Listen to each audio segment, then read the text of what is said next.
All right, lads and lasses, welcome back to another episode of Composer Reacts to your favorite video game music, your favorite video game tracks, your favorite video game songs. And we're going to decide if they are peak or meat, or if they stand in between, in the lands in between, as they say in Elden Ring, which will be meek. All right. So, just in case you're new here, I am a composer and music producer, and I react and analyze video game music tracks on the internets. And today I'm going to be taking suggestions from you, the viewer. And we have basically two sections. The first 45 minutes of the stream, we do freebies. Basically, people suggest tracks in the chat, and I pick some things at random, and we will listen to them and, you know, analyze them and whatnot. And after those 45 minutes of a buffer time are up, we only do super chat requests and coffee tips and stream element tips, okay? So, with that being said, hey Roll, what's up? Hey Broccoli, what's up, mate? With that being said, let me share the stream on Discord. Okay. Okay, Discord is done.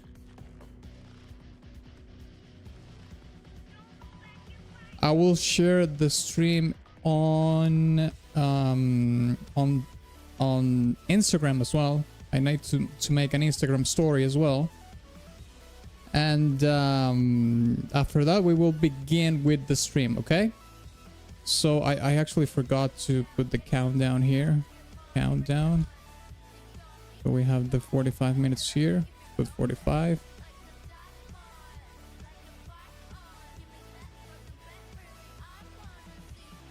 Okay. All right. So let me share the stream on Instagram, and we will begin listening to some maybe peak, maybe mid songs. We will have to see. We will have to see. Okay, let me copy this text here. Let's go to Instagram. Hey, founder, what's up, man? Guys and gayshins, yeah. It's become a thing, quite a thing in the stream, right? That is true. I'm glad that some of the Gayshin hate is picking up on in the audience. Oh crap. Okay, let me copy this here. Streaming now. Pick or mid video game music requests. Doing freebies the first 45 minutes. All right, there we go. Now let's put the link here. Copy link. There we go. Paste. Put here YouTube.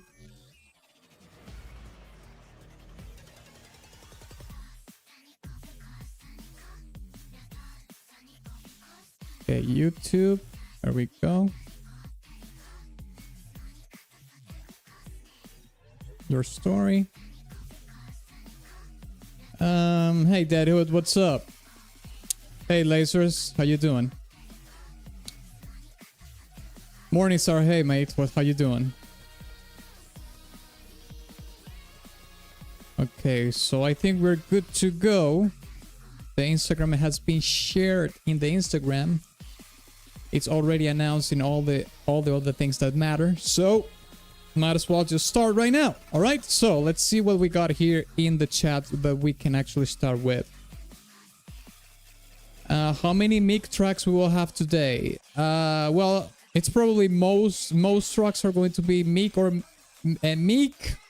mid, because making it to the peak only is for the real special S tier tracks for sure. So let's see what we can see what we can choose to start with. Okay, let's listen to this Divinity track that Deadhead is just putting it here. Okay, let's check it out. Let's check Divinity Original Sin and Symbol of the Void. I like that. I like that name. Yes. And Symbol of the Void. Okay, so it looks like this is the one. But let's listen to it. Oh, it's actually both are from the main channel. I guess this should be the one. Let's listen to this one. No, wait, this is another track. And Symbol of Void. There we go. My bad. Okay, there we go. Hey Nicola, what's up, mate? It's been a while since I see you around here. How are you doing?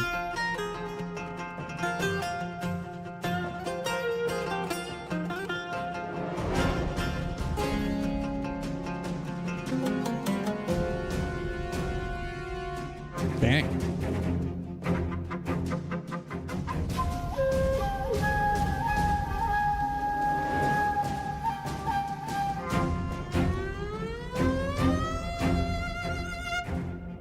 That glissando was actually pretty cool.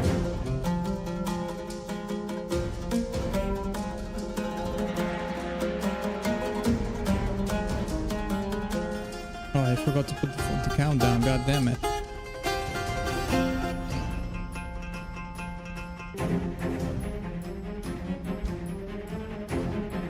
Here we go.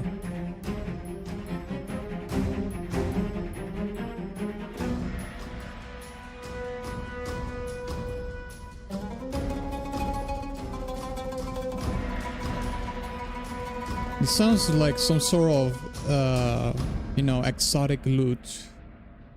I can't tell from where, but it's definitely an exotic instrument. You can tell by the sound of the strings with the tremolo. Hey Hauke, what's up? How you doing?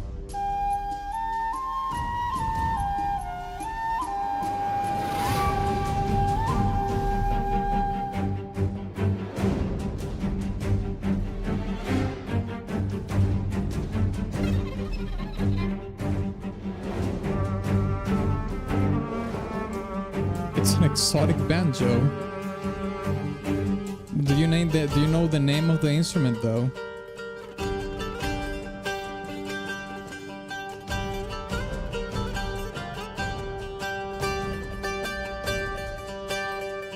It does have a timbre similar to the banjo a little bit, but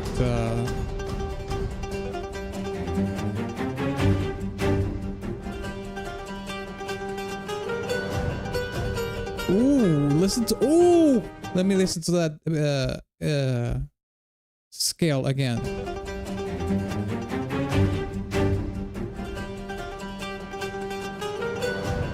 Dun, dun, dun, dun. Dun, dun, dun, dun.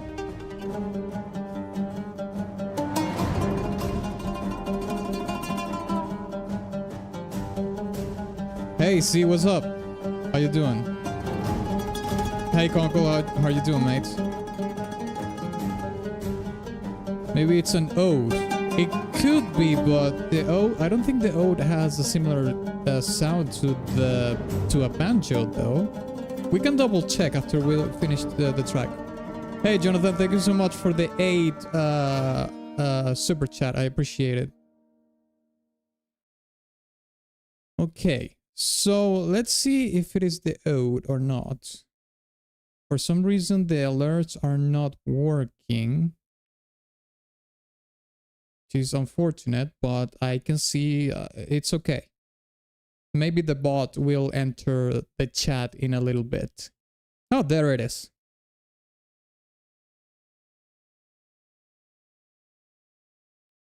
More bonework speak, okay.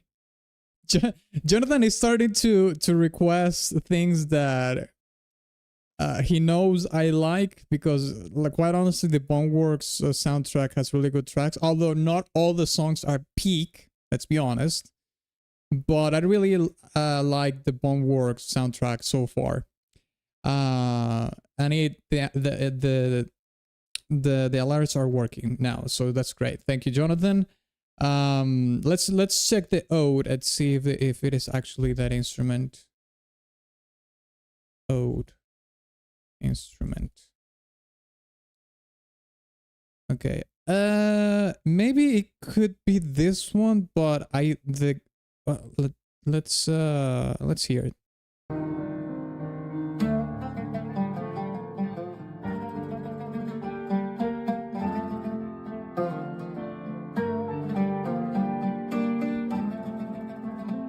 Sounds gorgeous. Let me listen to that again. I think it could be an ode, you know what you know? It has a similar timbre to this. I think you might be right, Deadhead. You're actually, I think you're right. This is an ode. Sounds fantastic. I'm getting goosebumps out just listening to it.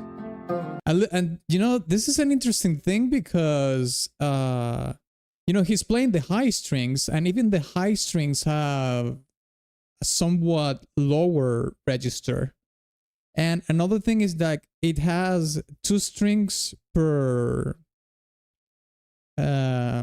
it's like a 12-string guitar, except for the lower string right here. You can see that this is just a single string, but the rest of the strings are doubled. So this is very interesting. I suppose it's because you want your bass to have less of a reverby sound and have your more sparkly strings, because they are you know, slimmer and have a higher register, to have that ringing sound of the double strings. This is actually pretty, I didn't know this, but this is actually pretty cool. And the instrument is, on top of that, the instrument is fretless, meaning that you know this part right here. This is the fretboard of the instrument. It's when I talk about it being fretless, it means that it doesn't have those divisions that you see in a guitar, for example. Let's look for a guitar real quick so you can see the difference. Let's look for a Spanish guitar. What the hell? So you see these divisions here. These divisions right here are frets. And it basically like divisions of the whole range of the instrument, but they are very precise. They are semitones basically. But when you have a fretless instrument, it doesn't have those subdivisions. You can play pitches that are in between semitones, which are basically microtones. And so it is very common to hear microtones in Arabic music and whatnot, because the instruments like this one have fretless instruments, more or less. Okay, so let me see what else we can do next. Hey, Fergaris, what's up? My request is Anima by She. Okay. Is this from a video game? If it is from a video game, we can actually do it. If not, okay. Is this from a video game? If not, we can't do it.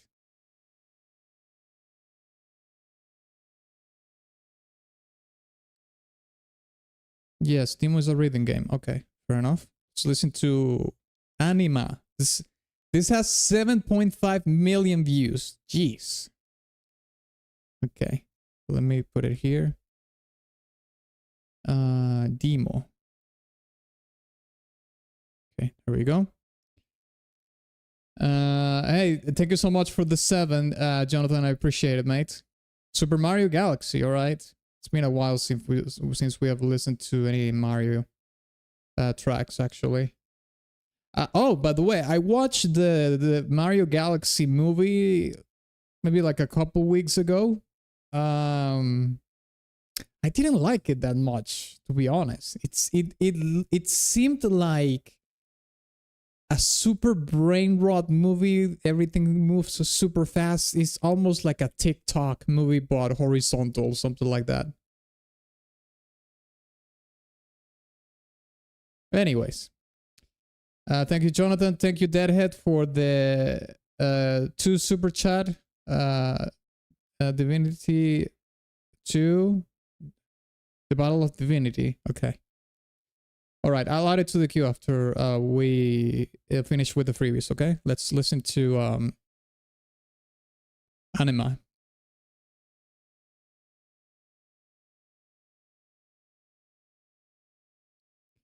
I haven't seen Galaxy yet, but my favorite part of the Mario movie was the DK rap coming back.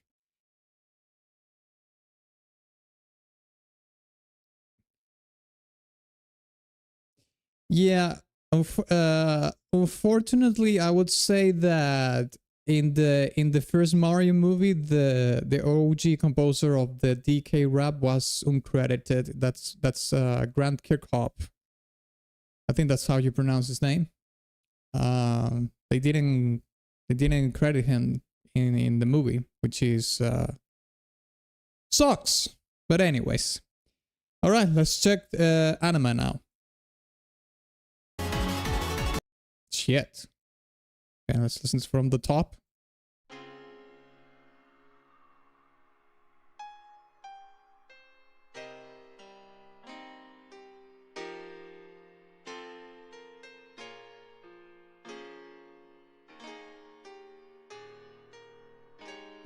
Hey, Hauke, thank you so much for the 10 for Destiny, Music of the Spheres. Okay. Oh, shit. Yeah, you can tell that this is from a rhythm game. That, god dang. Listen to the tempo of this. This is pretty fast.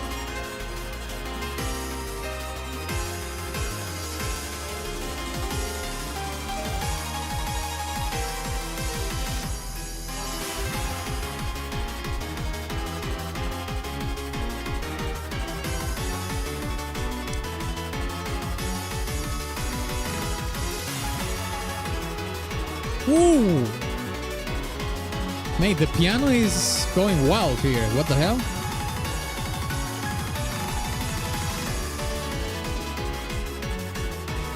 Holy shit.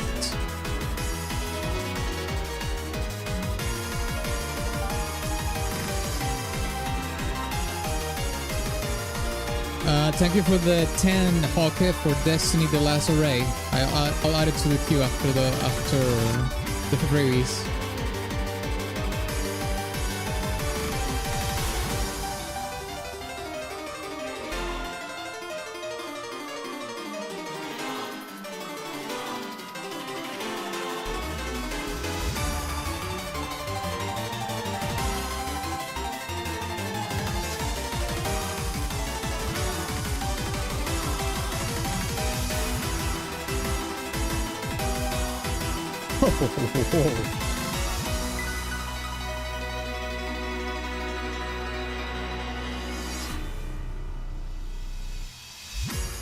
Thank you, Jonathan, for the 6. I appreciate it, mate. Thank you so much. Okay, you hear how he ditched all the tension that the composer achieved by the frantic tempo of the song? Like, the song needed this space right here. It really needed it. Deadhead, thank you so much for the 2 super chat. I'll add it to the queue after we finish the freebies. Founder, thank you so much for the 8 super chat. Thank you so much. Hauke, thank you so much for the other Destiny track. And Dlazerz, thank you so much for the No Man's Sky. Oh, awesome. I haven't played No Man's Sky in a while, but I still kind of crazy that they're still supporting the game after all these years, you know? Mind you, with free content. No paid DLC, no nothing.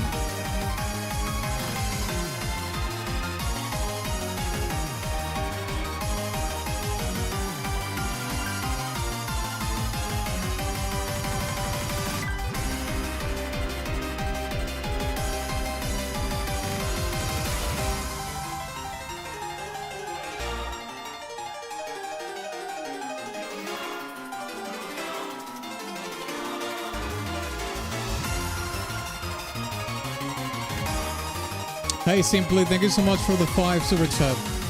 It's been a while since I've seen you around. I hope you're good, mate.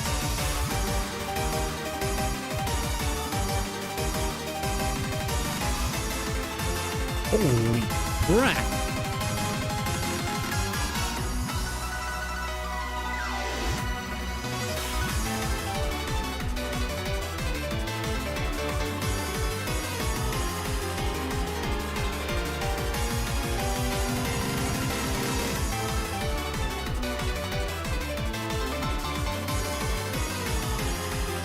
Thank you, Hauke, for the 11 super chat for Destiny 2, Queen's Deception.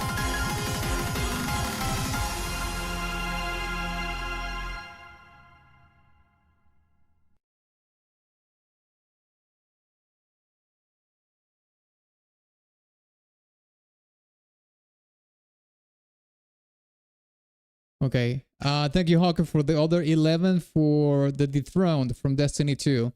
You know that right now Destiny has a sale called the Collection in which they're selling... I don't know if it's like a complete collection or something, but I think it's $25 on Steam.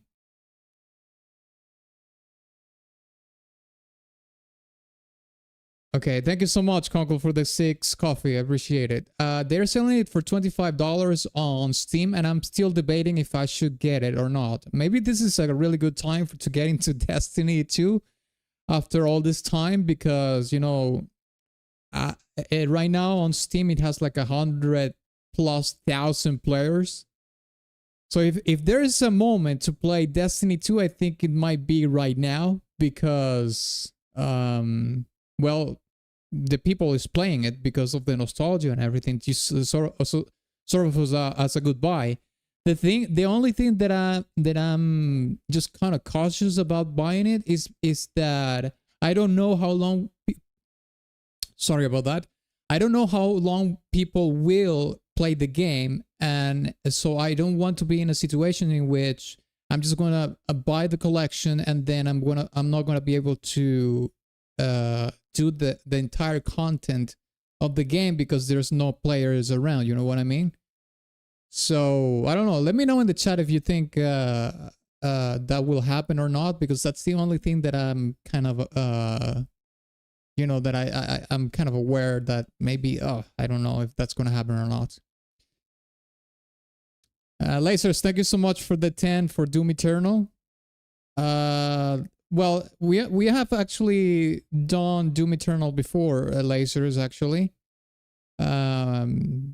We can listen to it again if you want, but if you want to change it to something else, you can do that as well. And thank you, Sane, for the... Oh, this is a... I don't know what currency is that, but that's... How much is that? And...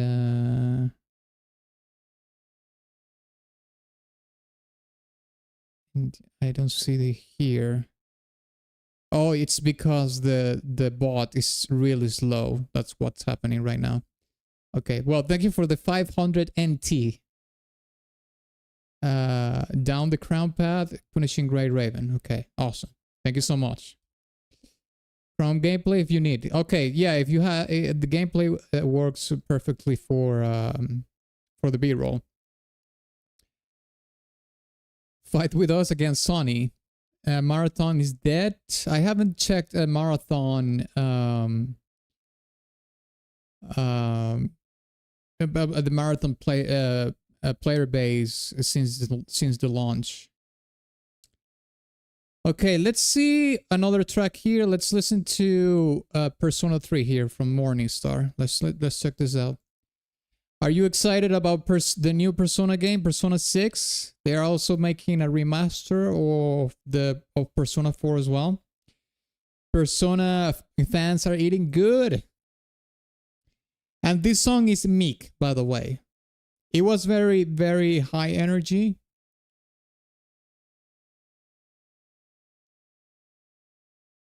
Okay, thank you so much, Conkel. I appreciate it, mate. For the 6 coffee. Thank you so much. This song is Meek. This anime track. Anima, sorry. Let's listen to the Persona track now. It's going down. It's going down, down, down, down, down, down, down, down, down, down, down, down, down, down, down. You want me to do the... Is this a reload version? Well, this is the only one that is showing up, though. Persona 3 Reload. Okay. Let's listen to this one that has a music video.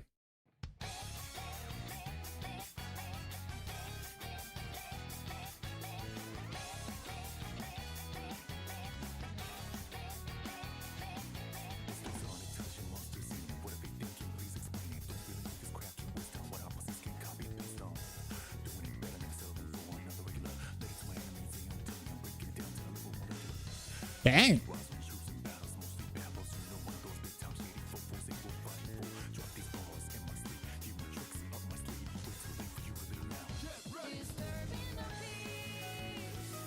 Oh wait, I've heard this track in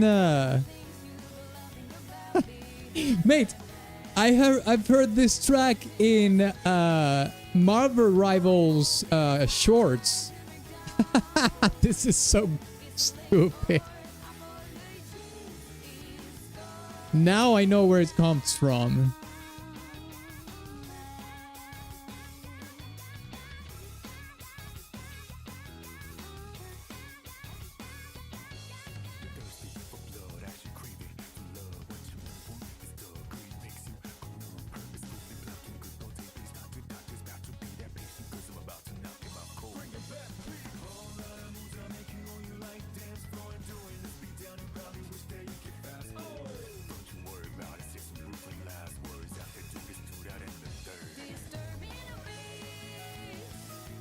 Yeah, this song is good. Unfortunately, it's so low, and I have a max volume right here. It's really low in the volume in the video. Surprising.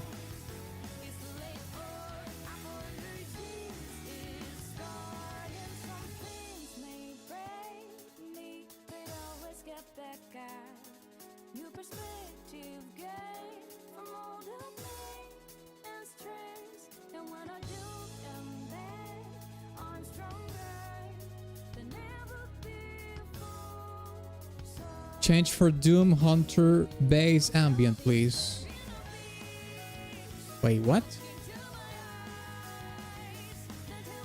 You didn't request the Doom track, mate. What are you talking about?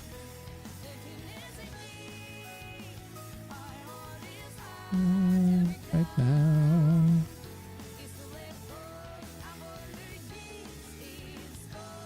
That change was cool.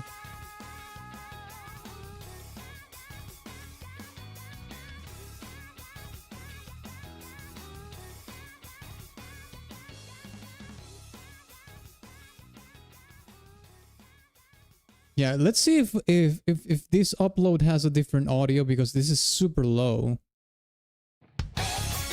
Oh yeah, oh my god, this is so much better.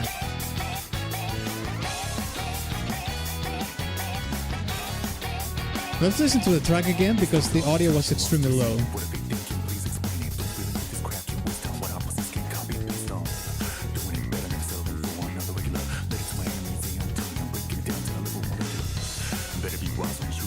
Thank you, Deadhead, for the 2 Divinity Original Sin Broken Shackles. And thank you, Deadhead, for the 12 for Payton Boss theme. Thank you so much.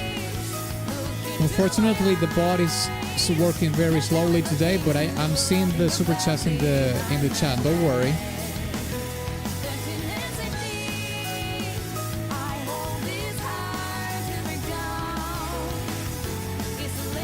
I'll change my Doom pick for a DLC track. Okay, I got you. Alright.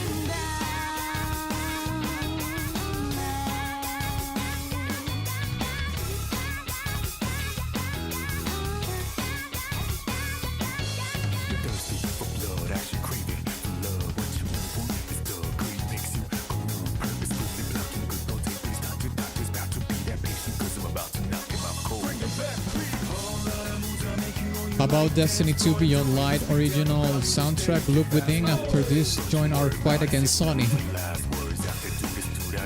I mean, I did a whole video for Look Within actually. But yeah, sure, we can listen to it again to make it justice for Destiny 2.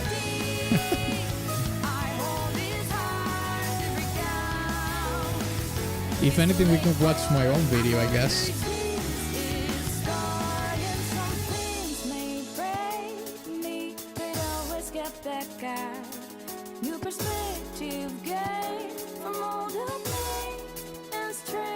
This is not going to be peak, but I will say this is an A tier song. If I had to put it in a tier list, this is an A tier. The choir is not the choir, the chorus.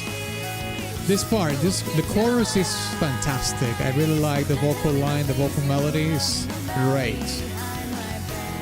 Even the rapping is good.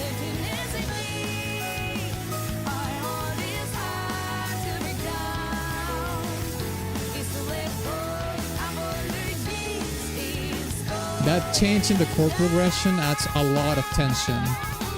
A lot.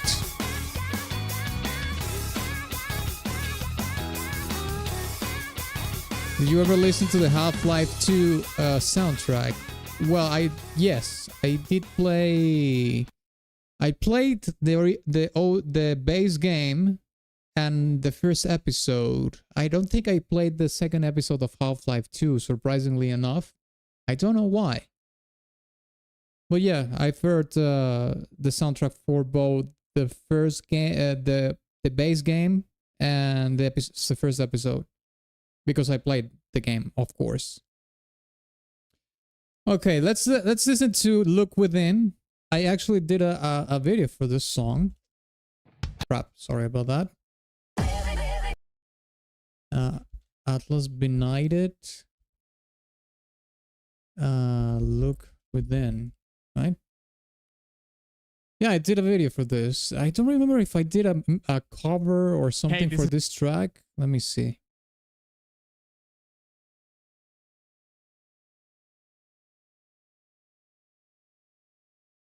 I don't think I did.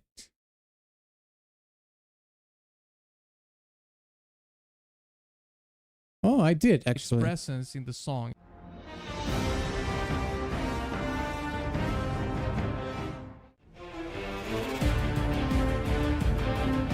This doesn't sound that familiar, to be honest. Also, let me see here. What did I do? Okay, thank you for the 6 coffee, Conkel. I appreciate it, mate. Track so much.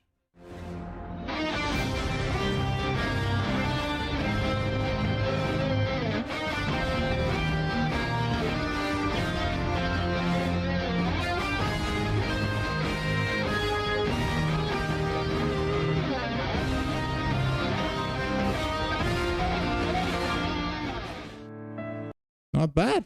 I think I'm playing on time, surprisingly enough. Let me hear that again.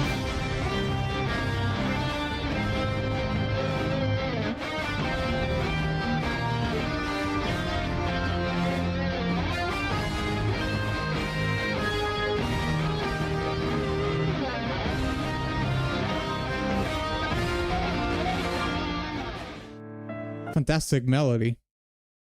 Okay, maybe Destiny Rise of the Iron Axis theme. Okay. Well, I kind of want to listen to Look Within again because the theme is fantastic. But let's listen to this one that you're telling me right now, Rise of Iron.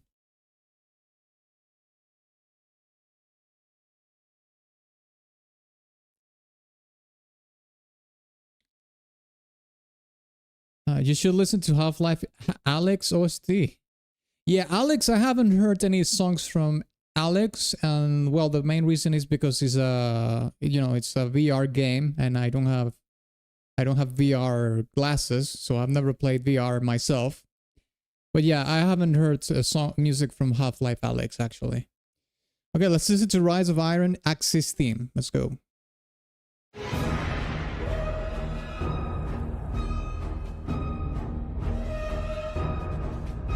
Bro's freaking shredding it. I wasn't shredding, it was just playing a normal melody.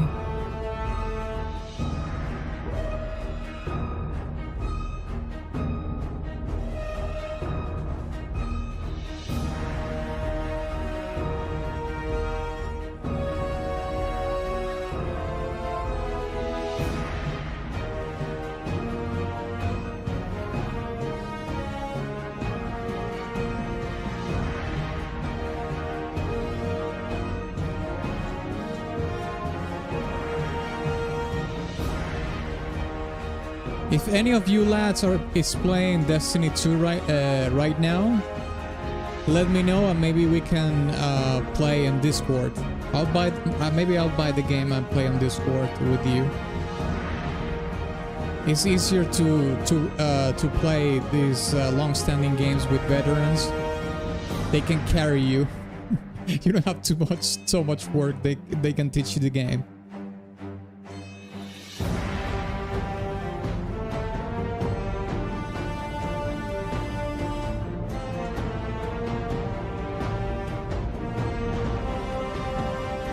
Thank you for the 250 Morningstar. I forgot to mention this. Thank you for the 5 super chat Morningstar for No More Heroes 2.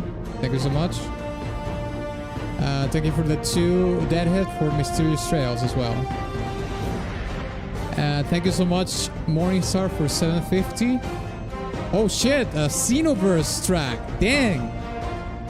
I played that game a long time ago. It was pretty fun.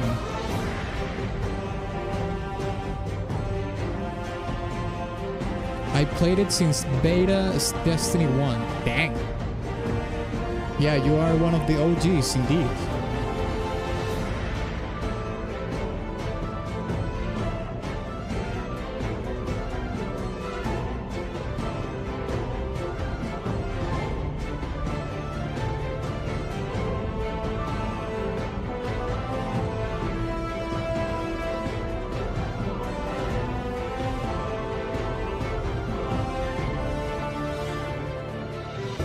Played Destiny 1 a bunch.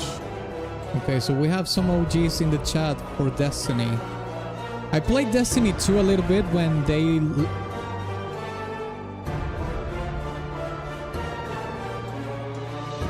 Okay, thank you so much, Conkel, for the 7th coffee. I played a little bit of Destiny 2 when they released the game for free on the Blizzard app, you know, on Battle.net. Because I don't know if you remember this, but... you know, Destiny 2 was once upon a time in the Blizzard launcher in Battle.net. And I did play that a little bit there, but I didn't play it too much. I might have played it like 3 hours one time and that was it.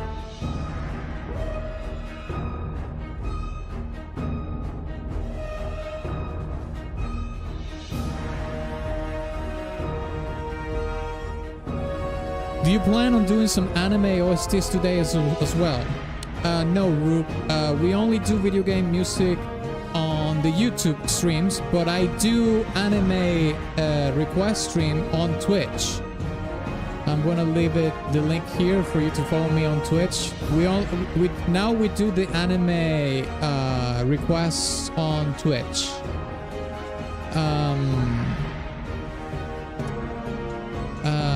Exclusively on Twitch, yes. We do. Actually, next week I'm going to do an anime stream on Twitch.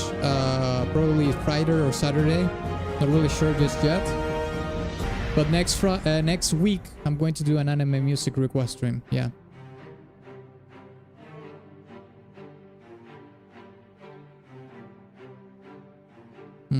The bot is not working correctly right now.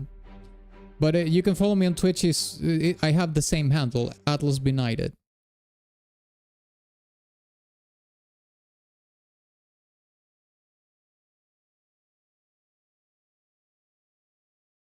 The only thing they fear is you. This was just what? Oh, that's sorry. My bad. That's the bot. Just doing the alert of that request that we had like 10 minutes ago. Yeah, the bot is and the announcements is pretty slow today.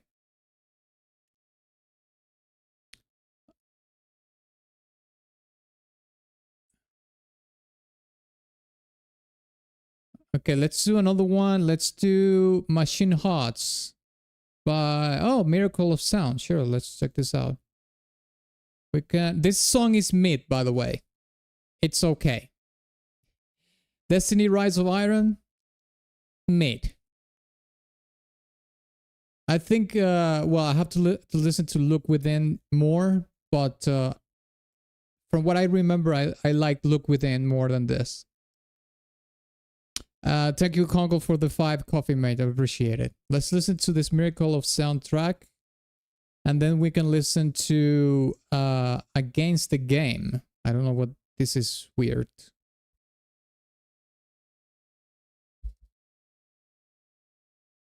Okay. Okay. Let's check it out. Near Automata.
Line is actually fire. It's such a simple line, but there's a lot of emotional gravitas on that line. Let's listen to that again.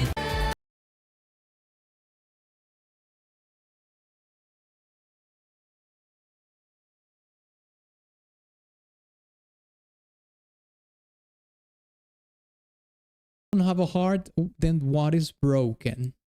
Shit. You know, I don't obviously I don't know the story of Near Automata or Near Replicant or any of these games because I haven't played them, but this kind of lyrics makes me think about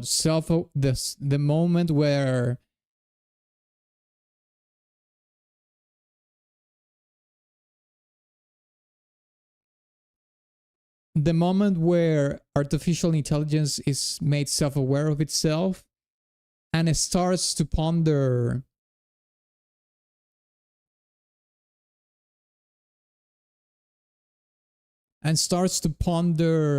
all these questions that human beings also ask themselves, you know, like what's my purpose, what I'm doing here, how I came to be, am I alive or not, what is the meaning of life.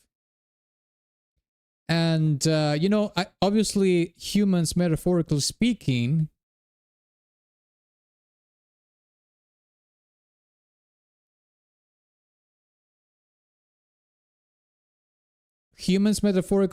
when they feel numb, they say things like that, right? Like, how can I be broken if I don't have a heart? It's like, well, I feel empty, so, and I don't feel anything. So how is it that I can be broken if I feel numb? That's from the human experience, right? But what happens when okay, the bot apparently is catching up on everything right now. God damn it.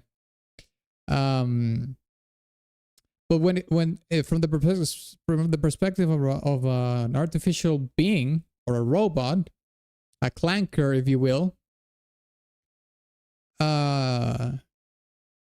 it's not so much metaphorical, it's more like an actual thing. Like, how can I feel things if I'm not human, if I don't have a heart, if I'm not an organic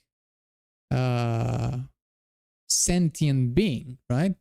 But when artificial intelligence gets awareness of itself and knows that, and it starts to ponder and think about these things, it will start to wonder these things as well. That's going to be a very interesting moment in history, but I don't think we will be alive when that happens. Maybe we will, but we will be extremely old. Who knows? But it's kind of crazy that I went into this tangent based on just such a simple line, isn't it? But I mean, for me, it's pretty poetic.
Things that part is you can hear that it's pretty double meaning, as in to be for the character and to be in the song. Of course, let's just do that part again.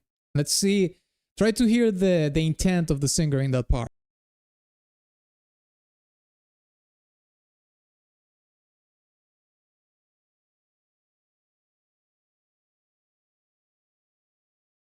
The to be so you can get it.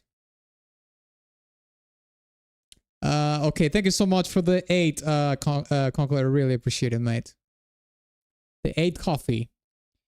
Damaged by designing a deep line if you know the story.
Tracks to the list. Okay. In the meantime, I'm just going to leave you with some Stellar Blade OST and some Stellar Blade B-roll, because this is peak. Okay, I suppose we can listen to this while I do that. Listen to this. I actually did a video for this track. Stellar Blade gameplay. Let's put it here.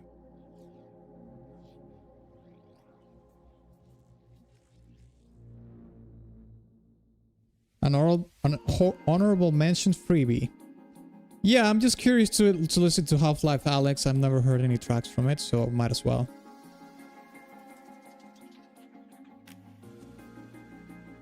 Okay. Okay, I'll leave you to some Stellar Blade B-roll while I add your songs to the queue. So, in case you're new here, we keep a spreadsheet document of the requested tracks. You know, both super chats, coffee requests, and stream element requests. We keep a spreadsheet document for that, and I'm just going to add the songs that have been requested so far to that list. Okay, so let me check here.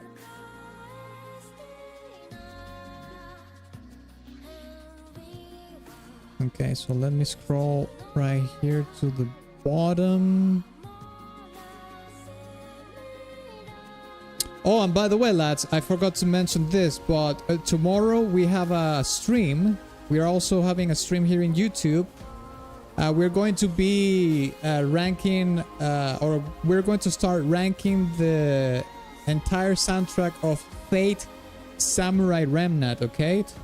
That's going to be tomorrow at 1 p.m. EST. We're going to be ranking, I said again, doing the tier list for the entire Fate Samurai Remnant. But we're not going to do the entire soundtrack tomorrow. We're going to be doing a part of it tomorrow.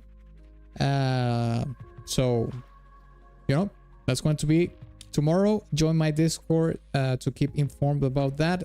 Exclamation point Discord is the link. The bot is going to give you the link. But yeah, that's the stream that we're having tomorrow. I will remind everybody later of the stream tomorrow later as well. Okay, let me see what we have here. So we have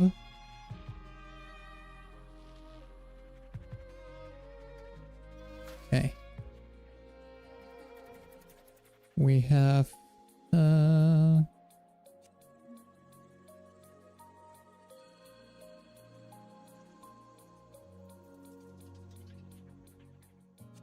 okay. What was the first request that we got? Okay, we have Bomb Battle from Jonathan. Jonathan.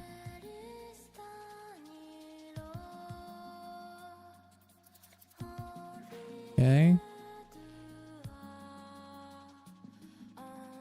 Jonathan with Super Mario Galaxy. Here we go.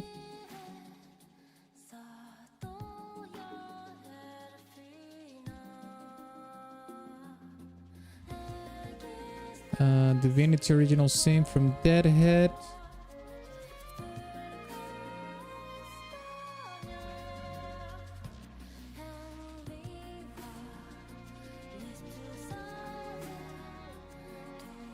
All right.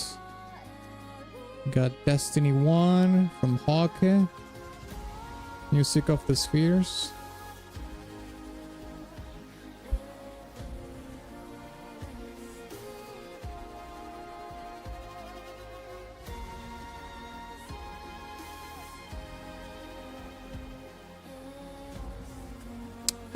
Yeah, the commands are apparently are not working. The bots are the works are on Rebellion today, but the link to the playlist is in the description of the stream, Dlazerz, in case you're interested.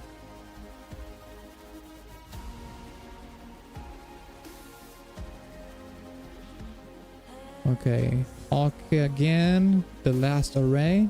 Okay.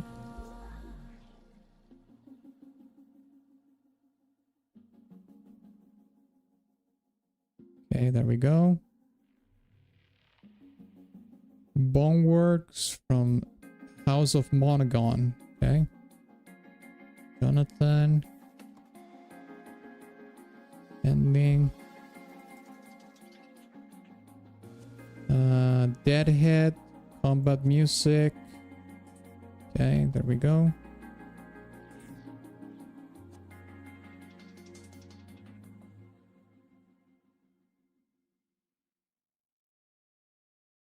Okay.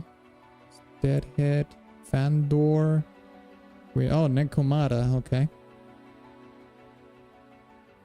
Fandor. Let's put it here.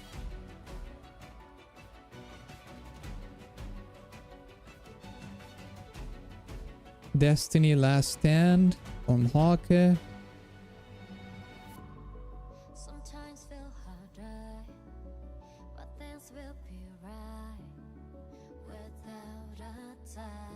Okay. No Man's Sky from Dlazerz.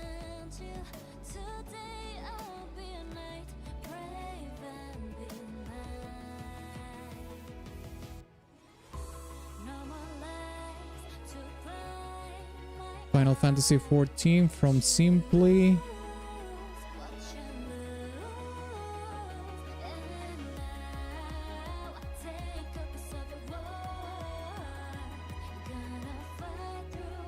Destiny 2, Queen's Deception from Hauke.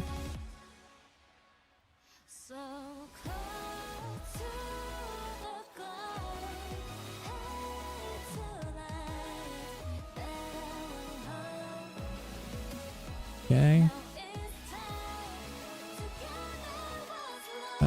The Dethroned from Hauke as well.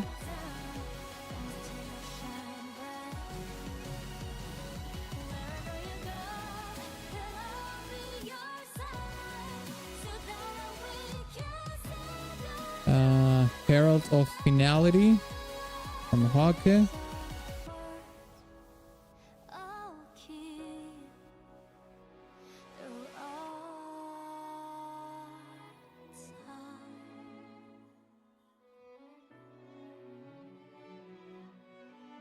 Doom Eternal, which the Dlazerz changed to the Ancient Gods. Okay, let's put this here.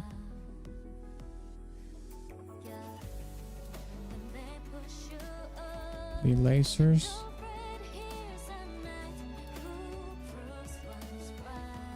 Okay, we've got Sane here, Punishing Grey Raven.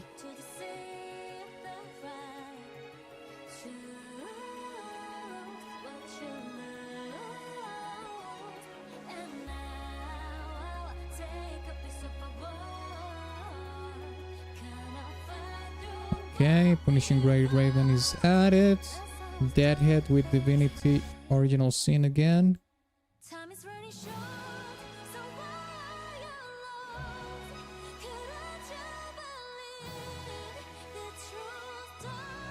Okay. Freedom Boss theme from Hauke.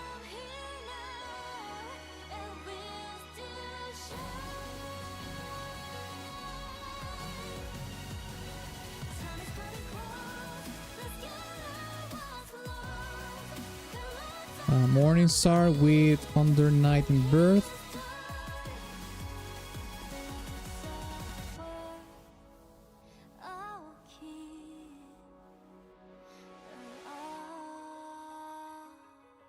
Okay, good.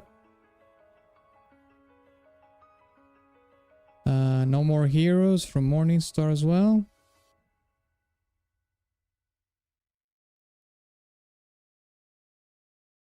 Okay, got you. Okay, Mysterious Trails from Deadhead.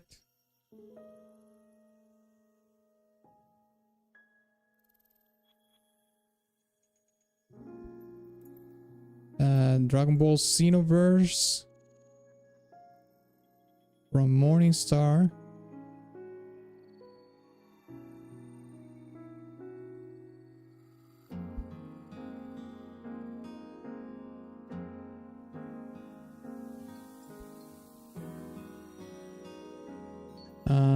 Shikigami no Shiro from Morningstar.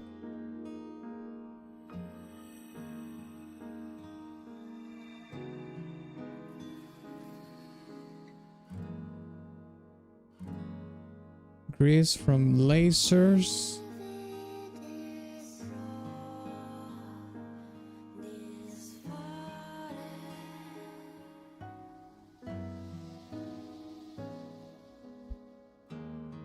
And Destiny 2. So Far Together.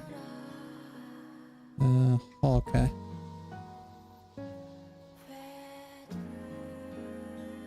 Okay, I also have some coffee ones. Okay, I'm going. Thank you, Deadhead, for the two super chats here. Two twos.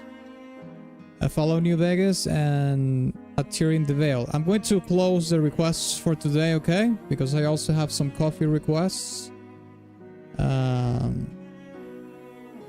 Requests closed. After this point, anything that is requested right now will be moved to the next stream, okay? Thank you so much, everybody, for the super chats and the coffee requests. I really appreciate it. Let me just finish adding the songs that are in coffee right now, and we will start with the pay to win. I think I start playing Astral Blade this weekend. I'm pretty sure you're gonna have a good time. I didn't know someone requested Boneworks OST as well. That's cool. Oh yeah, we have had a bunch of Bonework tracks requested before as well. From Jonathan, he introduced us all to the Boneworks soundtrack, and it has some really cool songs, some S tier tracks for sure. Some of Boneworks tracks made it to my playlist. Okay, let me add the ones from coffee now. Let me see. Let me refresh this here. Okay, I got you here, Conkel. Let me see. Okay, we got...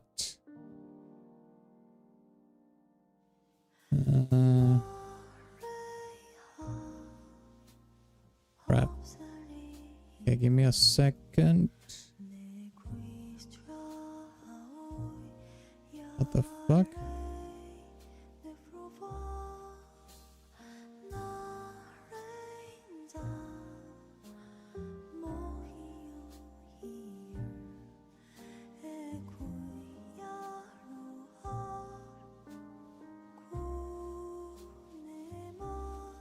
Not showing me the bloody thing. That's so gay. Okay, give me 1 second.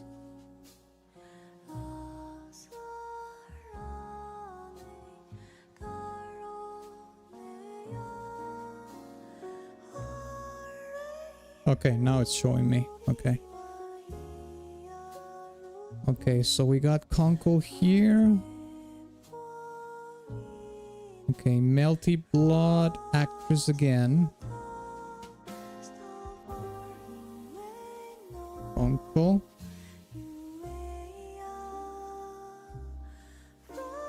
Okay, got Little Goody Two Shoes.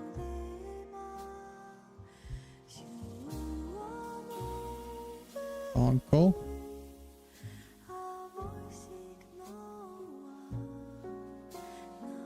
Persona. Oh, this is from the first Persona. Dang. Police Station. Okay.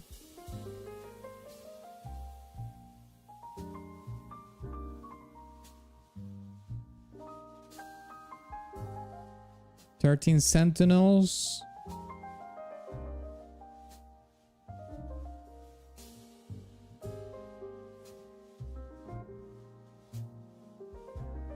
Okay, fantastic. And there's two more. Little Goody Two Shoes.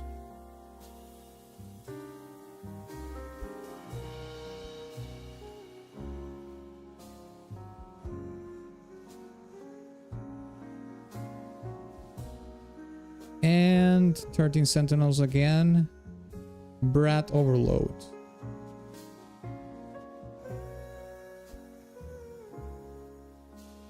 Okay, but damn, we got a lot of requests today. Thank you so much for the support, lads. That's incredible. Thank you so much. Okay, there's two more from Deadhead. Let me add them just now. Why the hell not? Oh, there's actually three. Deadhead.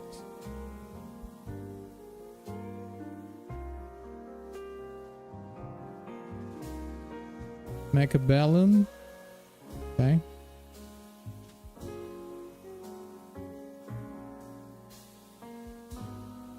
Okay. The Courier Walks Softly from Fallout New Vegas.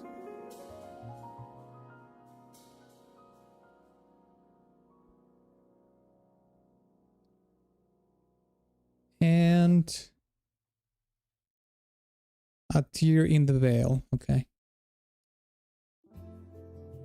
Okay, it looks like I have all your requests in the queue, lads.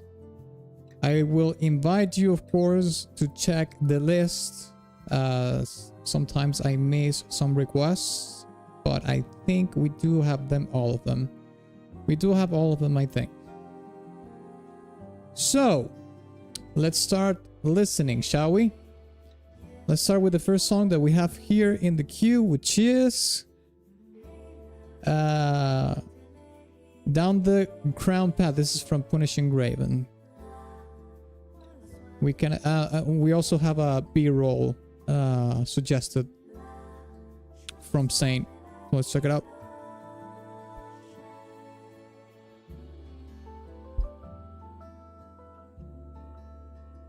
Okay, here's the song. Let's look for the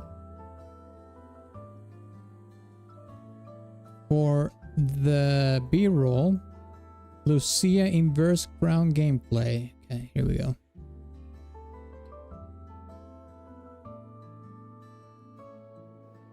Gameplay showcase.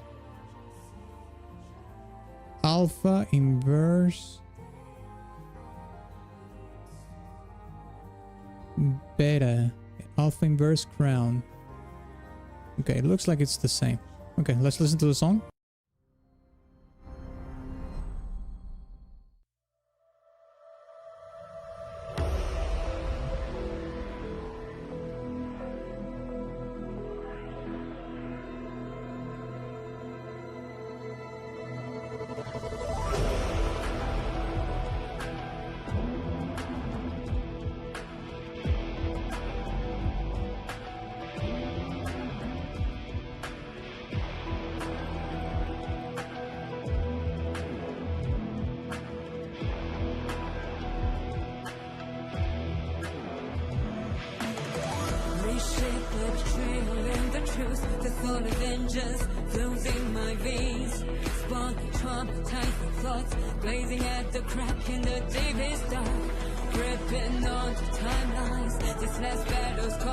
Anyways, please add these donuts to the summer tourney and unlock the tier, please. Okay, Well, you know what? Actually, I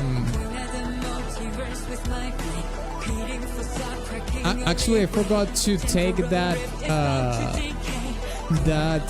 goal from the previous tournament. I was supposed to take it out for this stream because it doesn't count, but I'll let it happen.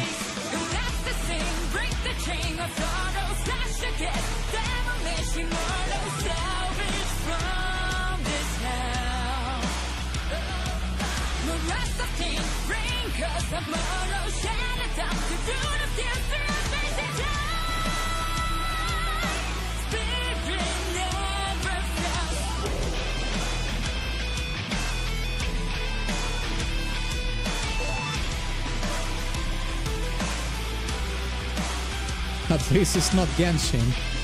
Yeah, F-type is not in the chat, so that figures, right?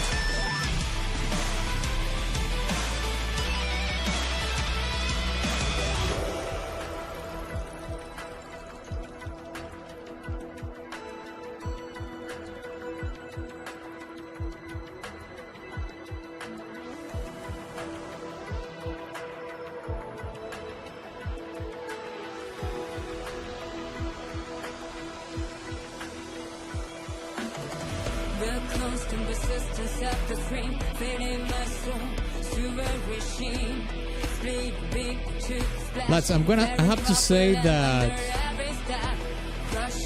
you know, anime is not my thing anymore. I like some things. I'm extremely difficult when it comes to liking anime. You know, my favorite Berserk I like a lot. It's incredible. And my other favorite right now is Vampire Hunter D.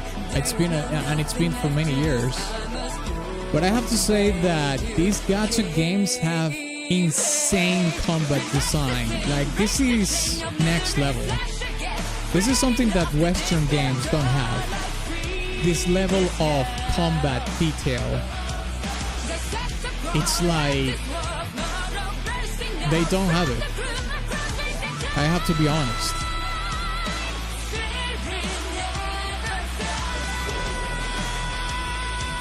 I actually should try a gacha game for research purposes even. Just to see how the combat feels and how the overall feeling of the game is. Because they do cinematics, in-game cinematics and combat design in a way that is awesome. Just awesome. Okay, well, this song is, I will say it's mid. It's metal / alternative rock track. Not that crazy about the song, but I would say it's very accessible at least. So that's maybe the reason why I don't like the song that much. It's because it's a little bit watered down, but I understand why they did it because, well, basically they wanted to be likable for the most amount of people. And when it comes to alternative rock, alternative metal, you know, those kind of genres create friction in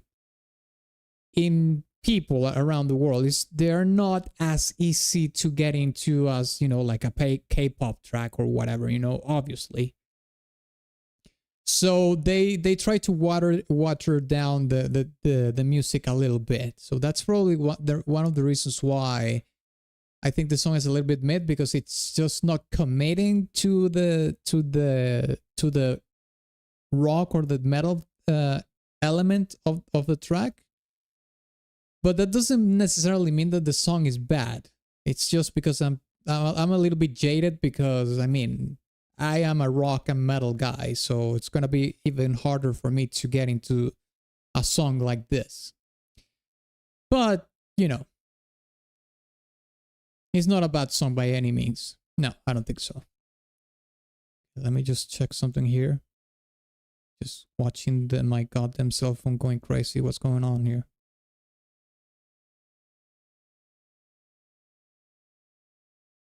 Let me check this real quick.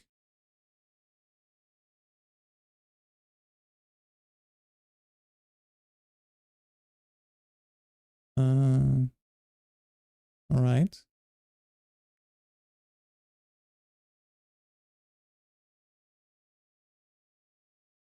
Okay, we're good.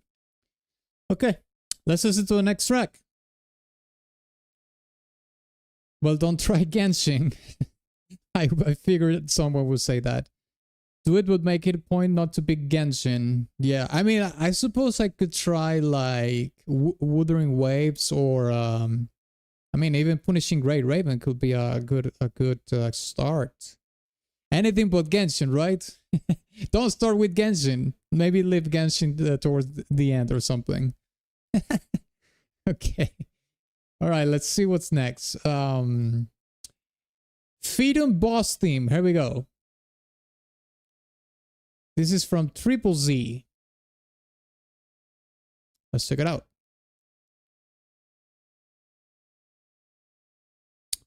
Okay, here we go.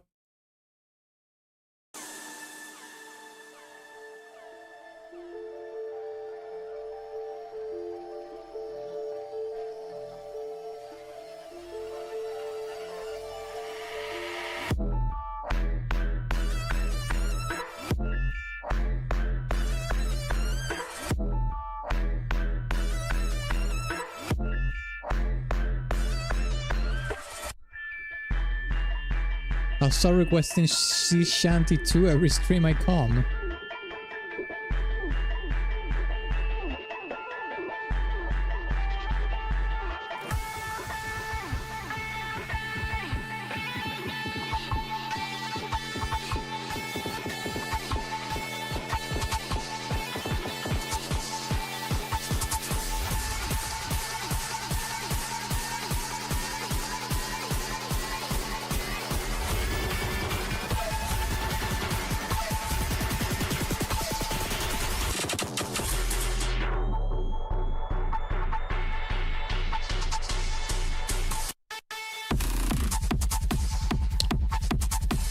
Ooh, that was nasty.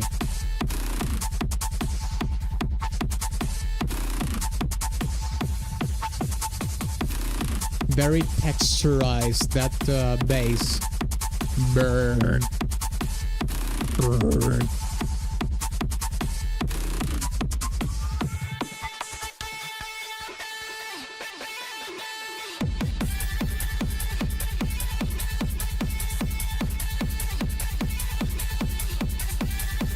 This has a German sound in it.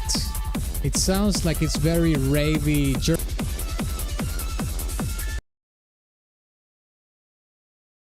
Okay, sorry about that, lads. I think the stream derped a little bit there, but I think I'm back. Let me know in the chat if you can see me on the stream right now.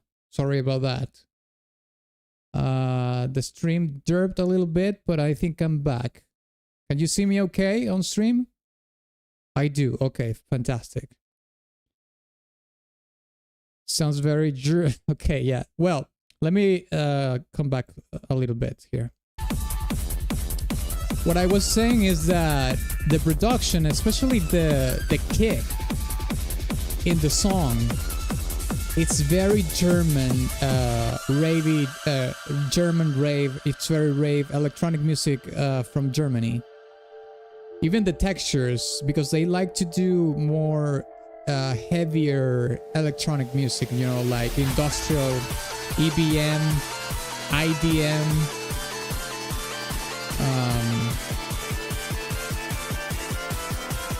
If you go more to the western part of Europe, especially if you go to the Netherlands, it's way more accessible, but Germany likes to go hard when it comes to electronic music. In terms of heaviness, I would say.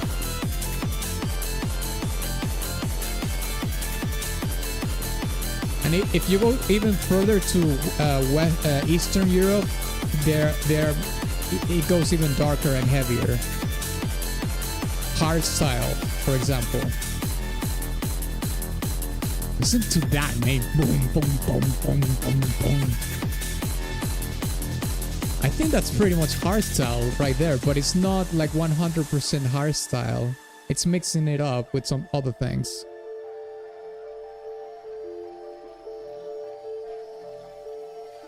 Germany is cursed.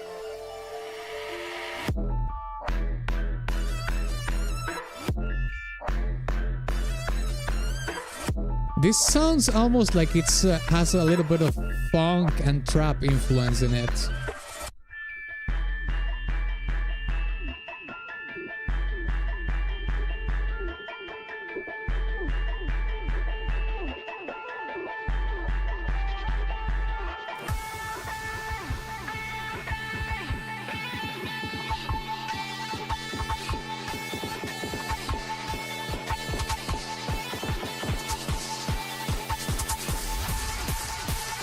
Yeah, it's doing the build up to for the drop.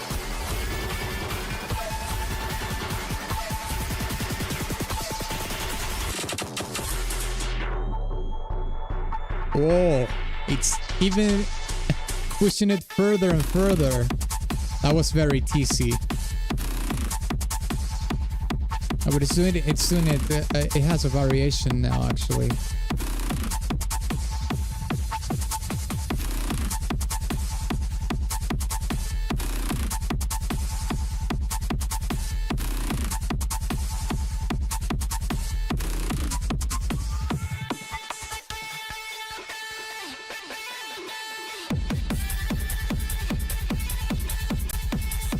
That kick sounds savage, mate.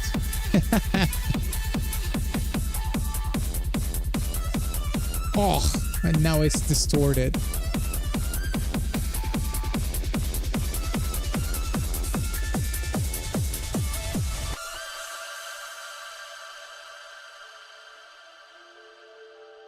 It's a very long tail in the reverb. Needs some more aggression though. I think the thing is that electronic music nowadays, they basically did the opposite of what it used to be like 20 plus years ago, in which the drop would be the most aggressive and wall of sound epic part of the track. Now they do the opposite. When the drop comes, it's just like a couple of instruments.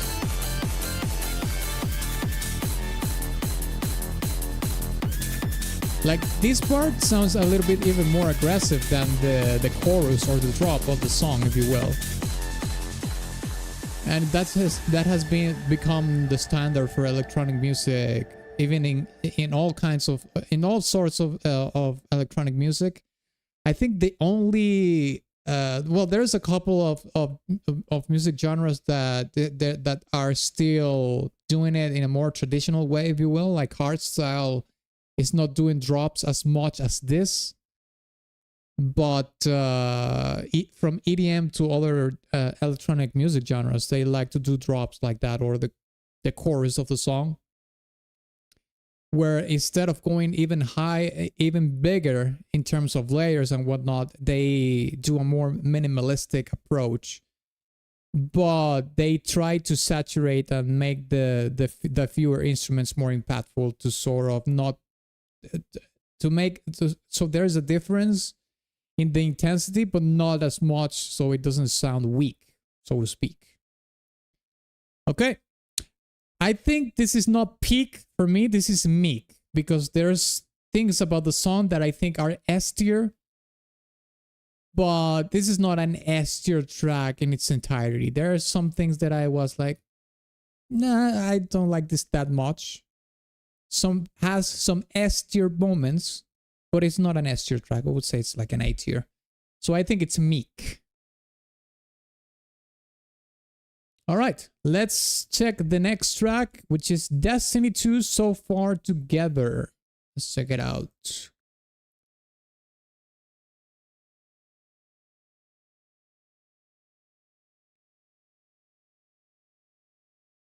Okay, here we go. So Far Together.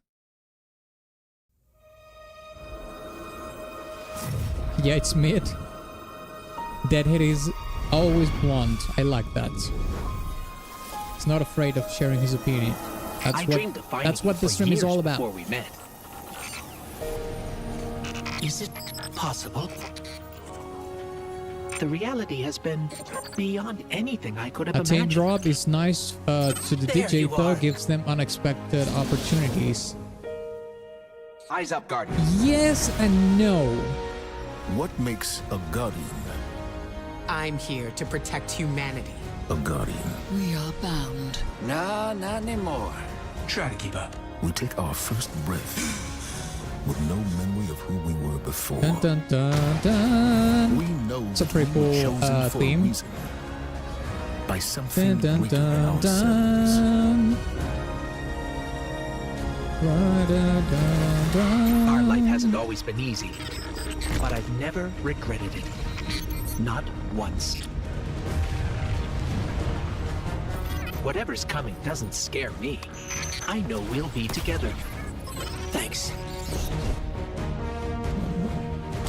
We can never know what's ahead, but we know where we've been. Thanks for the memories, Guardian. You know what I was thinking? Maybe we can do like an all-stars tournament for Destiny tracks. We are guardians. We're not going to rank the Before entire I know it, soundtracks, we've already but traveled we can so pick far the together. best and most popular tracks from Destiny 1 and 2, and we can actually do a tournament with those. What do you think? I think it would be pretty cool to kind of send off Destiny, you know? I don't feel right. A good send off for the Destiny franchise, because at this point I don't know if they're going to do Destiny 3, to be honest. Long time. Grief's a funny thing. Some folks get stuck in it.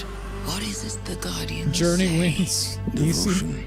I thought I might never Well, see you I again. mean, our journey's I'm here now. probably is going to be in the tournament if we choose to do it, but I'm not really sure if it's going to be in the tournament.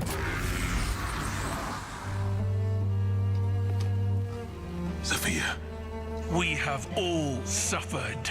Bravery inspires. Sacrifice. Santes? Is that really you?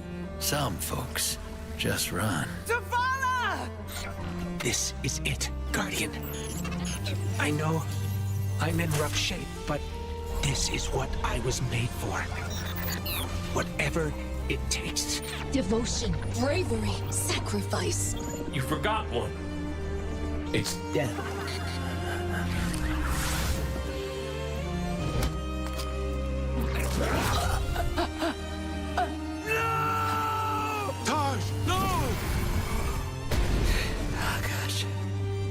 Moonlight.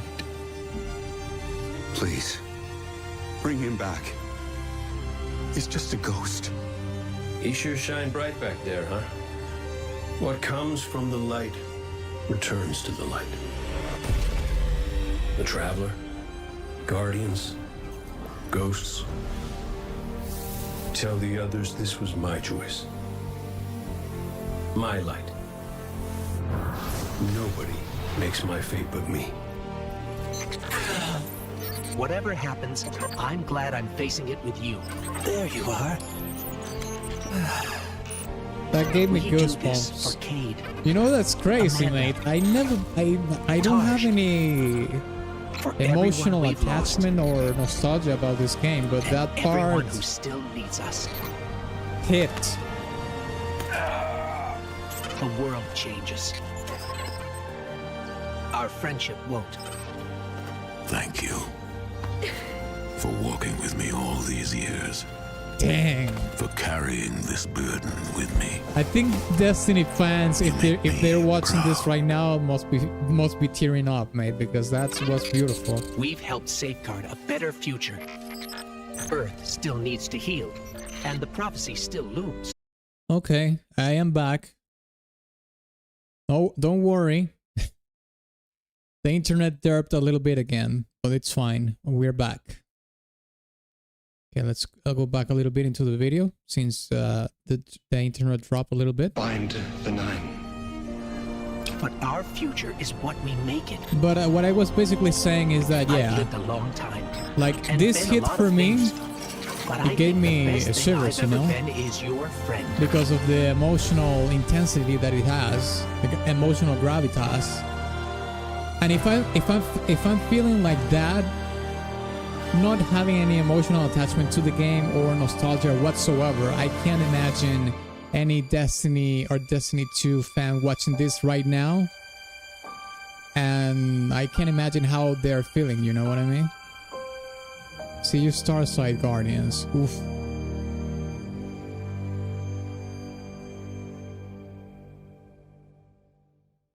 Yeah. That's good. That's a good. Oh, this was posted 3 hours ago. No wonder, mate. Dang. Fantastic send off. You know, compilation. The music helped a lot in the storytelling as well. That was pretty cool. Okay, let's see what's the next one. Queen's Deception. Let's check this out. Okay, the Queen's Deception. Here we go. Destiny 2. Stream died due to Ubisoft cringe. No, this is not Ubisoft. This is Bungie.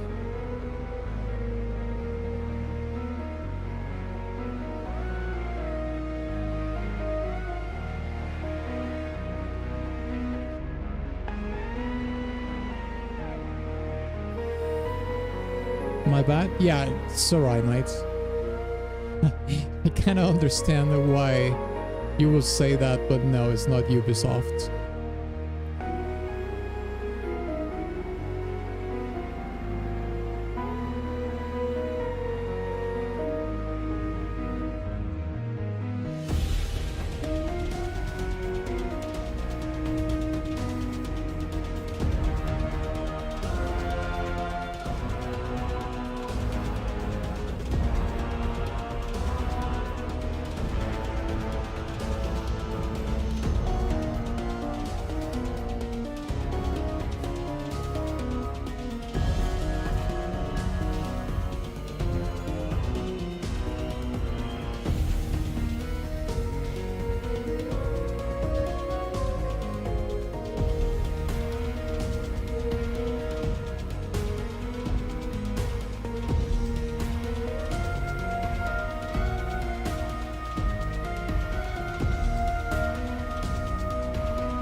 Wow, that was right on cue with the trailer. That was crazy.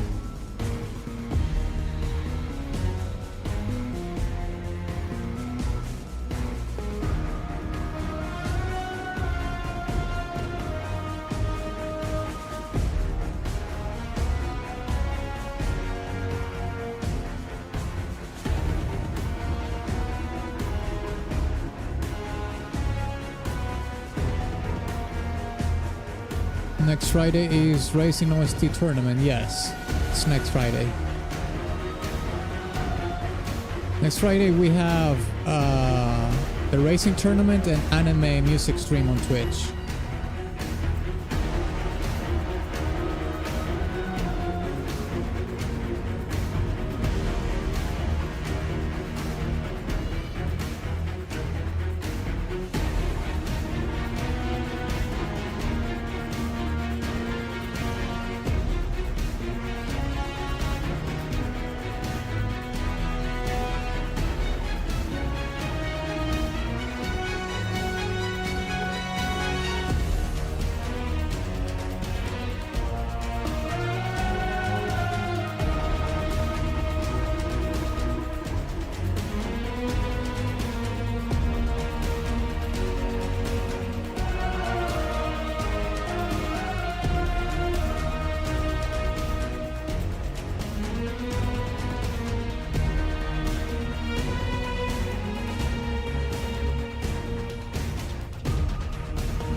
There's a glance of determination mixed with threat here.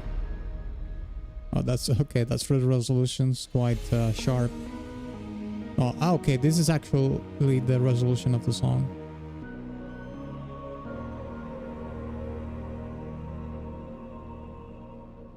It almost sounds like it's doing a callback to something else at the end of the song.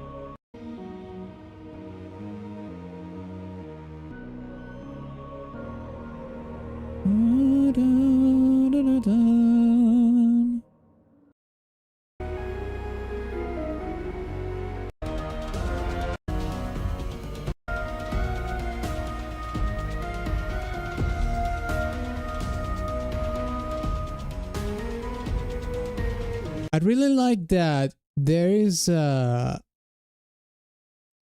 a threshold of threat in the song, or tension, if you will. I'm gonna call it threat to put it in more gamer terms, I suppose.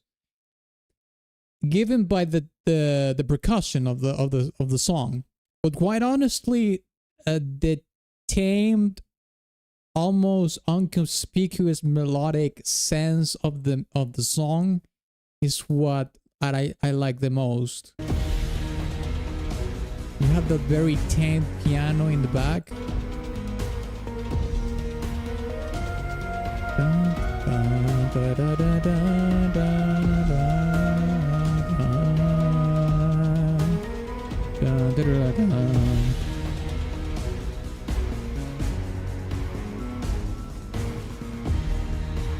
It's very constrained. I think, I don't know if this is like a battle theme or not. It could be based on what I hear towards the end, but it's divided in different phases. Obviously, the first phase is the lowest energy or threat one.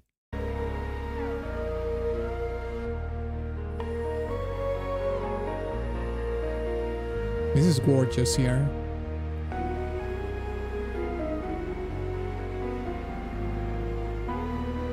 Goes down to that lower note to evolve the music into a darker territory. And then we have the percussion. It starts to add a layer of thresh. It rises the threshold, potential threshold. I would say this song is meek. I mean, there's things that I really like about the song, but it's not blowing my mind, so I can't give it an S tier in my good grace. But it's a good song. Meek. I'll put it in meek. Okay, let's see what's the next song that we have in the queue. Dethroned. Here we go. Which headphones do you use? I use Sennheiser's HD Pros 280. I think it's the model, I think. Forgot.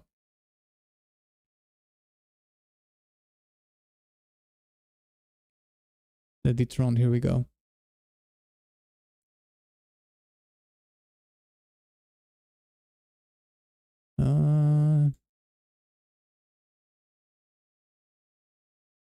Boss edit.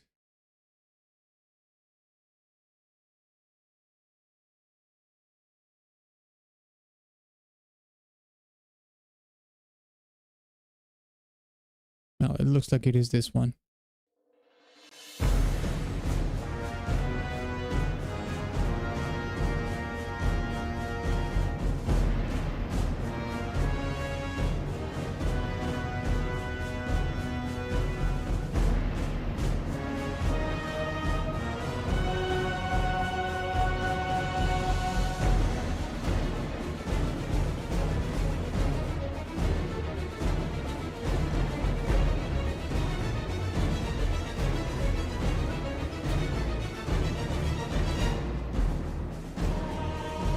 Well, it's the Witch Queen's theme. She's the god of lying and deception, and she brings you to trust her just to put a dagger in your back. Okay, that makes sense why it is such a tamed, constrained approach to the music, because it's almost like like I said, there's a threshold of threat in the song, which is that that hidden threat of her seducing you and then stabbing you in the back. That makes total sense to what I said in terms of the storytelling. And also the music, melodically speaking, is it draws you in, so to speak, right? So it's that seducing part of the queen, and then also you factor in the backstabbing nature, that there is that thread that I was talking about that is just hidden. It's constrained, and the thread is constrained because it doesn't want to make itself evident, of course, for the backstabbing to happen.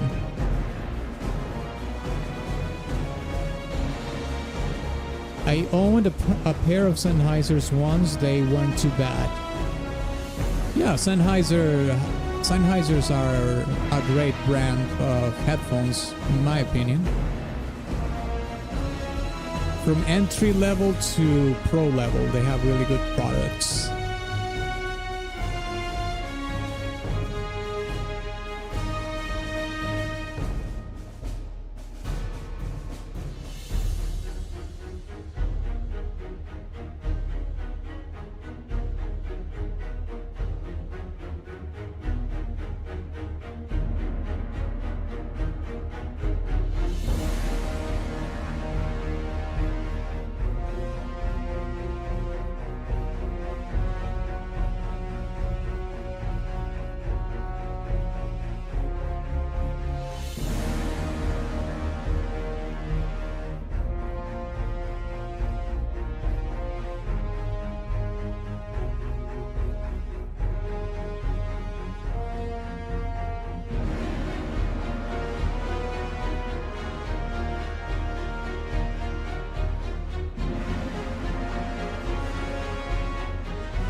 Yeah, you can hear the struggle here.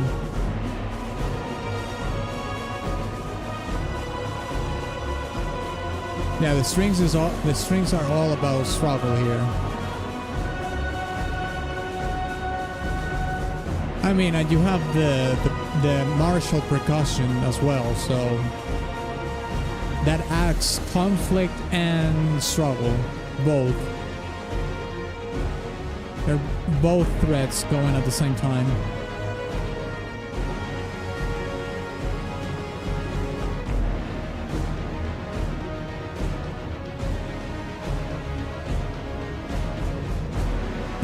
Big fan of AT myself.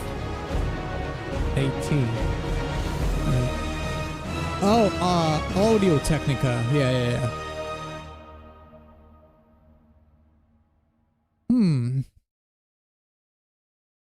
I think I like more the other song. I like more Queen's Deception. This was okay. I'm gonna be honest, this is mid for me. It's not as interesting melodically speaking. Yeah, I think it's a lower tier for me for this one. This is mid. Queen's Deception is so much better than this. For my liking, at least.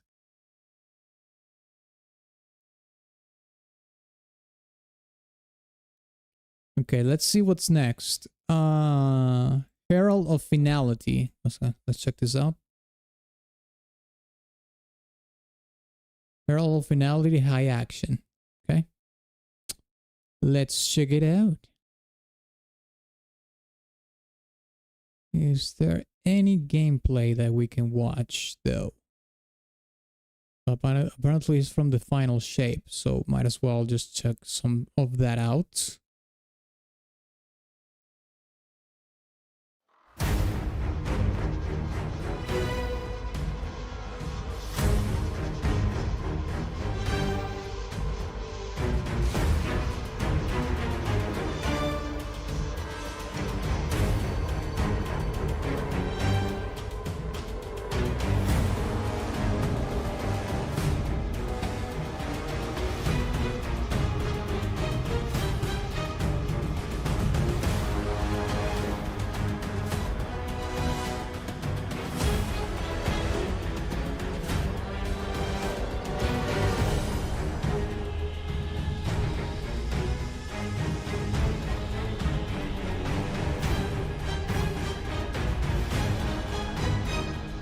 Okay, this song is more intense right off the get-go, right out the door. Especially by the attack on the low strings. I mean, even the articulations on the higher strings as well.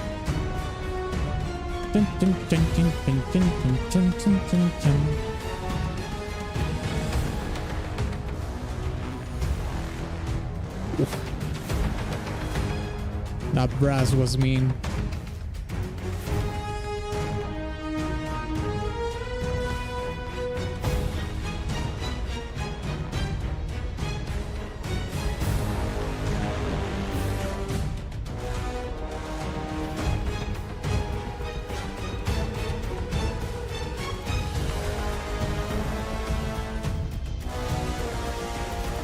Damn. That brass sounds mean as hell.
The storytelling changed here a little bit.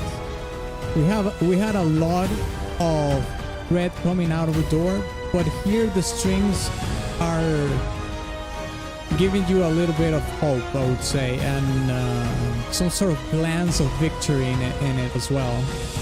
But just a glance. It's not like, oh, you are the champion or anything.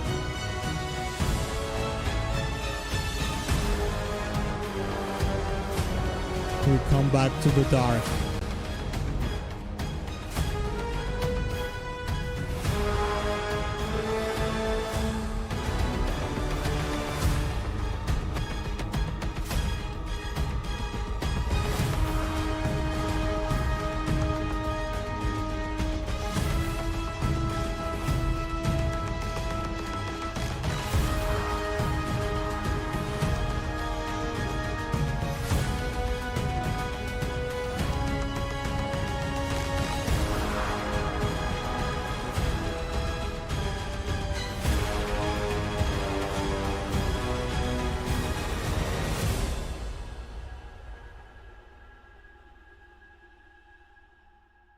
Yeah, in this particular track, the storytelling is way more impactful right off the get-go because you don't have the martial pattern anymore in the percussion, but you have percussion that has a lower timbre. It sounds more heavy, so to speak, and it's more spread out. So the hits on those drums are, they hit like a truck.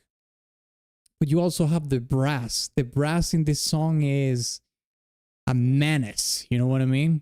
So the level of threat coming out of the door is very high.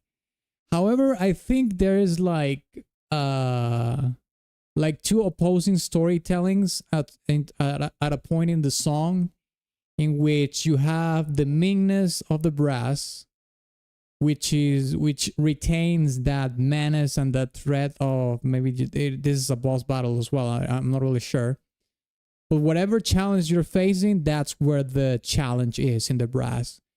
The string section or the string ensemble in the orchestra in the song is more about going in between the challenge of the fight, but also going in between that and the glance that I was talking about having a little bit of sense of victory, mustering the courage to face the challenge and whatnot. Kind of seize the day, carpe diem kind of thing. But it's not overly present in the music. It's actually a little bit. Imagine you have the canvas and the whole canvas is chaos. You have the painter decides to add tiny brushes here and there where you can kind of get a sense of, well, this is not entirely doom and gloom. So that's the storytelling, how the storytelling kind of evolves in the song from this first listening at least. Now, do I think the song is peak or mid? I think it's mid because even though I like the sound of the brass a lot, I think the storytelling is something that I've heard before. So it's not necessarily... I don't think it's that unique in its storytelling on the ways it's doing it in the composition. It's a standard storytelling. It's a standard way of storytelling when it comes to the composition of the song, to the songwriting. So I would say it's mid. Not a bad song, but I wouldn't say it just blew my mind or anything like that. All right, so let's listen to the next one, which is also from Destiny. We have Destiny Chord today. No wonder. Okay, let's listen to the music of the spheres. Let's check it out.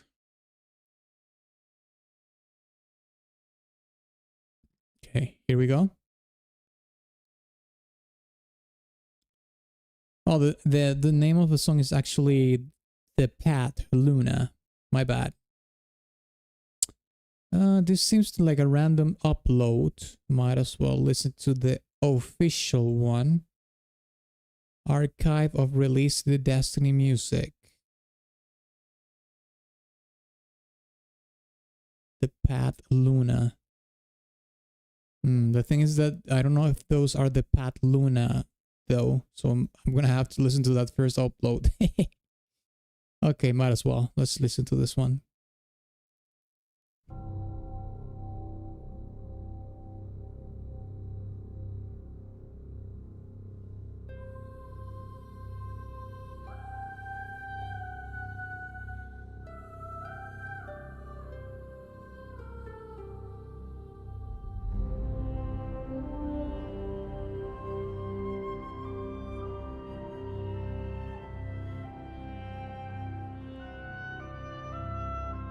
Oh, that's gorgeous. I love this kind of intros with the woodwinds, mate. This also sounds like a Hollywood score from the 90s or something. The intro, at least.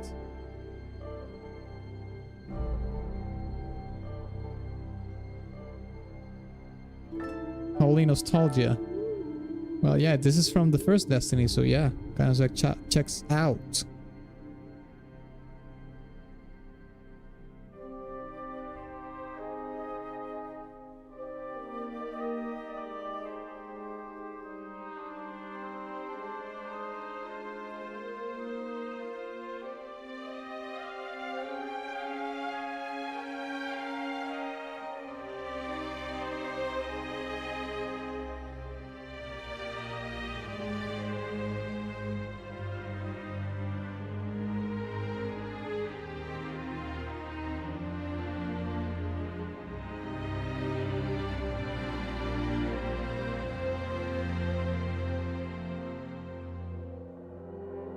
Nice, beats Genshin any day. Anything beats Genshin any day. Genshin any day.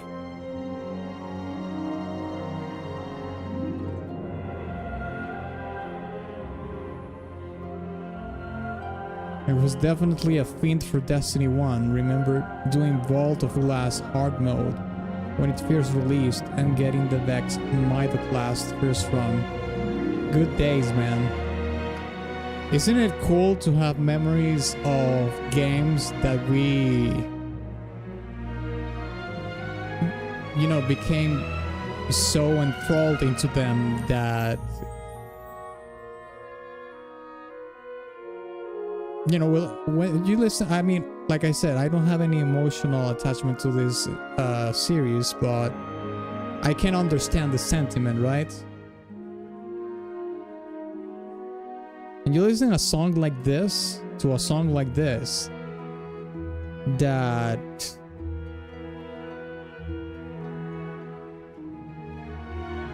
it's so emotionally invested, because I don't know if you noticed, but it doesn't really have a lot of brass or like at all. It's just woodwinds and strings.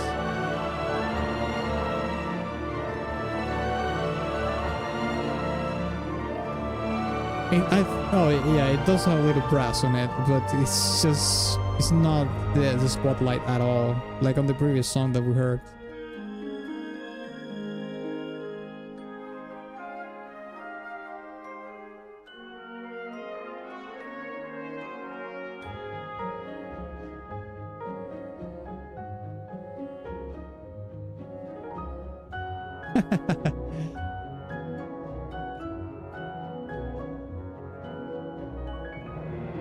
Here, I think it's the storytelling here is talking about the beauty of the journey, basically. Maybe a little bit of world building for the game as well.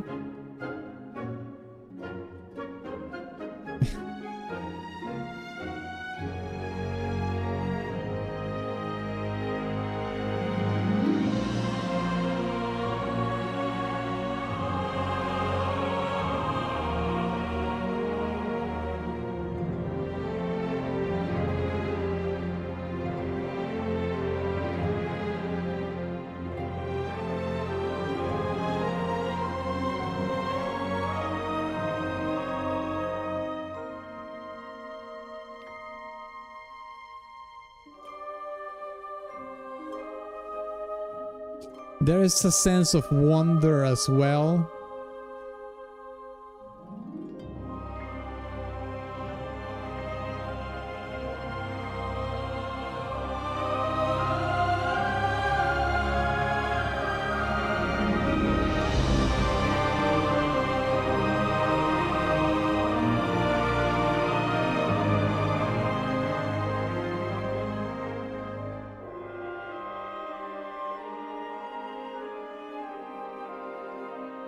I'm going to say something about the storytelling of this track that it's not really related, but this is the way it makes me feel. But I will say it towards the end of the song. The hype for Destiny was real at the time too, though. That's true. I remember when Destiny 1 was announced, people was losing their minds over the game. That's true.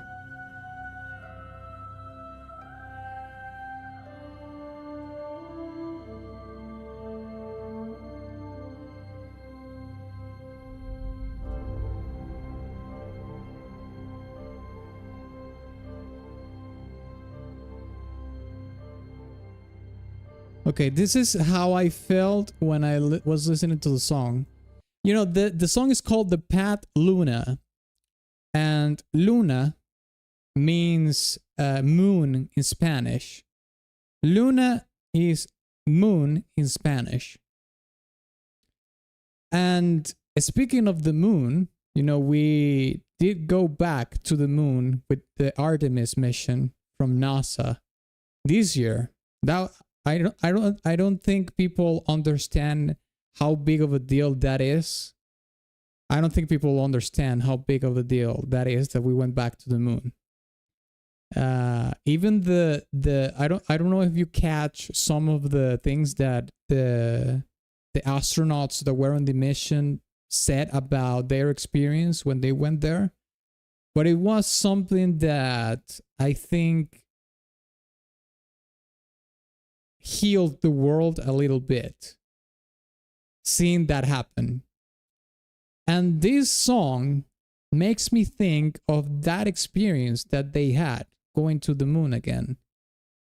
Well, not them again, but us as the human race going back to the moon.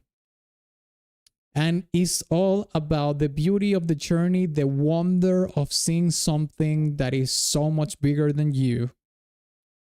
Figuratively and metaphorically speaking,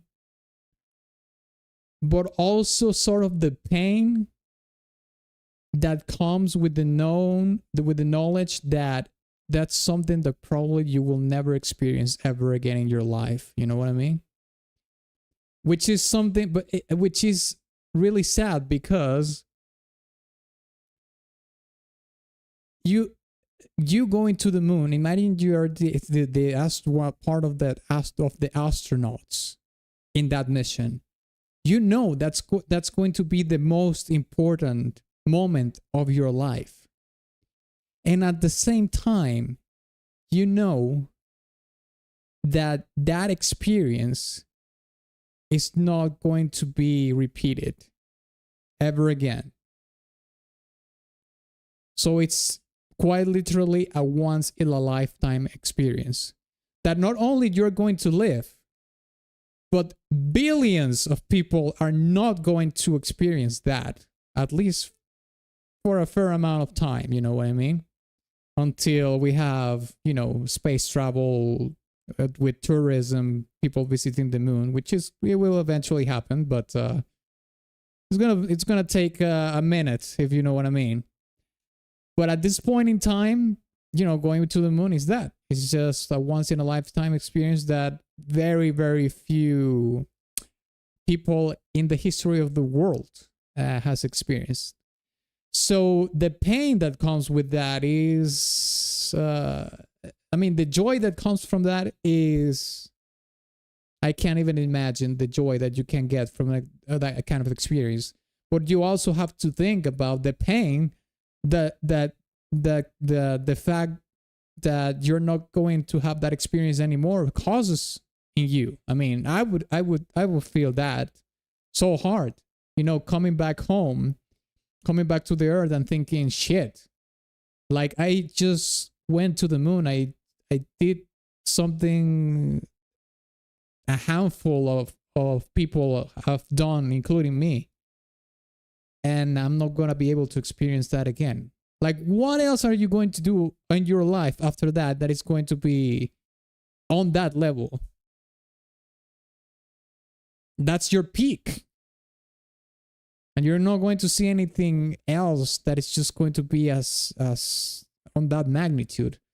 So to do a TLDR version of what I was feeling about the song is exactly the same emotion that I think the astronauts of Artemis went through. The joy of going into this wonderful journey, maybe putting it into the context of Destiny, you know, going in as a player into the world of Destiny for the first time. This sort of a space-faring adventure, but also with the pain that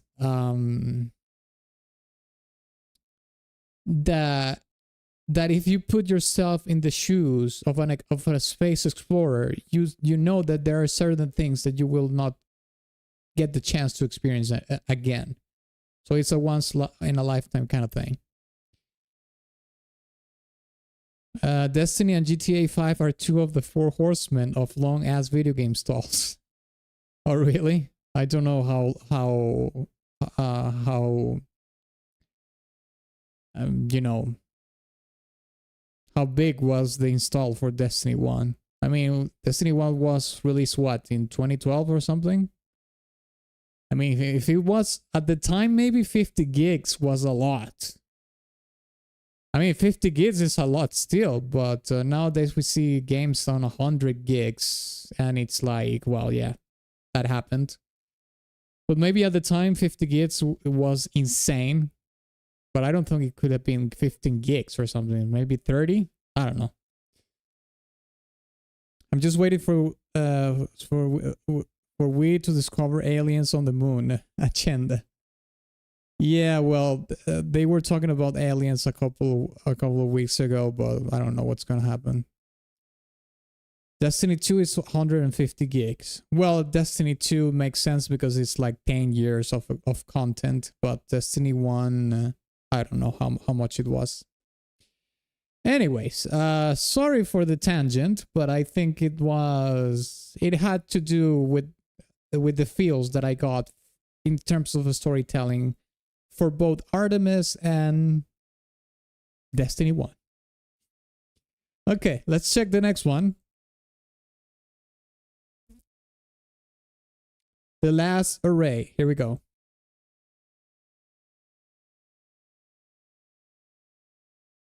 Do we have any official upload? Seems not. So we're gonna have to listen to this upload. Here we go.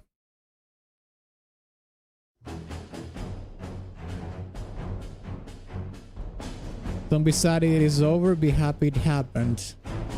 Well, that's that would be the ideal way of thinking, right? But I think I would get a little bit engrossed in the pain of not experiencing it again. But eventually it will fade away, I think. Peak or mid?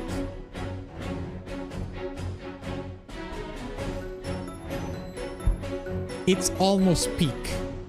It was this close to being peak. I think I would have put it in peak if it gave me shivers, but it didn't give me the shivers. But in terms of storytelling, it's almost peak. It was super close.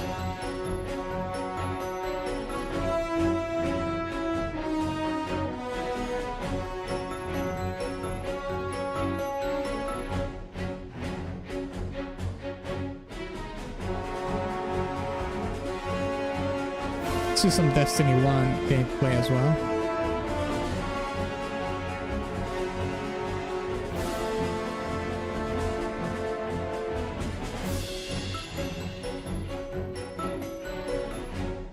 Oh, fuck off.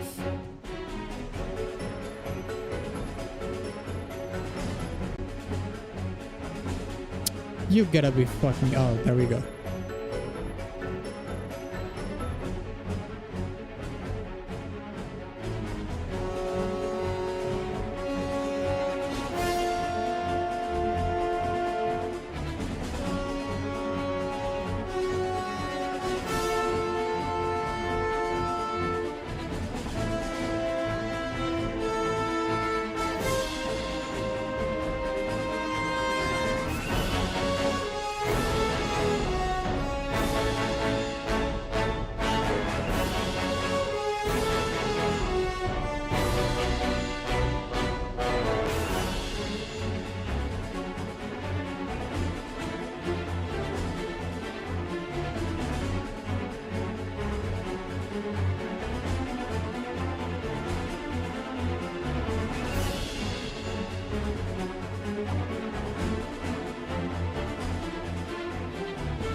Deadhead only speaks in memes. It's an MMO looter shooter.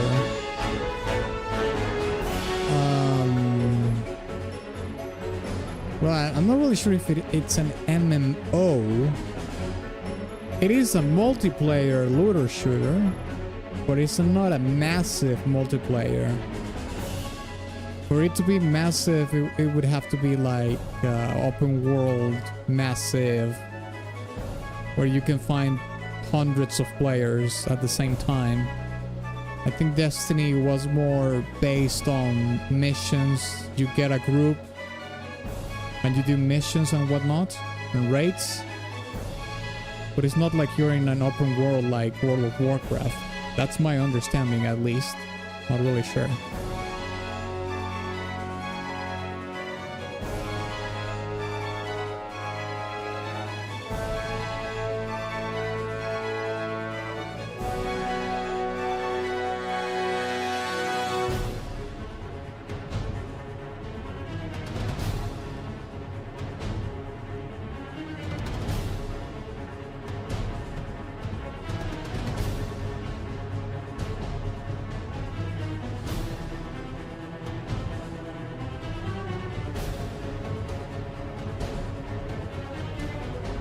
It's an MMO light co-op story shooter with some of the best raids in gaming.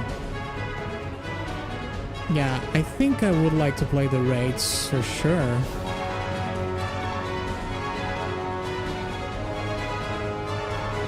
I'll check after this. After I end the streams, I'll check the Steam if they still have the sale for the complete edition or whatever. Edition is called, the one they released recently. I mean, actually, let me see right now if it is there.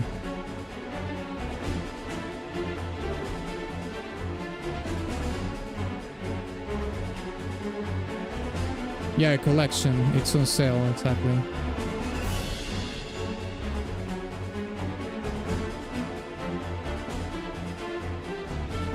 Oh shit, they tell you. I didn't know that they showed the free games that if you just queue the thing. Interesting.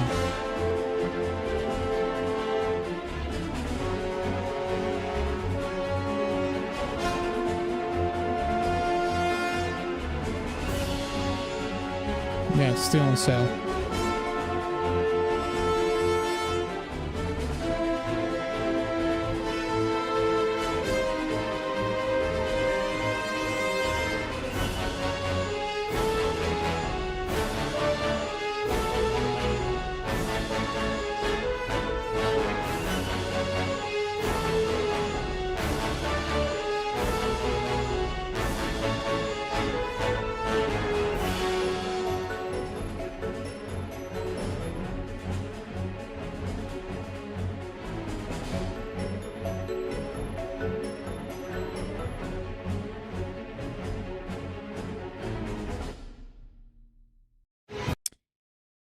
I'll be honest, that song was mid. It was okay. In terms of the storytelling, it's pretty straightforward. Nothing really special. I mean, I think it's pretty standard. I mean, as a matter of fact, I think it's a little bit... how can I articulate this? You can tell that the composition was of the time. Like it's a little bit old-fashioned. That's what I'm trying to say. Now, it's not old-fashioned as in 30 years ago, but you can tell that this kind of composition, it was a thing of its time. You can tell it's old. That's what I'm trying to say. It's not old as 30 years ago. But you can tell the composition is the way composers used to write music at the time. And even at the time, it sounds a little bit, you know, like normal. It's a normal track. It's not blowing my mind or anything. It's okay. I'm going to give it a mid. It's mid. Okay. Next one is Destiny Last Stand. Here we go.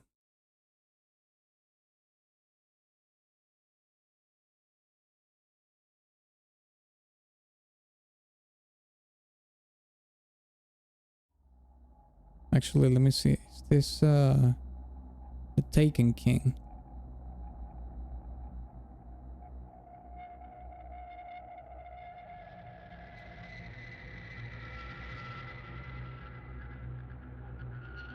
The Taken King.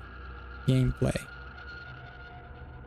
I send you footage on Discord. Oh, okay, let me actually check that out. Let me see here.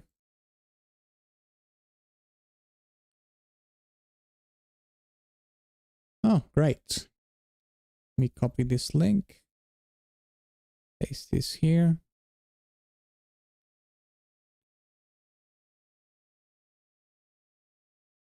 All right, let's check it out.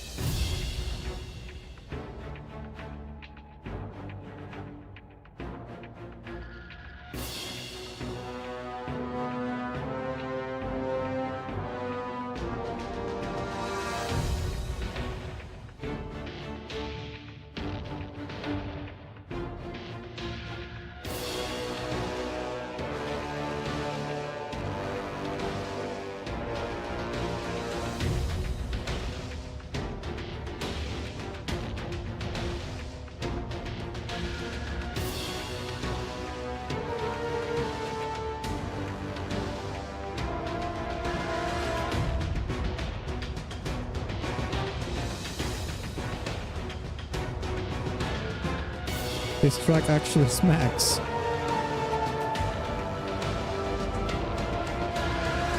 But we'll see about that.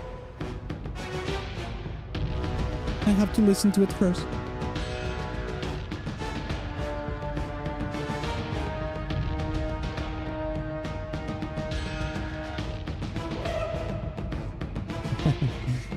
The rips. That thing that you heard, those are called brass rips.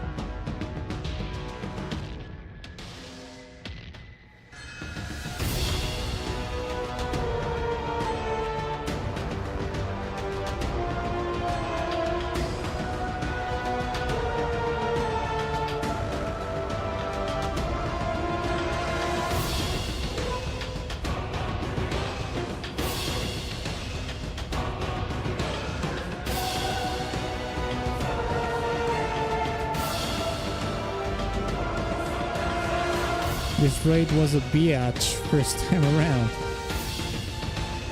That's why is it one of the most difficult raids in the game, I guess.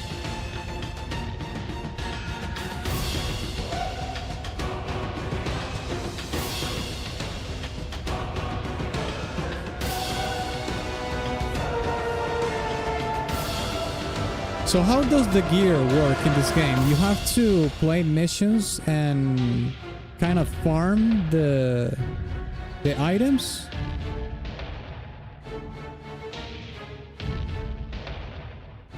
And then when you have a good amount of gear, you do the raids, I guess.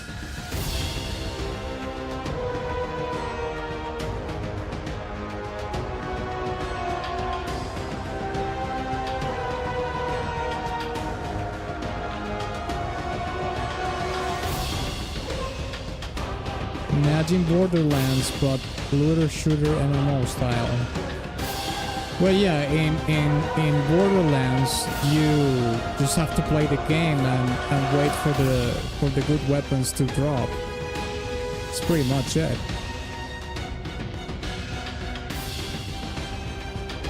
Some are RNG, others you earn by quest. Yeah, in Borderlands, they do reward you with items as well, like good shields and good weapons after you complete some quests.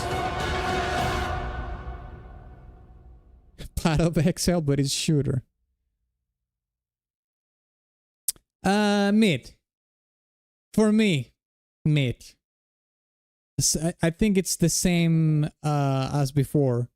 I can understand that you have a completely different take on this song because you play the game, you have the memories, you have the nostalgia. But me, without any strings attached with the game and the music, it's mid. The same thing as before. It's kind of showing its age in terms of the composition and the production. And the music is standard, like it's nothing special. It's not blowing my mind. It's okay. It's not bad. No. but it's mid.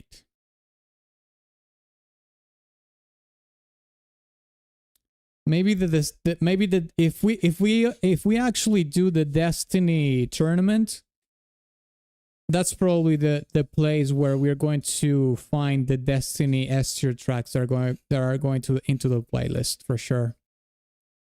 But we have to do the tournament first, or maybe for the next VGM request stream, we will get one that's going to get into the playlist. Okay. Thank you so much, Hauke, for the Destiny core. The Destiny Encore, I should say. Let's listen to the next track, which is from No Man's Sky. This is Escape Velocity. Here we go.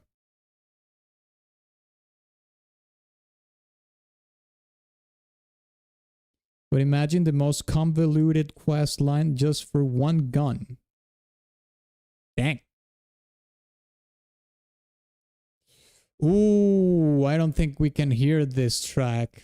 No, this is a licensed song. Dlazerz, you have to change the No Man's Sky request to something else. This is licensed music. I forgot, but yeah, No Man's Sky uses licensed music from 65 Days of Static. Damn, I don't know how many years this has been since I heard this band, mate. Last time I've heard this band must have been 2008 or something. Almost 20 years. Dang. Play the next tracks for now, yeah. Yes, sir. Let's listen to Doom Eternal. The Ancient Gods. Here we go.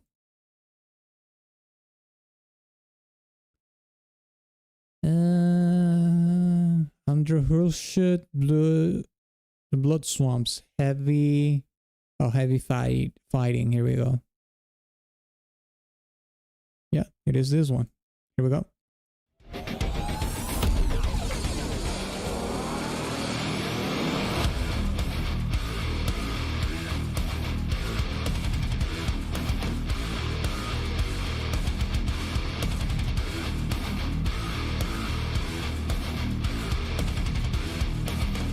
It's a main riff.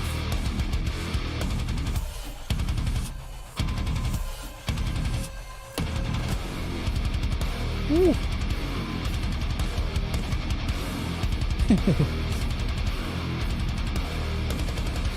It's just people doing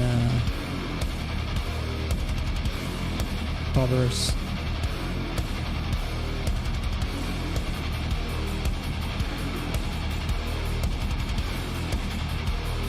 Oh, it sounds really good with those cymbals.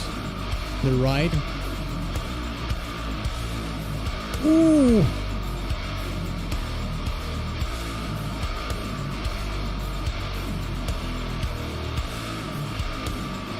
Mate, that riff sounds super sludgy with the bends.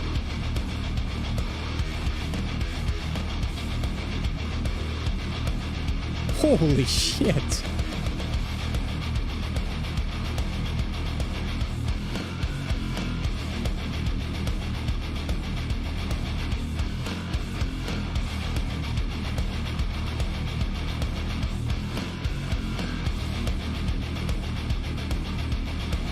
Damn it, there's no gameplay of that part. Oh, here.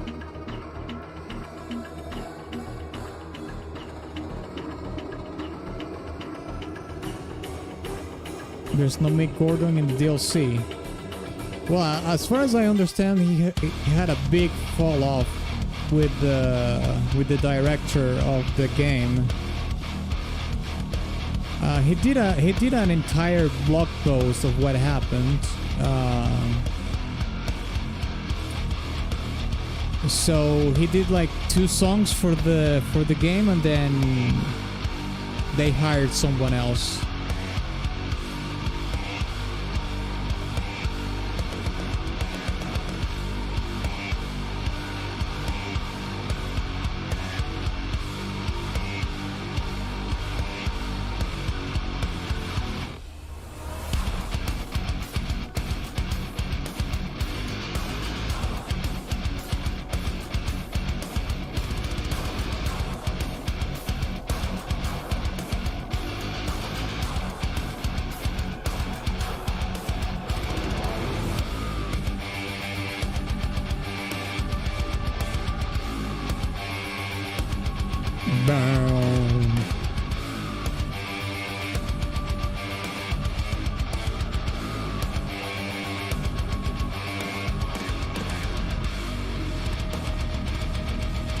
Ooh.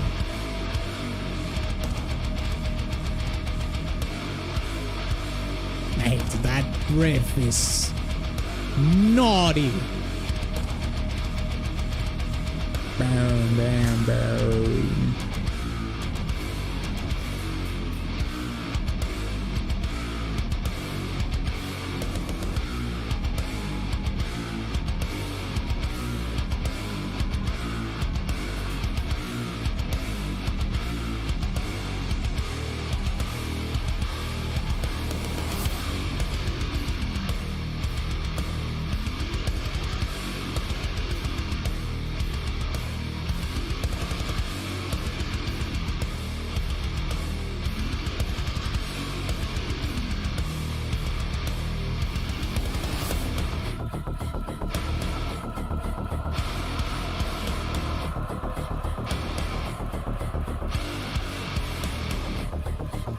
Playlist?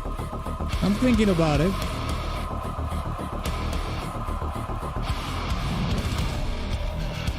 The riser with the choirs was cool.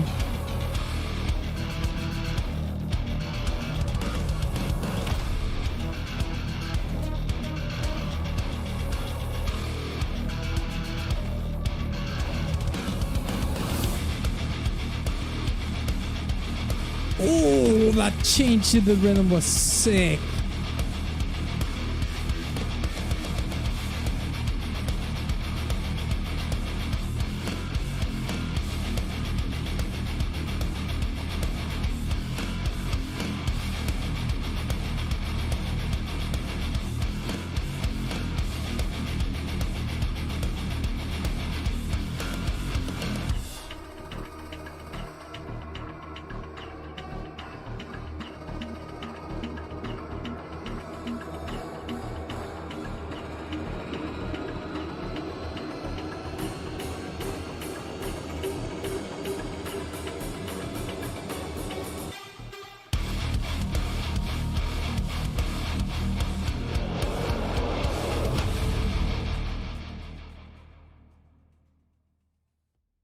Yeah, I think, should I put this on my playlist?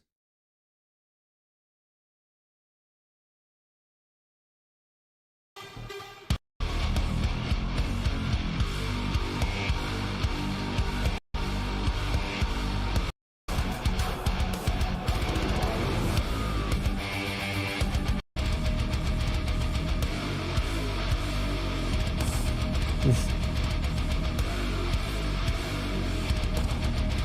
It's just that riff is so fucking crushing, mate. Ugh.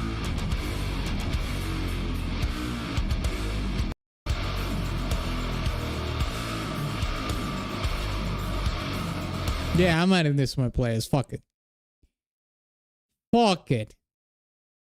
Playlist. I'll add it to my playlist. I don't care. I don't care. Playlist. Let's put it there. Let's put it there.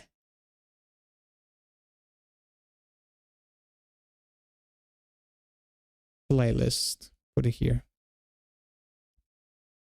One playlist so far. Here we go. Doom. Doom doing the Doom thing. Okay, let's see. You can change for this one. Okay, let's actually listen to it right now, since the No Man's Sky was before this.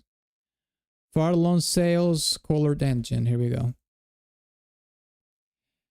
Speaking of old anime, you checked out Akira. Yeah, I've watched Akira.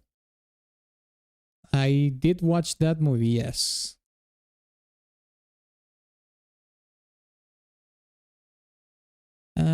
Colored Engine. All right, here we go. Let's check it out.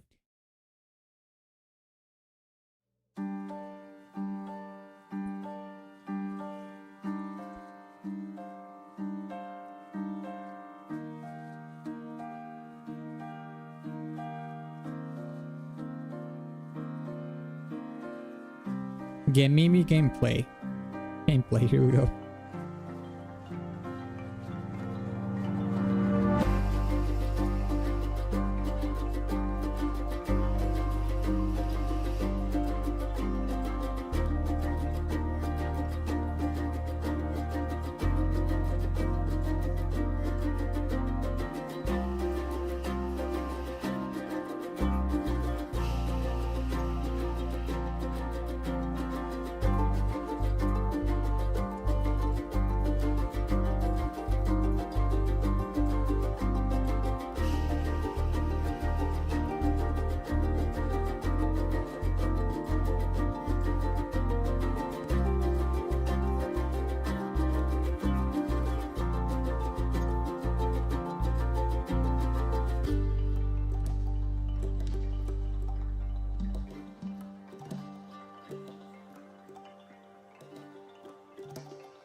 What instrument is that though? I know it's a brass instrument, but I'm not really sure if this is like a...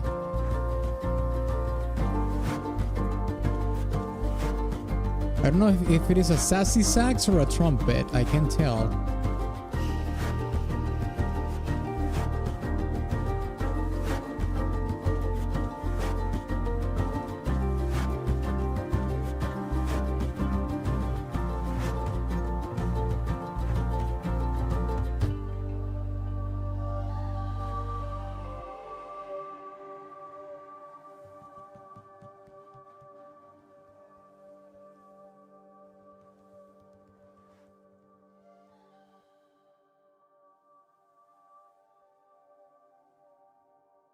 I think that the song here, I think this is a different take that I'm going to take on in terms of this track, because I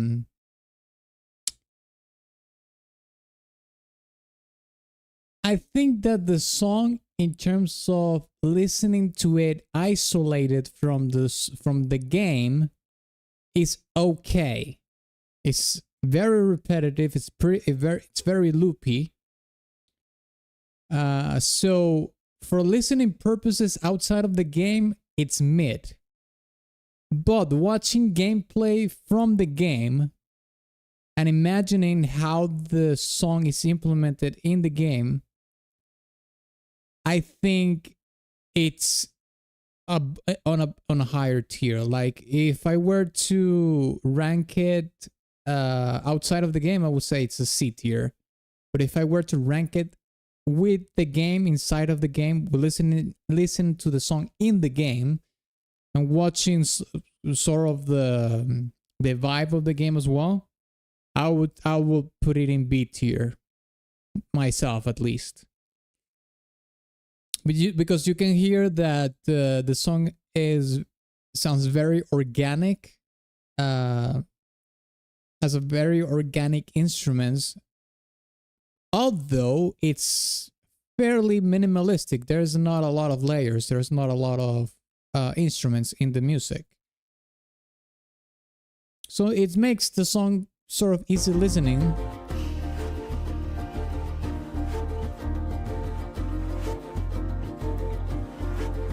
But it definitely, even though the song is pretty loopy, it's almost pushing forward the narrative of just going along in the journey. And I know this is going to sound so on the nose, but the name of the game is Far Long Sails, right? And the music does sound like you're sailing somewhere, in a very sort of DIY manner. Like, it's like you're this character in this sort of, I don't know, desolate world, and you build this sailing vehicle with scrap and things that you found in the world. And now, yeah, I think the music has this sort of scrappy storytelling in it, because of how organic and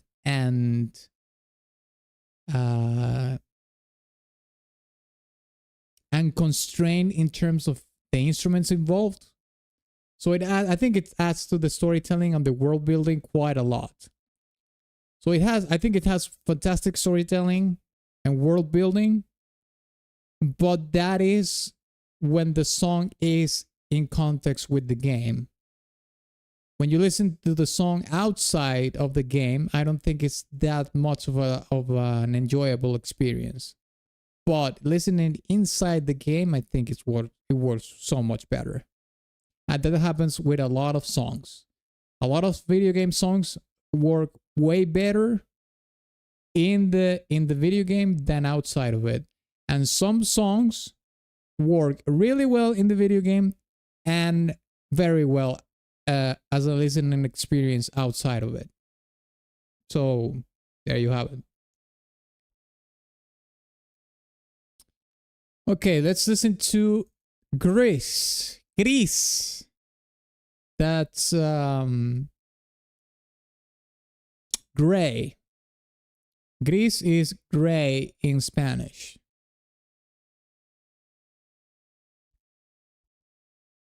The color gray, by the way. Okay, here we go. Gris part 1.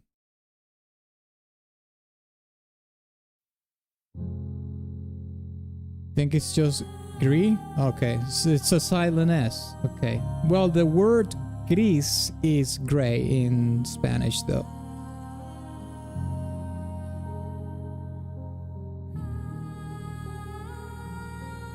The Gris track plays during the intro cinematic if you want to watch that. Okay, let's check that out.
Oh, she lost her voice. Okay, let me listen to that again, please. Fuck. It was actually right on cue with the music, which is crazy.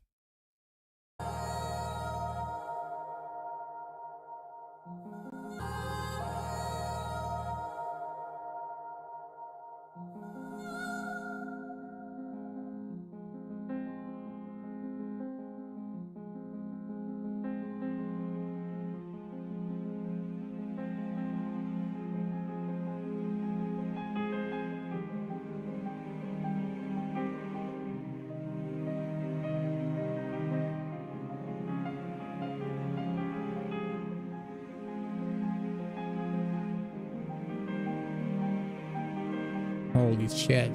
This is so sad.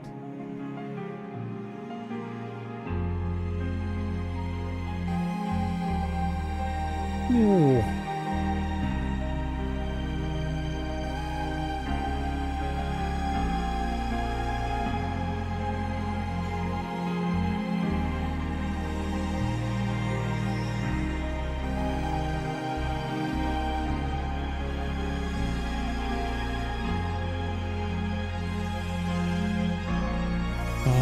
And how it's mixing the synthesizers with the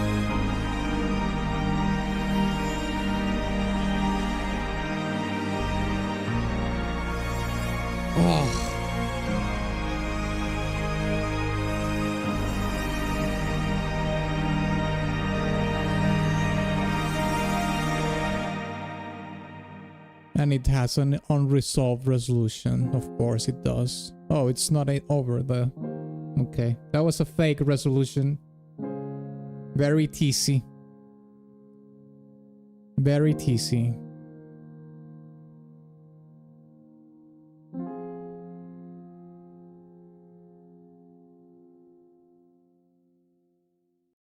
I think this song is peak. I think this song is pretty peak. Absolutely incredible emotional gravitas. Has a lot of emotional weight. It's very poignant. And the you know, the cue, I was lucky enough to kind of sync the music with the intro. The moment the character loses her voice, and you can actually hear it in the music, it's the thing is that she doesn't lose her voice in an abrupt way. It does it in in a beautifully tragic way.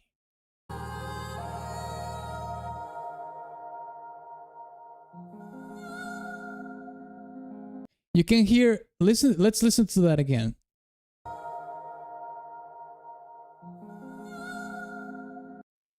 Can you hear? Okay, I'm going to use my trusty Let's Call It Draw. Let me look it up here. Here we go. Let's call it draw. Let's just use this. I'm going blind. Okay, let's use blue here. When she loses her voice, the main character, she's actually doing a little crescendo in the intensity of the note that she's singing. It's going from quiet to louder. So you know that she was prepared to sing, to keep singing, a vocal melody as a normal singer does. But the cool thing in the storytelling right here is that the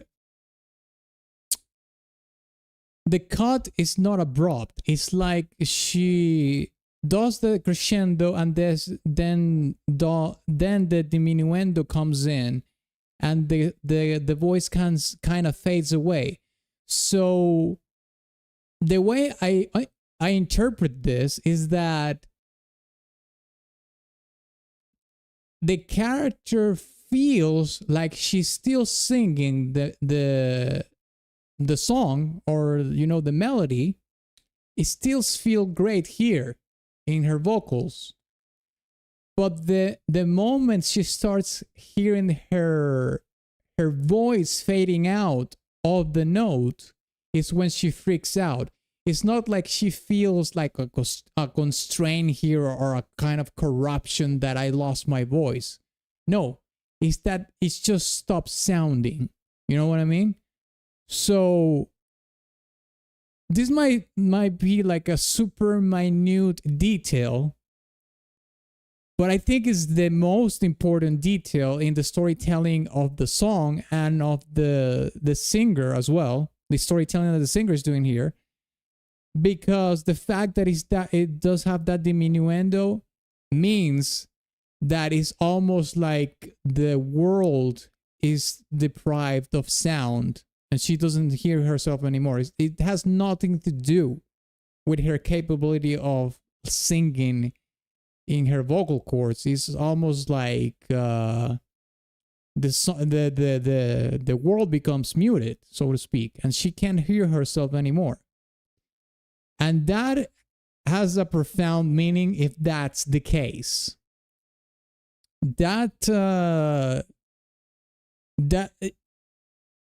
You know what? Sometimes in those little details in music is where everything hits. You can have a song. Sometimes you can have a song that maybe you don't feel, too much into it, but then comes something like this, and it makes the song for you. Now, that is not the case for me. I think the entire track is fantastic, amazing song. But this is like the cherry on the cake. This enhances the storytelling of the music and the game like 10x, in my opinion. So yeah.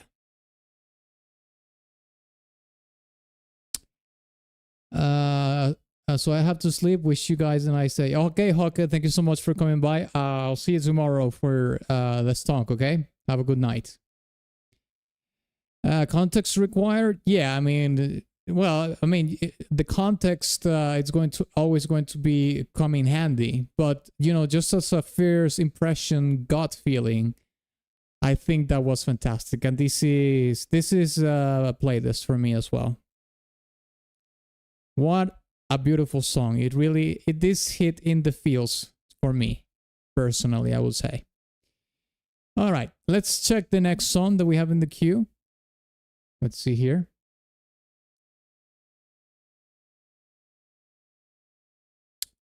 Necomata Master. Here we go. A Scar in the Earth, long version. Scar in the Earth.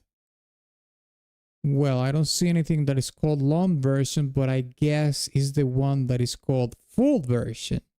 Kind of makes sense, right? Scar in the Earth. Okay, here we go.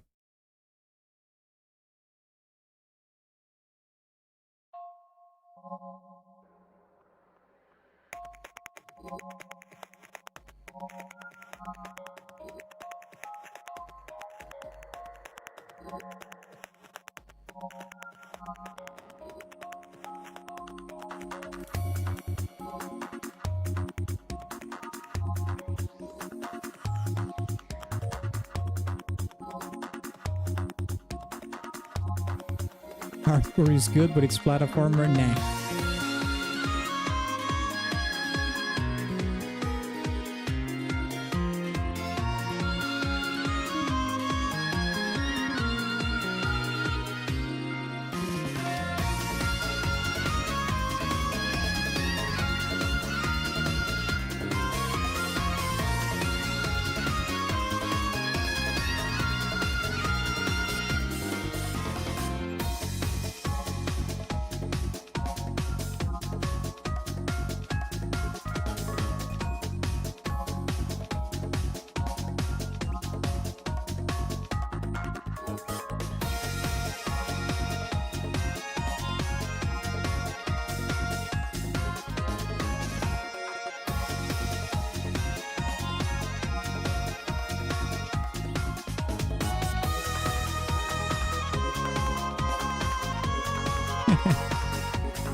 It's a pretty melody.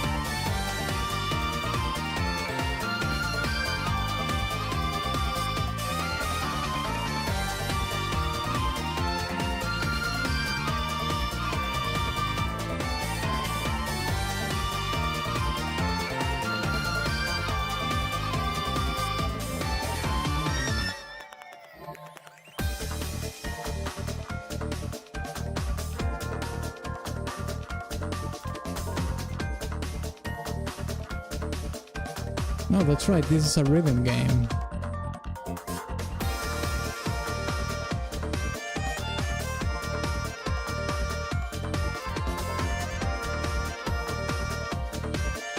It is from Beatmania rhythm game. Yeah, I remember this now.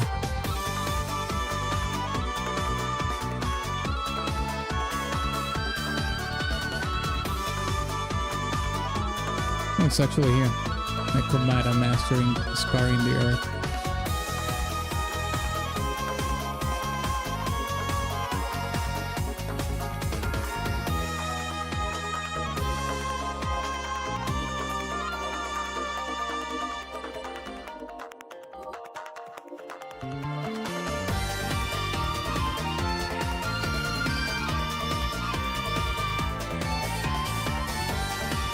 Vibey. Yeah, it's vibey. Not really sure if I'm going to put this on my playlist though, but I enjoy the song, yes, it's enjoyable.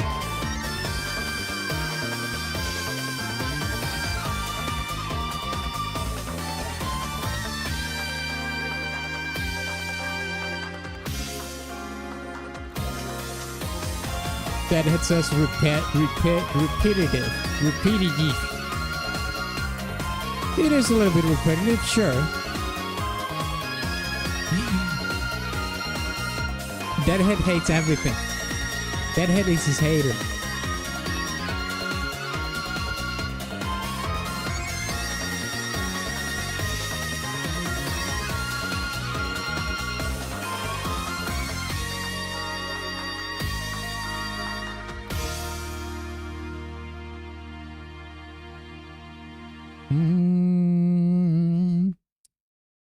I would say that this song is pretty upbeat. I like the main melody. it is true, Deadhead, that what you say, it's a little bit repetitive. I like the mix in between the synthetic elements and the organic elements, and the drums sound pretty upbeat as well. Not gonna be in my playlist, but it's true that it's a pretty vibey track. It's pretty enjoyable. I can't really though connect the title of the track with the storytelling that I'm hearing in the music. It says it's called Scar in the Earth. That sounds pretty, I don't know, tragic. Scar in the Earth. But the music has a somewhat different storytelling, so I don't know. I'm going to claim defeat in this one, lads. I don't know how that connects with the storytelling that I hear in the music, because the music is pretty vibey and upbeat. But if it is some crazy tinfoil hat juxtaposition to what actually happens in the storytelling of the song, I can't understand, but seems a little bit far-fetched, if you ask me. Okay, let's listen to Bomb Battle from Boneworks. Here we go.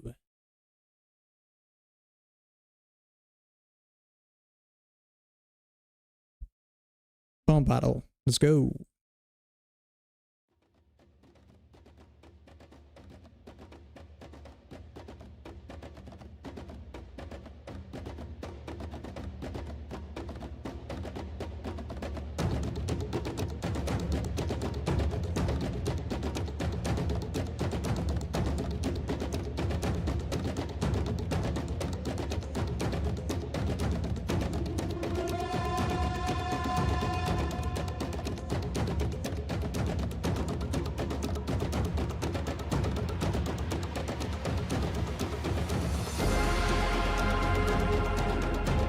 Tribal, yes, it does have a tribal percussion.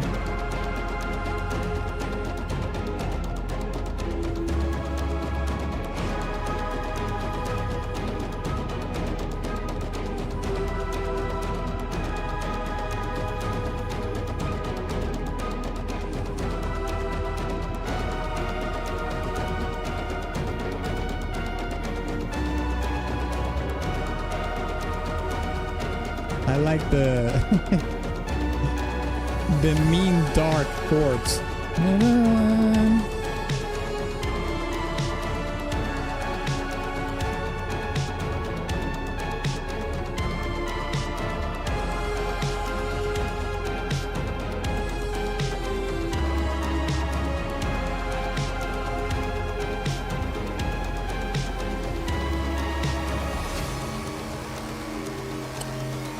Oof.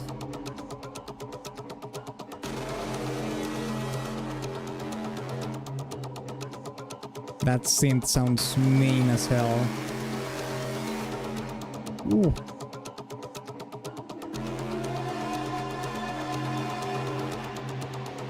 The evil natives, yeah.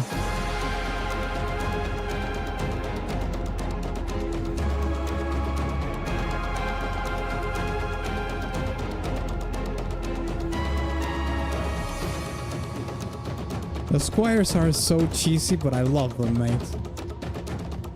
They sound very Y2K black metal or something.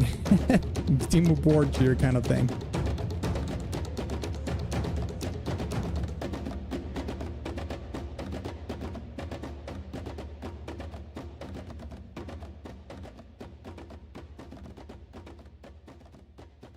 Okay, I'll be honest, I'm not gonna add this to my playlist, even though Boneworks soundtrack has been really good so far. I think this is a really good example of how the composer mixes this synthetic with organic elements. We did hear synthesizers pretty much more towards the mid section of the entire track. But probably my favorite thing about the song was the choirs that we hear, somewhat ghostly choirs that we hear in the song. Because they remind me, they're somewhat nostalgic towards the Y2K, towards music that I used to hear in the 2000s, like symphonic black metal and stuff like that.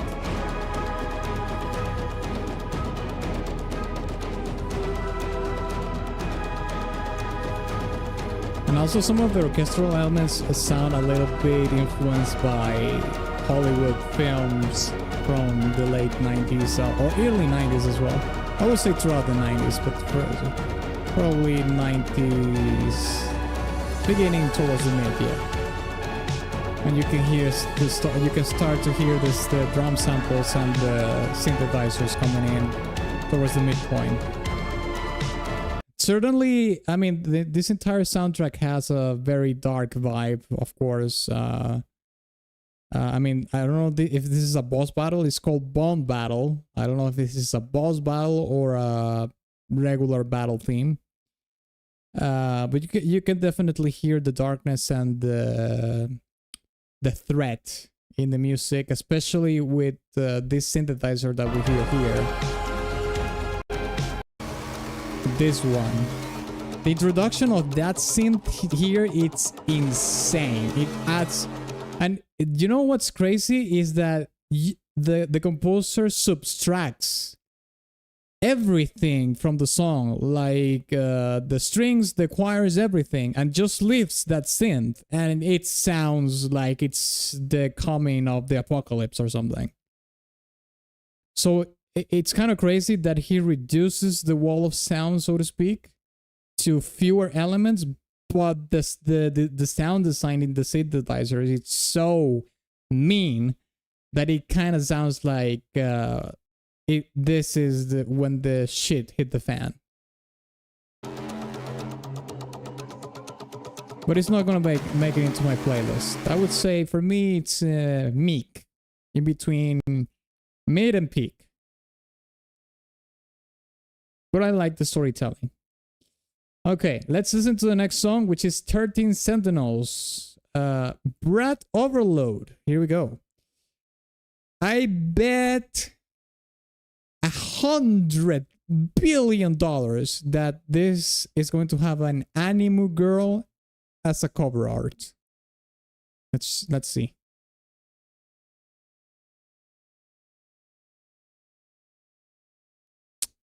Well, this is called Breath Overload, but he said branched, so it's this one. I think it's this one, not this one. Yeah, this one. Breath Overload branched. Let's check it out. Yeah, the branch one.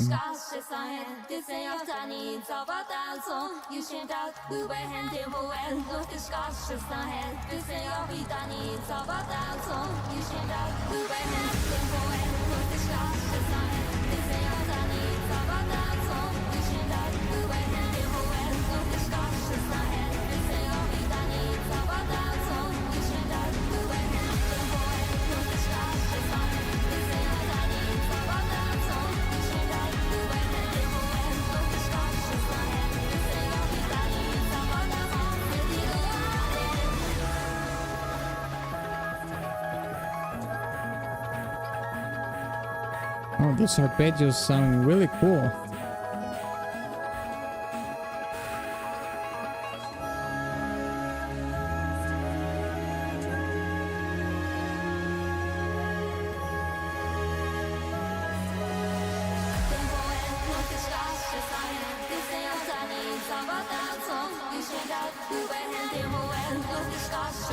The choirs sound like a Slavic language. It almost sounds Russian, but it's not Russian entirely, perhaps. I kind of feel like a sense of Russian in there, and even the singing style of the singers. of the singer, sorry, it's Slavic. Eastern Europe, Eastern European.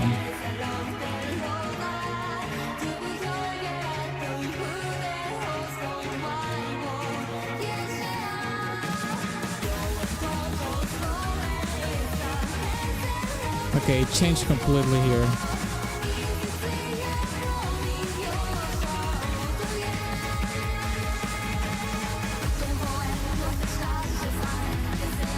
This is the part that I like the most.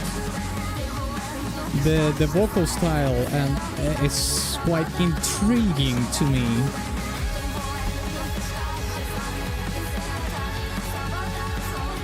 Does this actually have lyrics, this part, or is this just gibberish? Or maybe this is a made-up language. Could be as well. Sort of a near automata thing, like the Chaos language, or something else.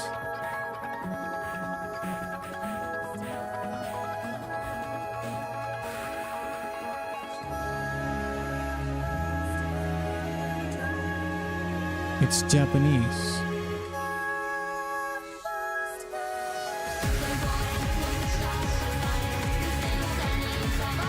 This part is Japanese? No, this doesn't sound Japanese at all. Like I said, it's kind of Slavic, Slavic language.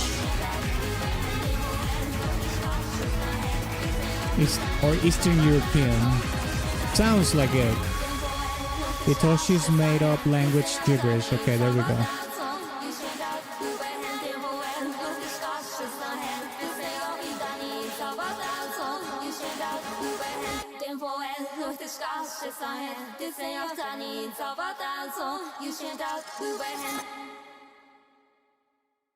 Okay, the thing about this track is that I think this part right here with the last one that we heard, with the quote unquote Slavic like, let's put it that way, choirs is the most intriguing and interesting part of the song. I really like that part, but I can't say in my good graces that I did like the rest of the song. I think the rest of the song is okay, but this part is actually pretty good.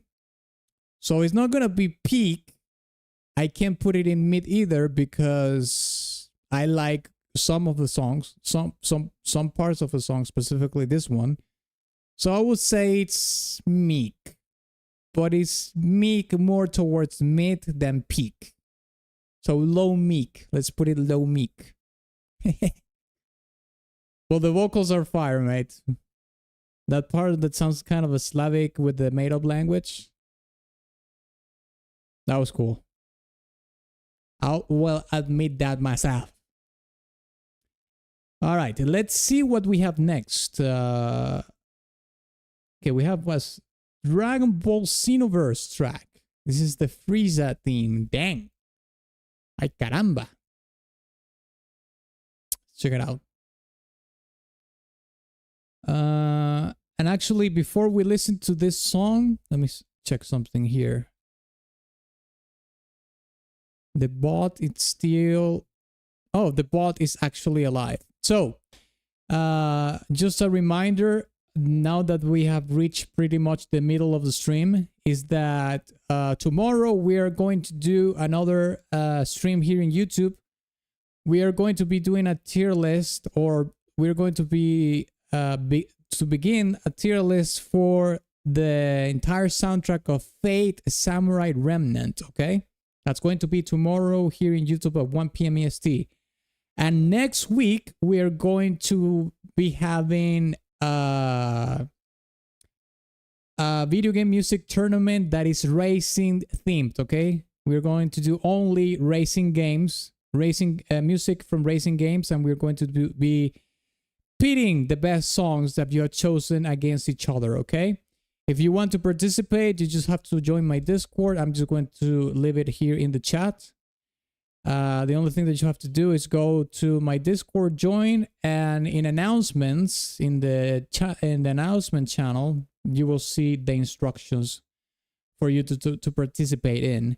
Also, I just want to say that you don't need to be on the tournament, the day of the tournament, to participate. You just need to do nominations, just in case you can't attend, or maybe you don't feel like you want to be on the stream or whatever. It's fine. This is a community event, not a stream event. So if you join the Discord, you can nominate your songs there, okay?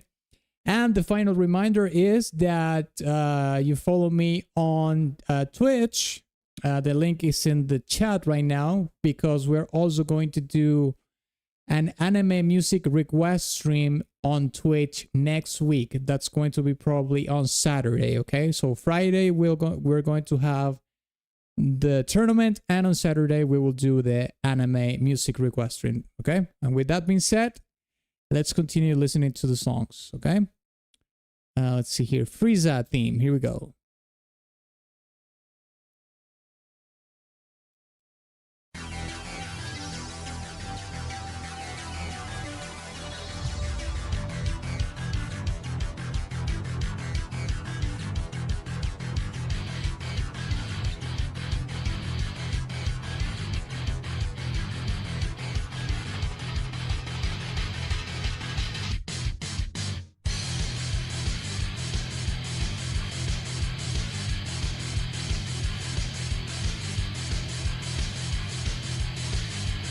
Oh, this has included. Okay. Oh yeah, the first bit had the gameplay included. Yeah, there we go. Let's pause these then.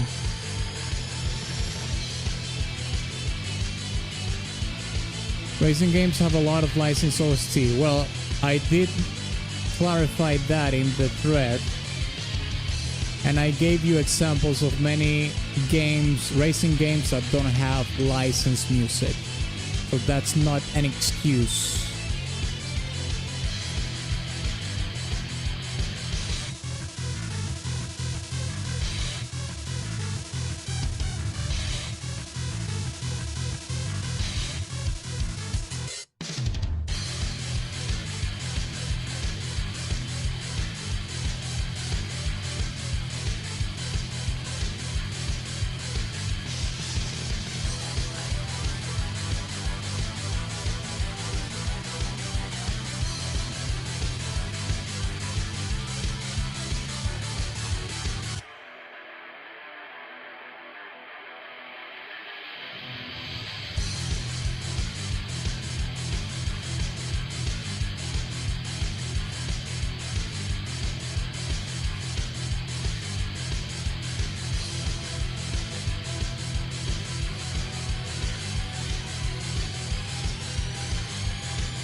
You forgot Full Throttle. Is that a request that you made?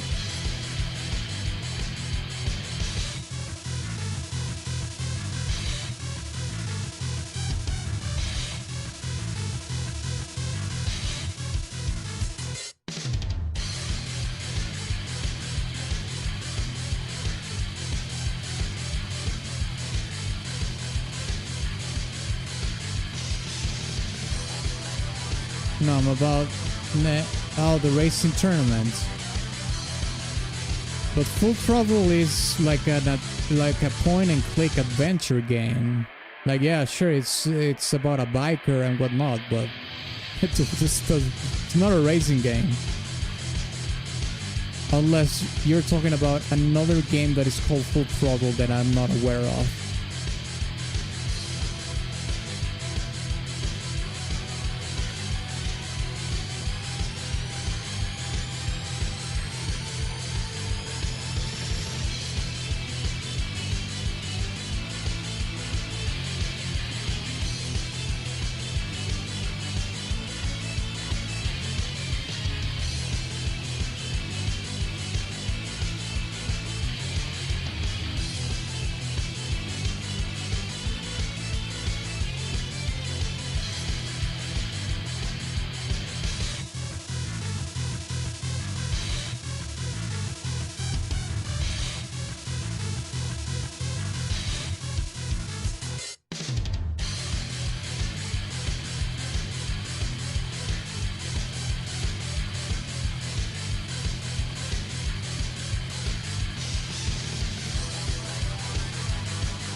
I think this might be another one of those cases in which the song works better in-game than isolated from it. I'll be real, this is pretty mid. The riff is low mid-tier. The synthesizer meloding it is mid. The song is mid. No, I didn't like that song, no. I'm afraid it's not on that level, no. Frieza failed with that song. I'm afraid. Better luck next time.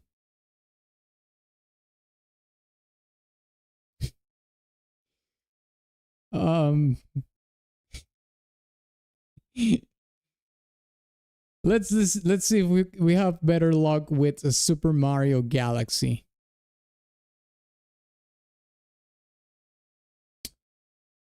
Melty Molten Galaxy, here we go. Which version should we listen to though? That's an extended version. I guess we can listen to this 419. I don't know. Oh, but this is from the movie. No, sir. I suppose it's the 240 something because I've seen that repeated over and over again. Let's listen to this one.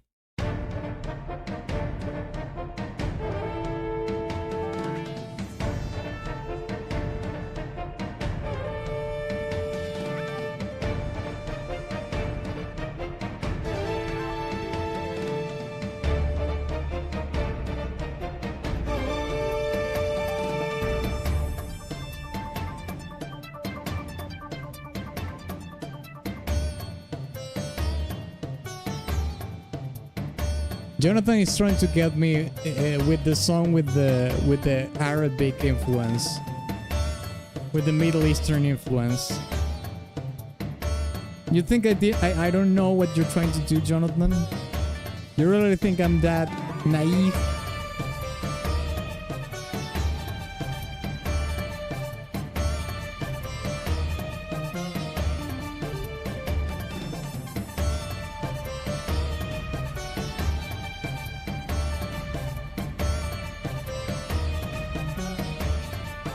Is it working?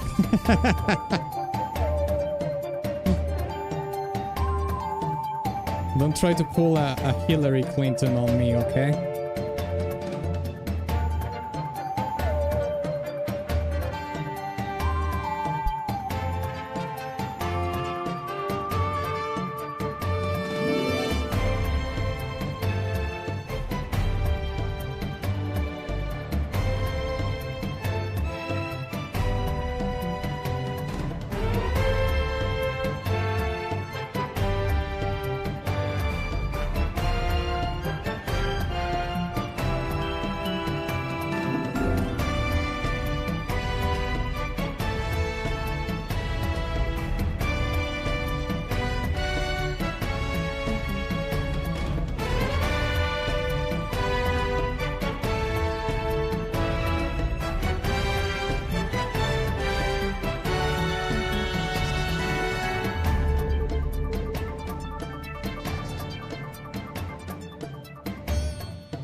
The instrument sounds like a sitar though.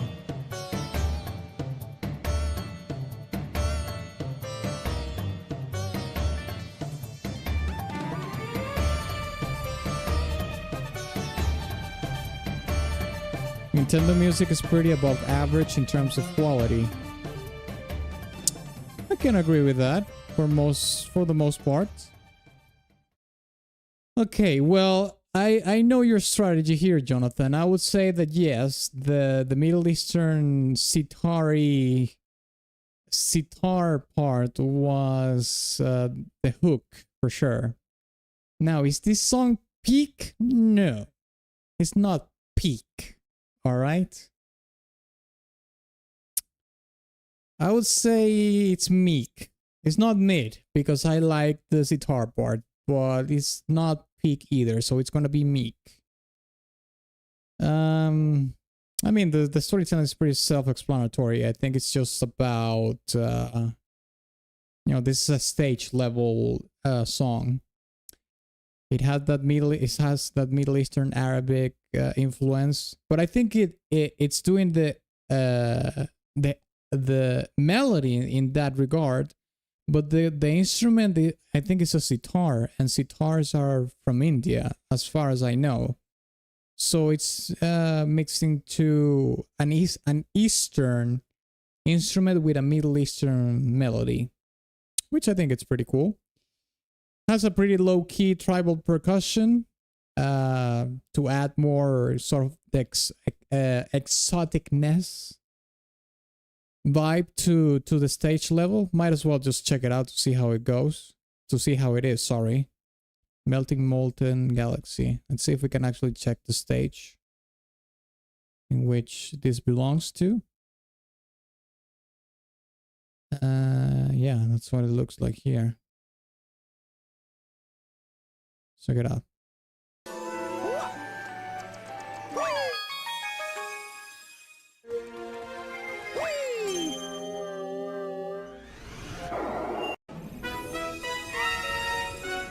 Melting Molten Galaxy. Okay. Yeah, it looks pretty molten lava, sure. Okay, that structure... I couldn't really tell. But yeah, it's like volcano with sand and stuff like that. I'm trying to see this structure here to see if it has a little bit more of a Middle Eastern vibe to it, in the design at least.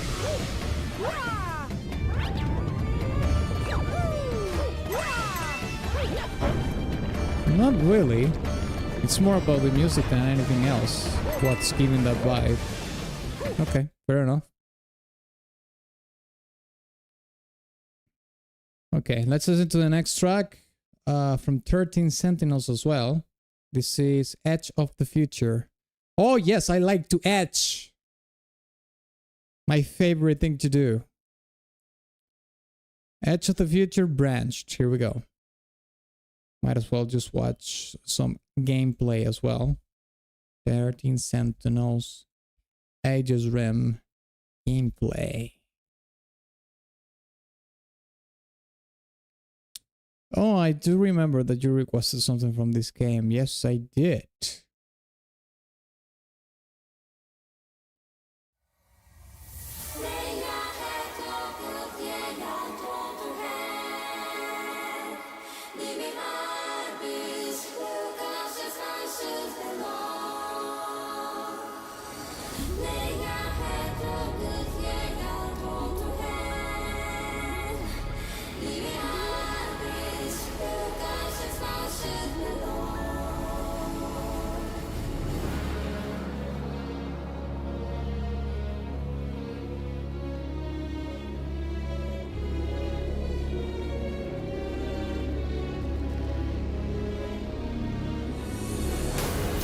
Hey, Taro Miura.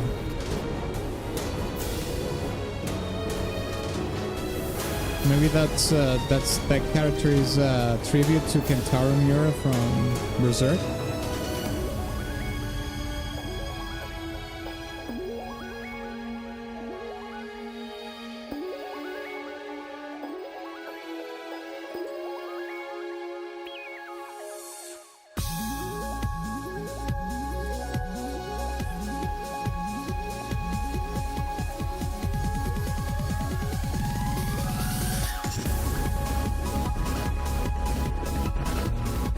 All right.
Yeah, they had to introduce a cue like this to create space.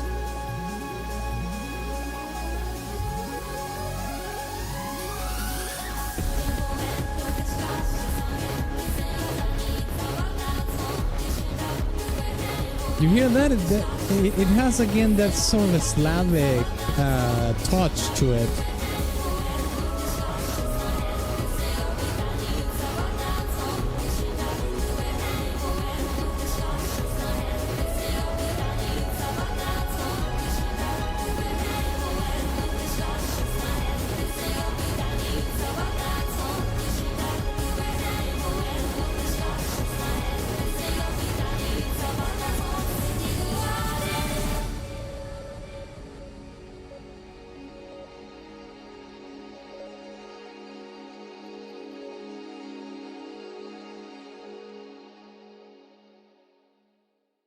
I mean, it's the same thing as this. The thing is what it's the thing that is happening with the song is the same thing that happened to me with the previous track, the Brat Overload.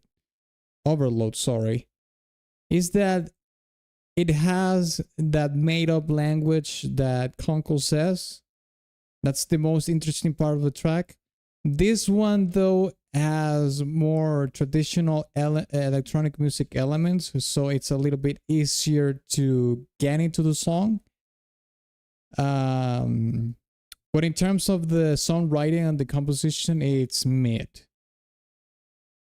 But the highlight is when the choirs come with the made-up language. That's the best part.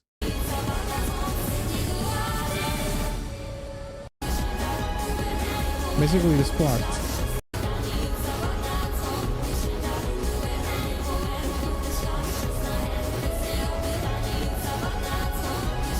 So far I hear that it has sort of this unifying thread of storytelling, that it has the made-up language. So that's the one thing, the one highlight that I can find in this soundtrack so far that I like. But that doesn't necessarily mean that I like the songs on an S tier level just because of that. No, absolutely not. But at least there's like a glance of hope for me, at least. So it's not mid, it's not peak. I'll put this in meek as well.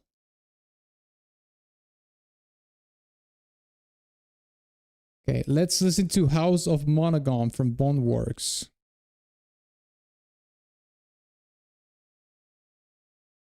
Okay, here we go.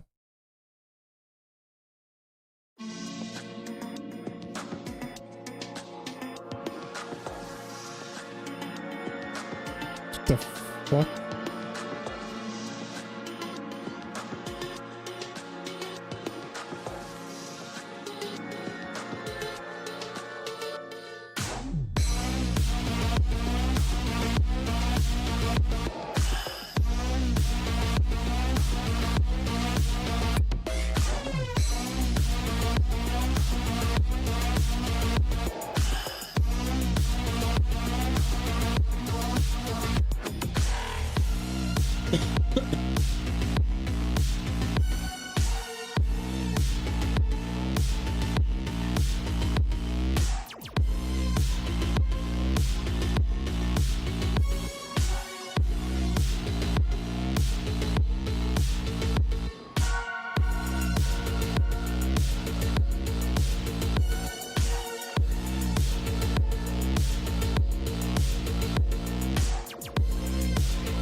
This one's very odd.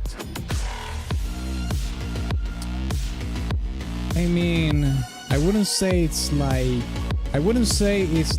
avant-garde, like for example, I don't know, like an Ultra Kill track.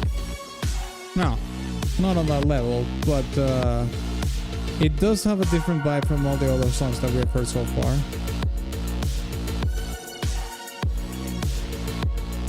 It has a slight horror synth influence, perhaps, with that melody that we hear. Dun, dun, dun. A little bit.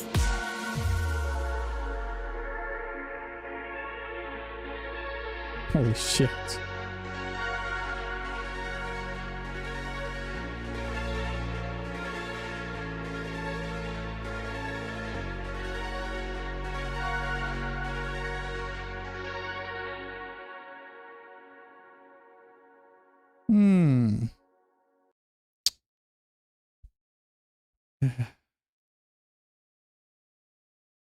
This is a mix. This is like a mix in between a song that you would hear in Cyberpunk and a horror synth track. I don't know. I didn't feel particularly drawn to it, so I'm gonna say this is a mid track. Although I will say it does retain the dark, gloomy storytelling that all the other Boneworks tracks do. So at least it has consistency in the storytelling. But in terms of the songwriting and the composition of the music, yeah, I would say it's mid. It's not... it didn't draw me in, to put it simply. Mid.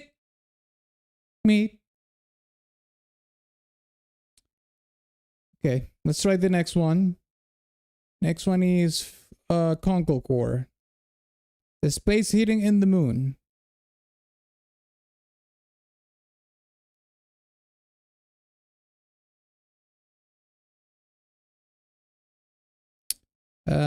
Space hitting in the moon. This is, yeah, this looks like it is the... Oh, no, wait, this is the extended version. Space hitting in the moon. This is a remix.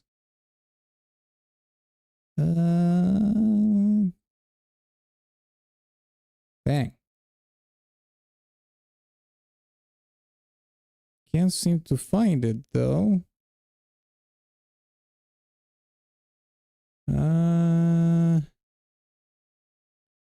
Damn. Uncle, do you have the link for the song by any chance? Because I can't find... I mean, it's here, but this is an extended version. This is 20 minutes. And this one, it says it's a remix. So, I don't know. Is it this one? The second. This one? Okay.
I'll say this.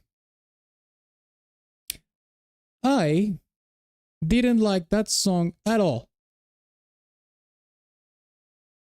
Not one gist. Absolutely no. No. Not for me. I don't know if anybody in the audience liked this song, but for me, it's a no. I don't care. It's mid.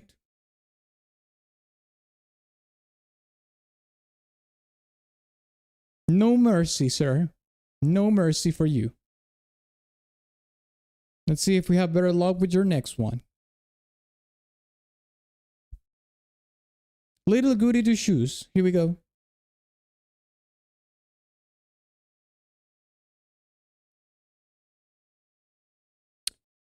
Auftakt Prelude. Here we go.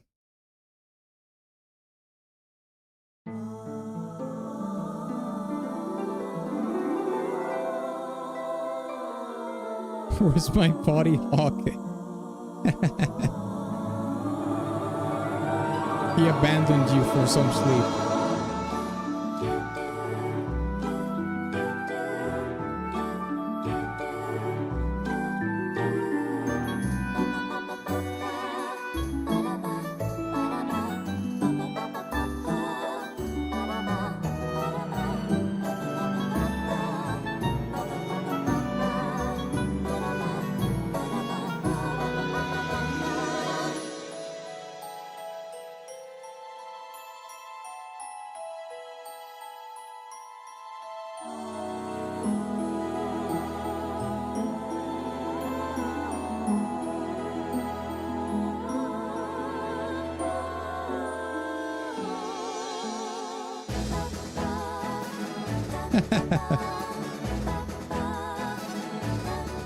Yeah, this has a little bit of Nintendo influence in it.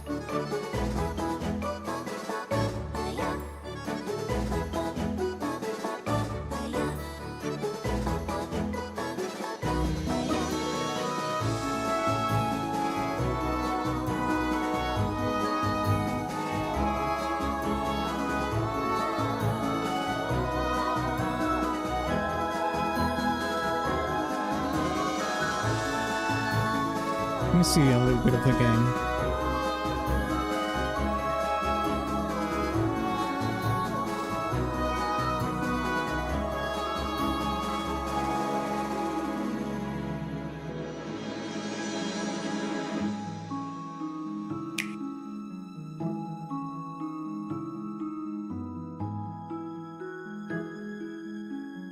Dang.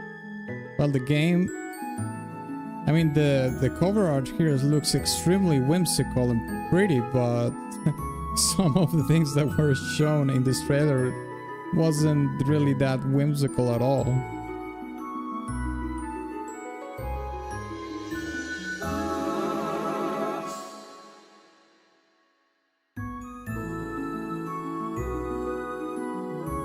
I mean, yeah, this looks extremely whimsical and pretty.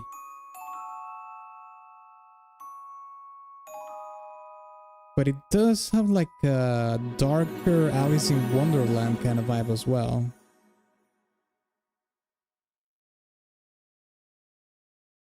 I mean, I like this so much better than the previous track.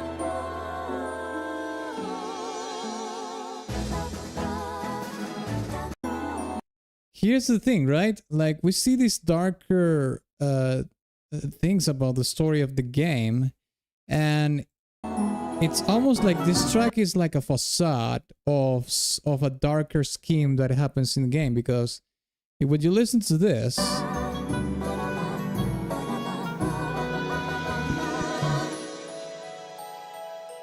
it's super pretty. Like, you wouldn't suspect something bad or dark is behind the music, right? Da, da, da, da.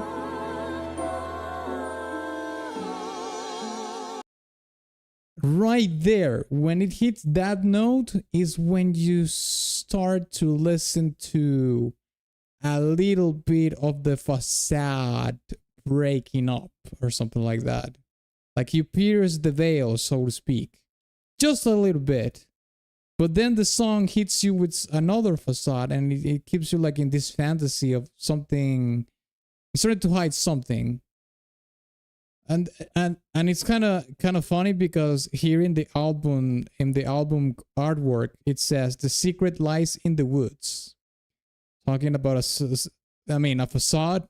It's hiding something, right? A secret. You see, and then it hits you with this.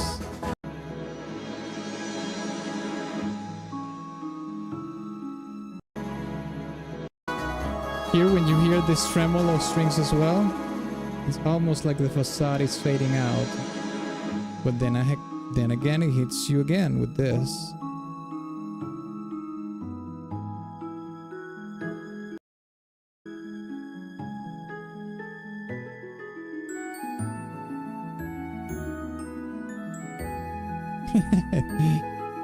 What the?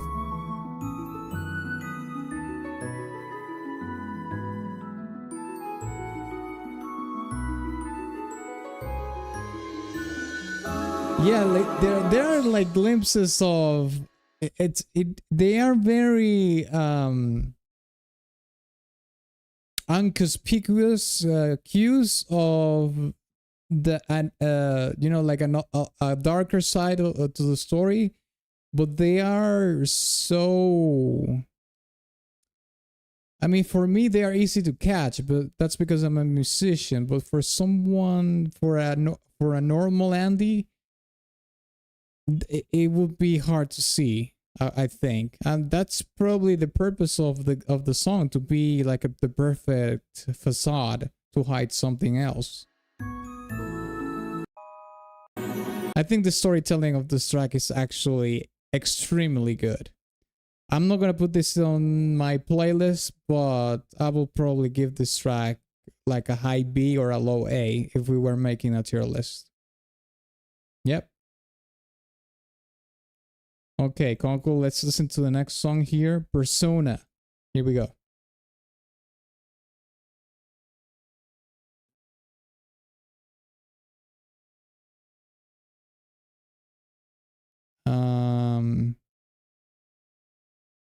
Police station. Here we go. Is it this one?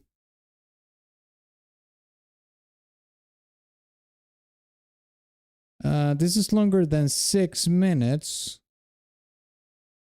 Is there a shorter one? Mikage Police Station. No. Oh, it's called Dungeon. Well, yeah, it is this one, but it's longer than 6 minutes. And you did a 6 coffee for this. Okay, we're gonna have to find a shorter one.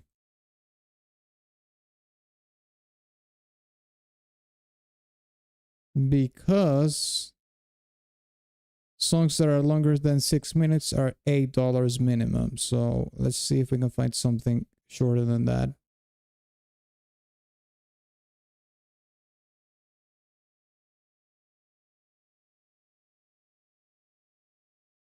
I can give the rest. Okay. Well, in that case, yeah, we can listen to the other one.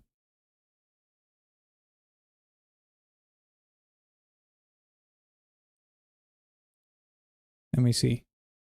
Let's start listening to it then.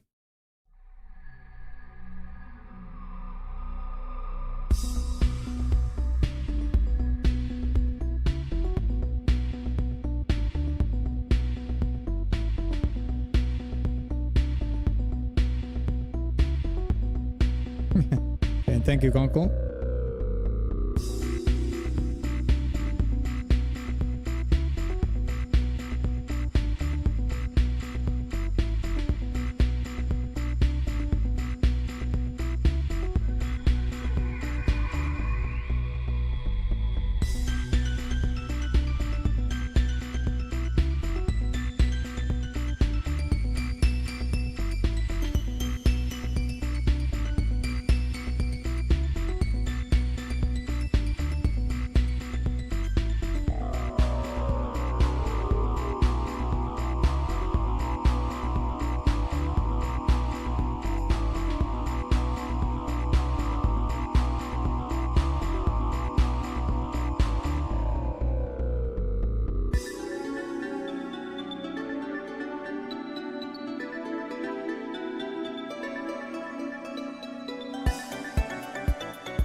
I mean, I think the song so far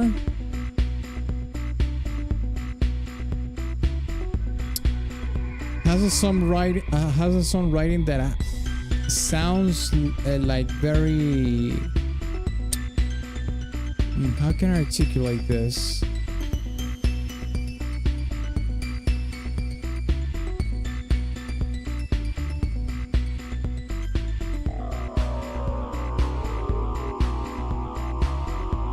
Like you're trying to peruse and find clues about things You're trying to construct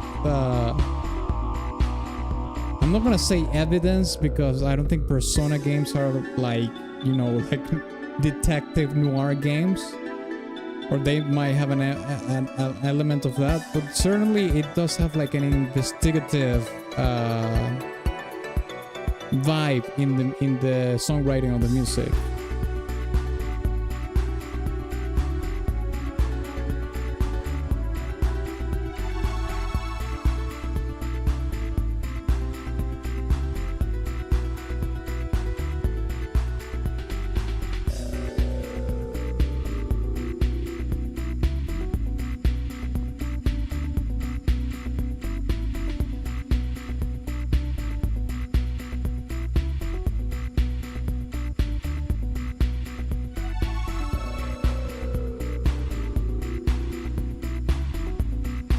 In my opinion, better than the Nusona nowadays.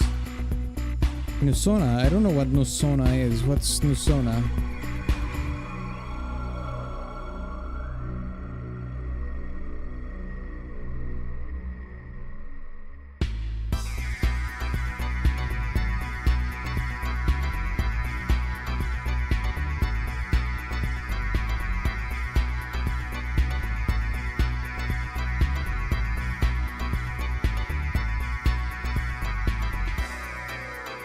Oh, Persona Nusona. I get it now.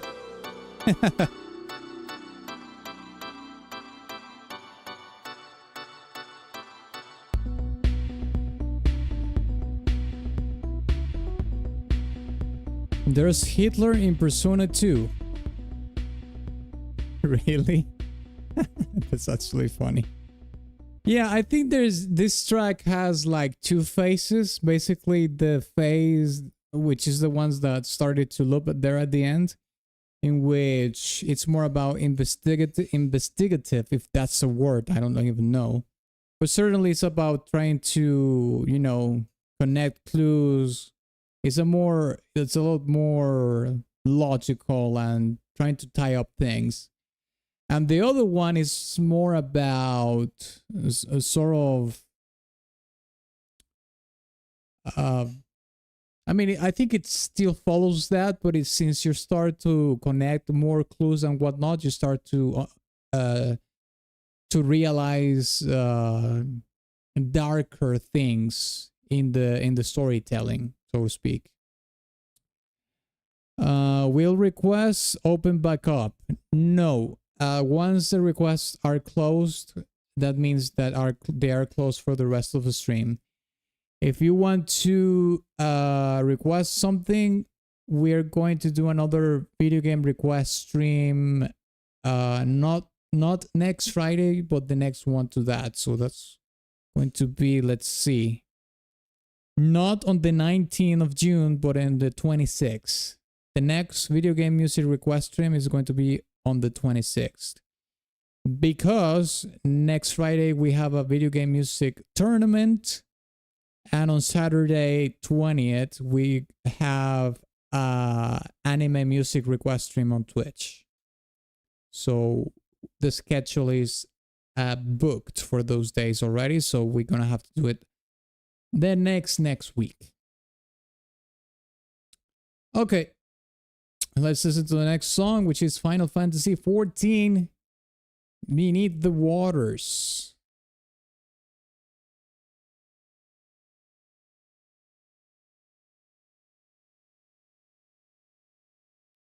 Amarut overworld theme. Okay. Let me check something here.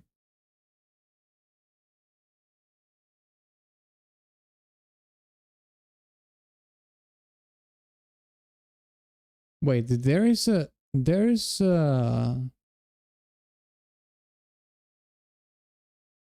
no, never mind.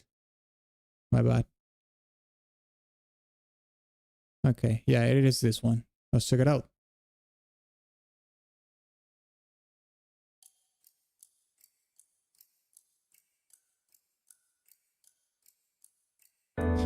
Based Persona 2. I mean, it takes. I'll say that. Yeah, it takes balls to put Hitler in a video game. That's for sure. Although maybe by the time Persona 2 was released, people wasn't as offended with those kind of things at the time. But nowadays, it would take balls for sure. I mean, even in World War II games nowadays, they censored the swastikas. You know, so it's just so ridiculous, mate. Just put the damn thing. It's history.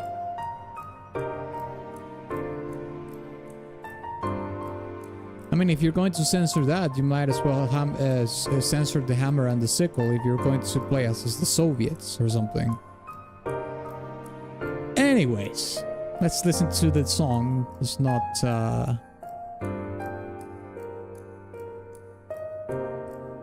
let's not peruse that vault of crap.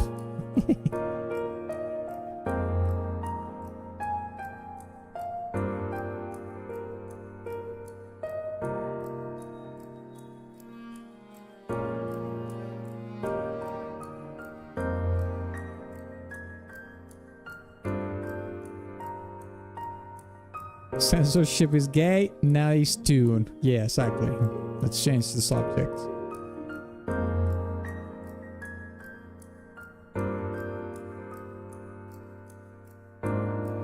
Interesting that we have a sample here with the clock pretty much throughout the whole track so far.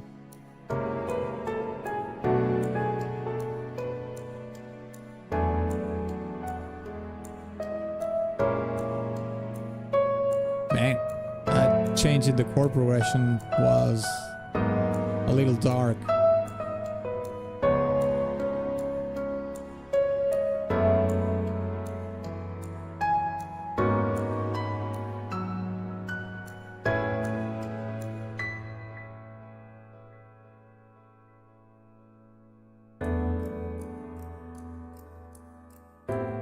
Great silence. It created a lot of expectation, as it should.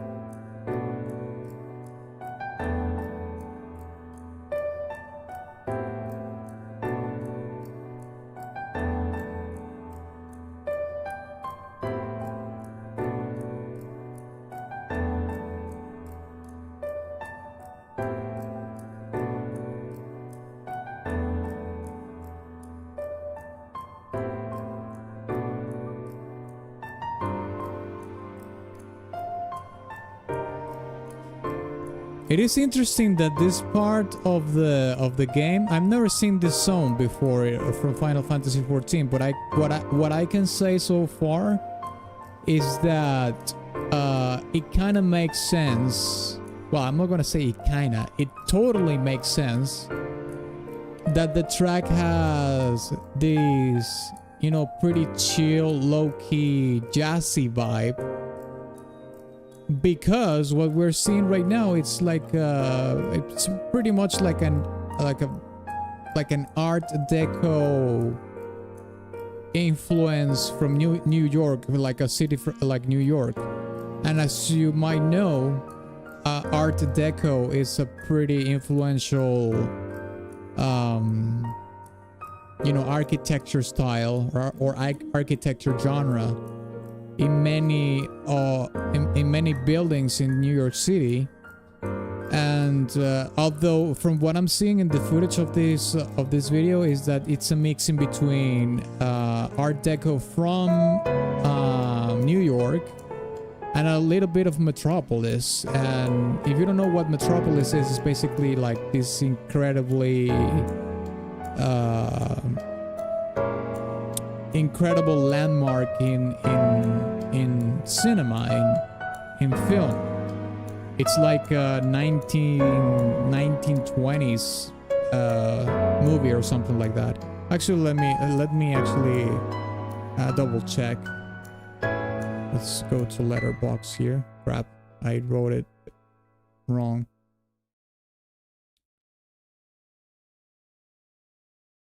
Letterboxd. put Metropolis here. Oh yeah, 1927. Okay, it is in the 20s. Yeah, this is basically a super landmark in film history. And if you see the city that is portrayed here is, I mean, it's pretty much inspired by, in my opinion, by New York. But yeah, this whole area here from Final Fantasy XIV is pretty much aligned. I mean, the music is pretty much aligned with that premise. I don't know if you have seen films like that are settled in New York, but all these even rom-coms and even film neo-noir films that are set in New York have jazz as a soundtrack because, well, jazz it's pretty ingrained in the culture of New York City. I don't know how much it is nowadays, but it certainly it's there, you know what I mean? So with the architecture and everything, well, it's pretty much aligned with the whole premise. All right, so let's listen to the next track. Slingshot from No More Heroes 2. Let's check it out.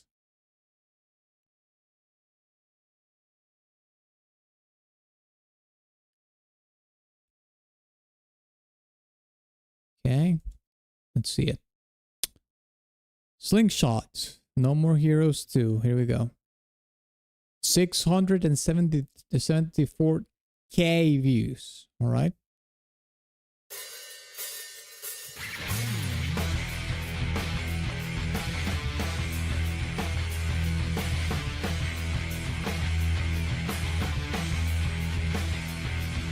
And nowadays it's just heavy drug core.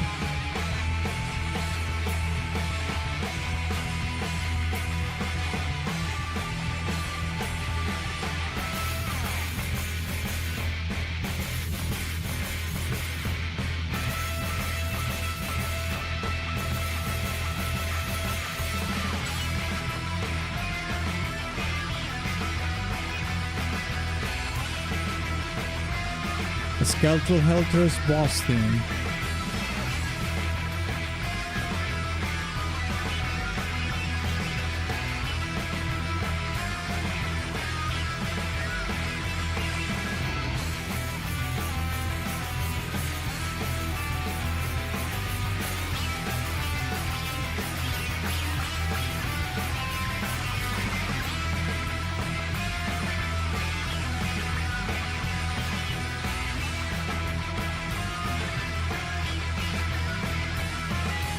AKA the first boss that dies quickly.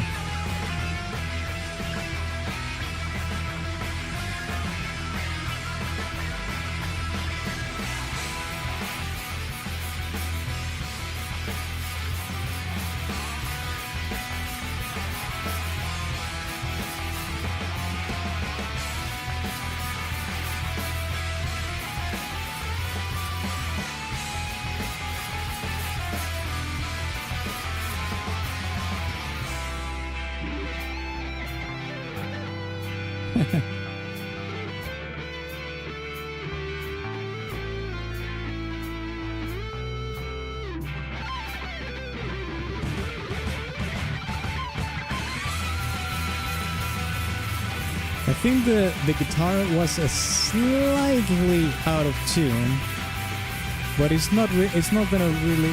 I mean, I'm not really sure, to be honest. But if it is, it's not gonna be noticeable for somebody that is not a musician.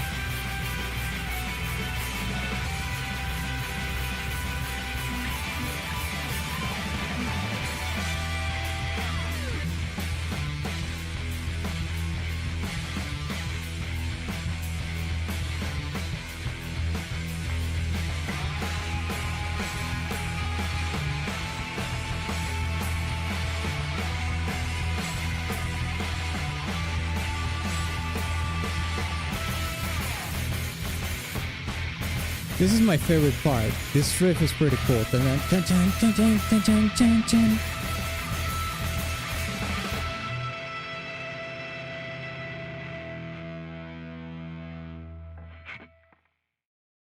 Well, what I can hear in this song, I mean, the song is called Slingshot, but the boss, like you're saying, is called Skelter Helter. I do remember that there's a Beatles song called Helter Skelter, and they composed that song because they wanted to, I mean, kind of the TLDR version of the story is that they heard another band that made this super heavy song that they wanted to make the heaviest rock song ever made. So they composed Helter Skelter. I do hear that there is an influence from 60s rock in it for sure, but it's like a mix in between Helter Skelter from the Beatles, but a little bit more modernized, of course, and a little bit of the Beach Boys, but not necessarily in their happy tracks. It's more about these tremolo picking melodies and the drums specifically. So it's like a mix in between the two, but brought forward in time, a little bit more modernized, at least for the time this was released.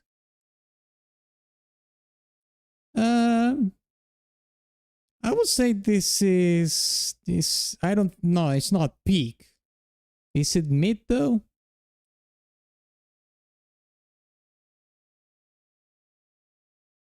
No, it's close to mid, but I'm not gonna put it in mid. It's meek. Okay, let's listen to the next track. Another track from Little Goody Two Shoes. Let's check this out.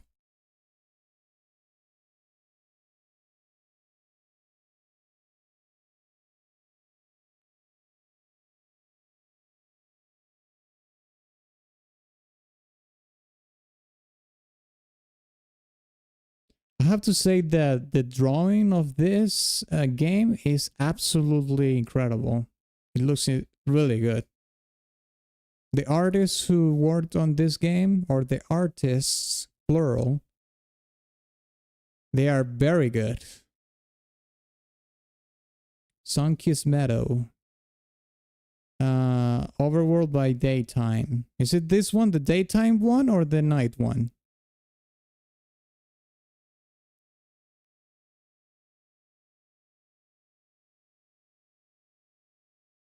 Conkel?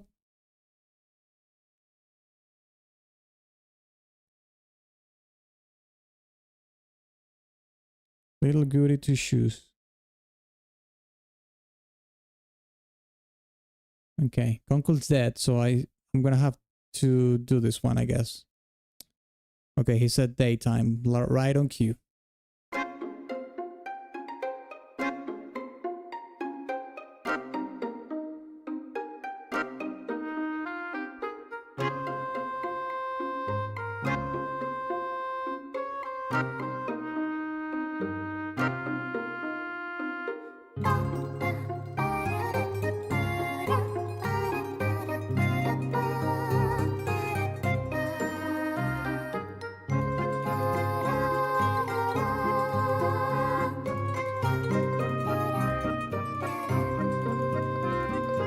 You gotta be fucking kidding me, mate. We were so close to finish the stream without the bloody lick. Oh my god, it's so... Mate. I'm gonna have to... Do I have to do this? Oh shit. Okay, let's just do that again.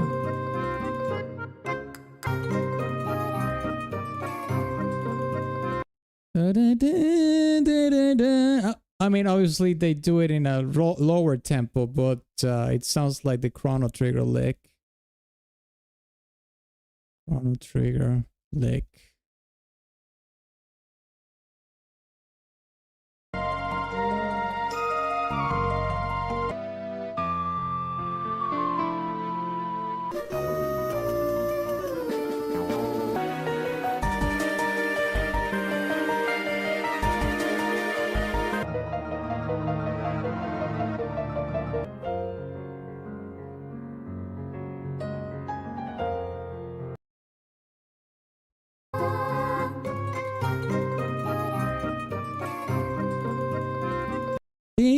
It's here in this song, it's played on a slower tempo, but you know, it is there.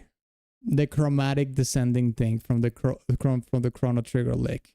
Anyways, let's keep listening.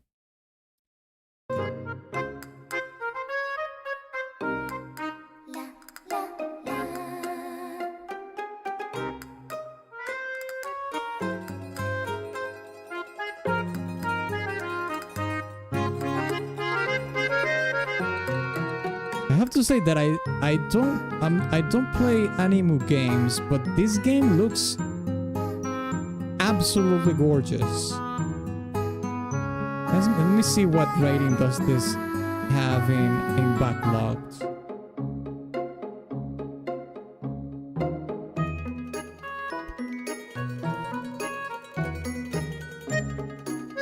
Okay, it has a pretty good score, mate.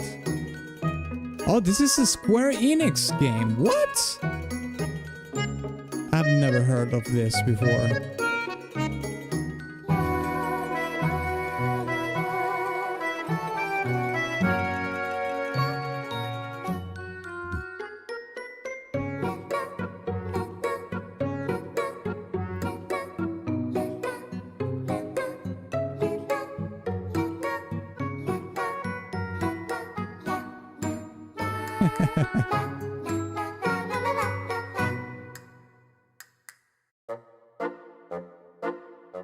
Okay, this is another track.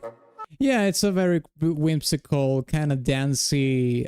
It is the kind of song that you would listen when you're like skipping because you're happy in a in the game or something, or just in real life. I don't know. But yeah, in this particular case, I don't hear any secret hidden or anything. It's just quite literally a very skippy song.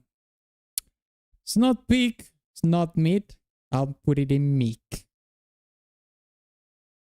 But yeah, this game looks gorgeous.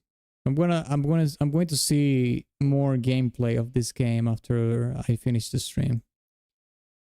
The artwork looks fantastic, like the art direction, so beautiful. The look, the trees and everything. Okay, well, let's check the next track, which is Beat It Nest. Let's check this out. Actually, let's look at here.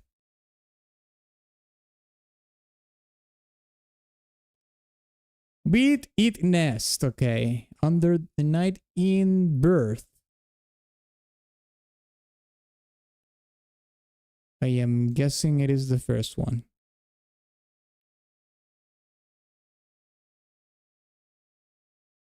It's 2.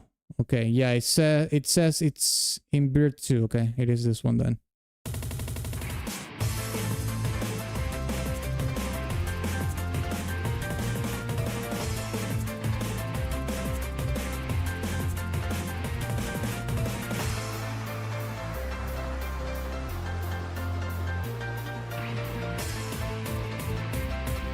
Let's watch some gameplay as well. Might as well.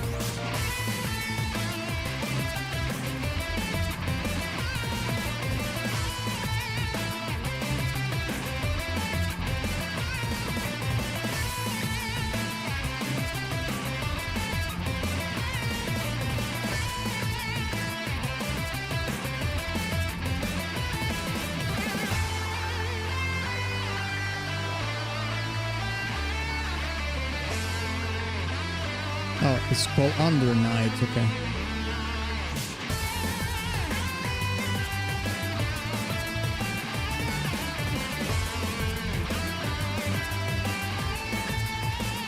It's a fighting game, okay.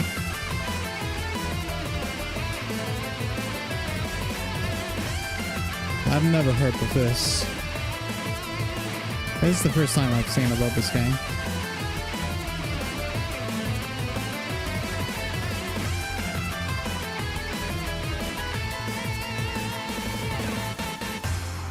Be a curious theme. Okay, let's check some gameplay from the Korea then.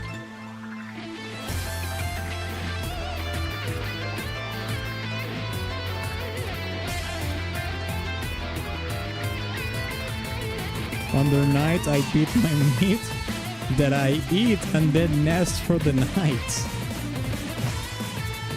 Pretty well said, Conkel, pretty well said.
Oh, okay. That was weird. I mean, I know it's a loop, but it ended pretty weirdly. Quite honestly, I don't think I liked the song that much. I mean, I don't think it's a bad song. It's just that I didn't find it particularly interesting melodically wise. I mean, even the theme of the song was okay. I mean, just sure, it has the rhythm and the tempo to sort of accompany the premise of the fighting game. But other than that, it's okay. It's an okay song, so I'm gonna put it in mid personally. But it's not bad. But it's mid. Mid. Breakdown. Mid. Okay, last chance Morningstar to land a song in the playlist. Shikigami no Shiro 2. This is your last chance for today to land on the playlist. Is this going to be pick or mid? We will find out soon enough. Let's check it out.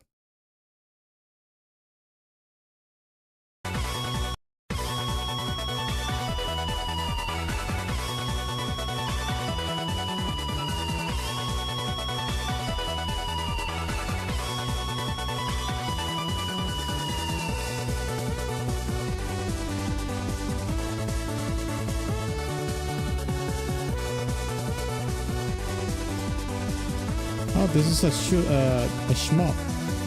Well, this looks like bullet hell, actually.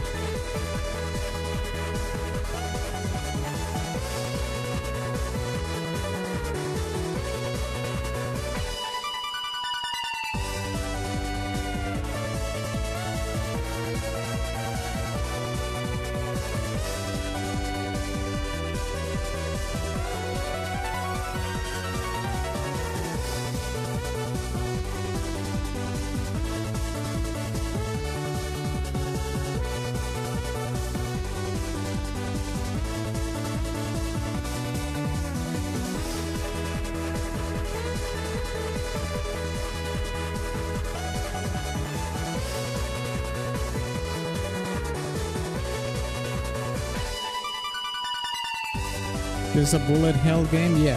Well, from the first glance that I saw some of the thumbnails, I said, yeah, this is a bullet hell shoot 'em up, yeah.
I mean, I can say that I find this song more melodically interesting than Beat It Nest.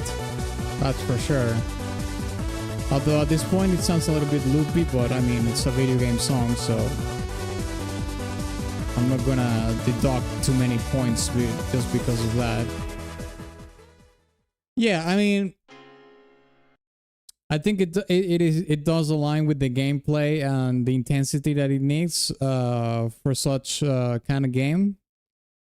And I do find it more melodically interesting, like I did say before, than the previous track. But yeah, it's not blowing my mind or anything like that. So I'll put it in mid as well. But I will put it in a higher mid tier than Beat It Nest. That's for sure. Beat It Nest, nah. Flying, yes. A little bit better, melodically speaking. What the hell do you want? Okay. All right. Now we get into the Deadhead core. So if you think Deadhead was mean to you, he was throwing shit at your request, he was talking shit about the music you like, now is the time for you to take revenge. Because the rest of the songs that we are going to hear from top to bottom are Deadhead requests. So now is your time to shine. If Deadhead was mean to your song, it's time for payback. Here we go. The Battle for Divinity. And pretty much all the songs are for Divinity Original Sin. So might as well just Divinity Original Sin 2 gameplay. Fuck it. Okay, here we go.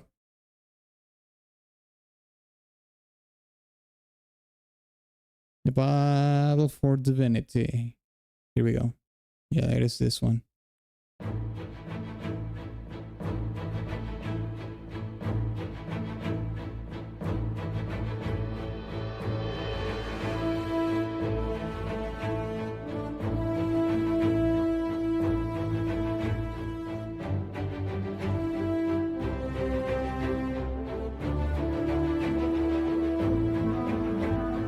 Anyway, I'm gonna eat. Okay, Morningstar, thank you so much for coming in today and the request. I really appreciate it, mate.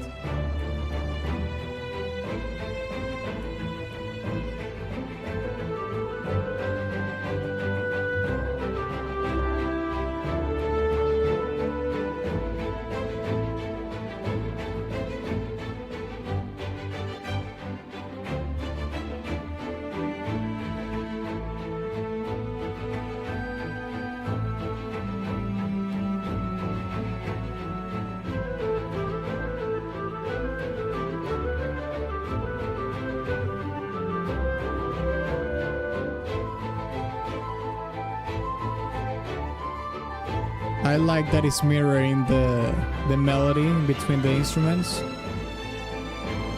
I mean, I suppose you could call it a call and response, but at the same time, it's just like the response is the same melody.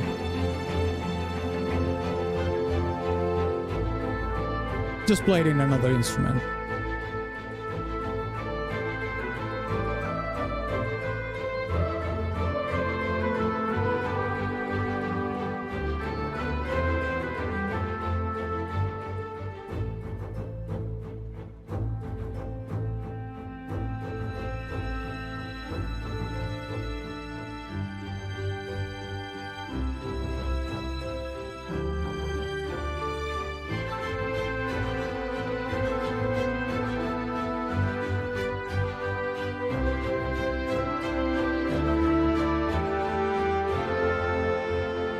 Plays during major boss fights.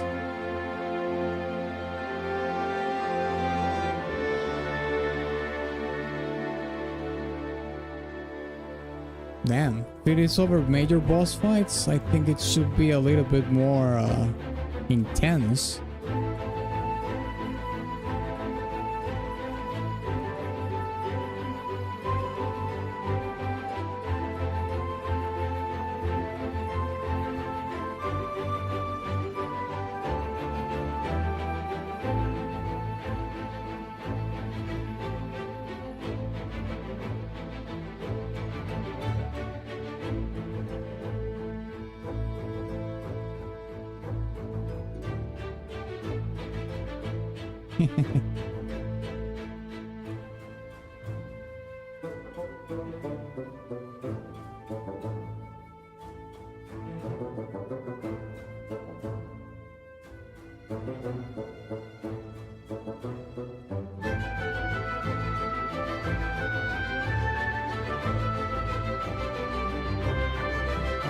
Love the strings here.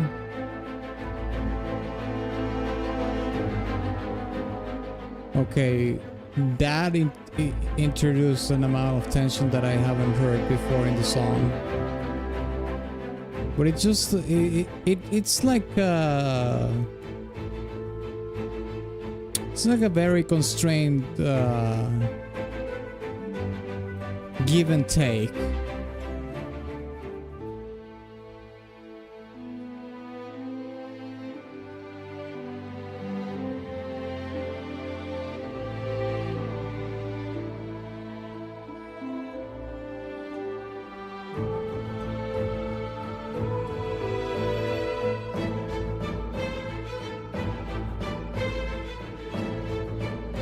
Yeah, if that's a rogue, you want to have the critical hit from behind. Yeah.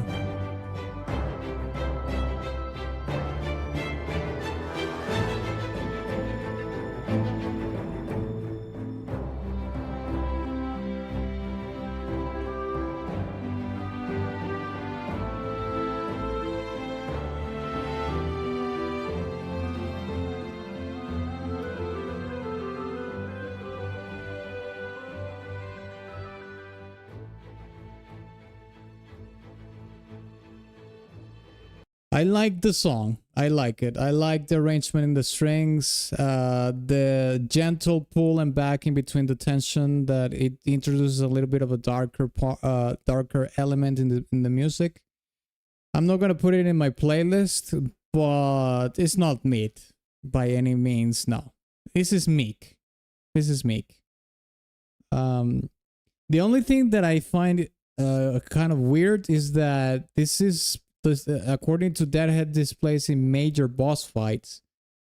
But if that's the case, I mean, I haven't played the game as well, so I mean, my opinion might be a little bit overrated in this case. But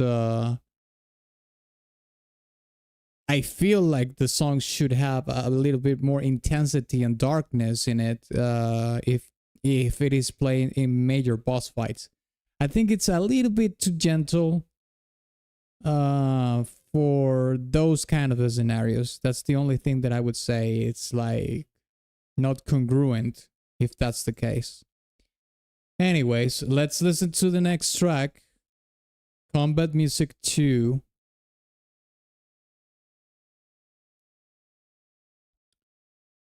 cello version. Might as well. Let me see if I can find it this way.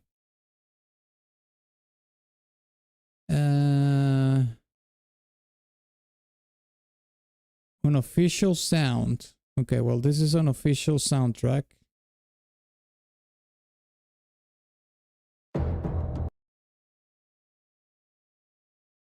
Combat Music 2. Okay, let's look for it here. Here it is. 346. It is this one.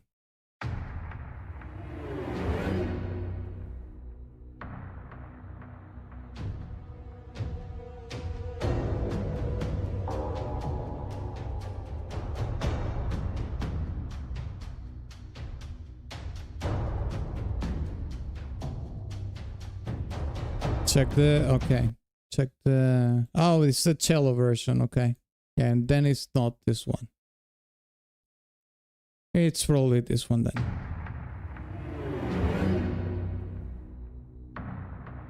No, it sounds like it's the same one.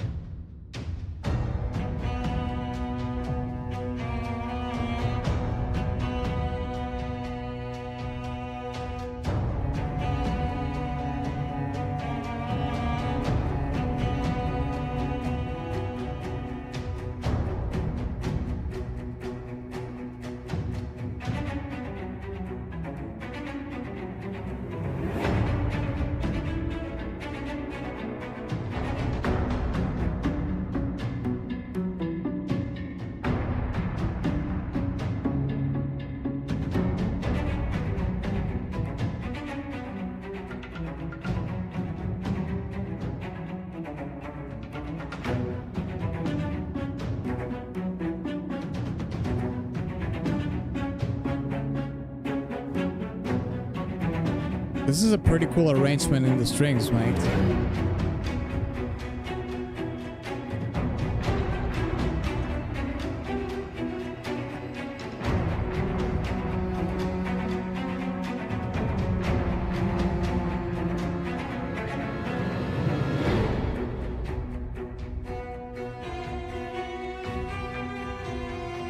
Is this combat music against regular mobs? Or is this also like Gigaball's battle theme? Yes, regular, okay.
That created a lot of tension.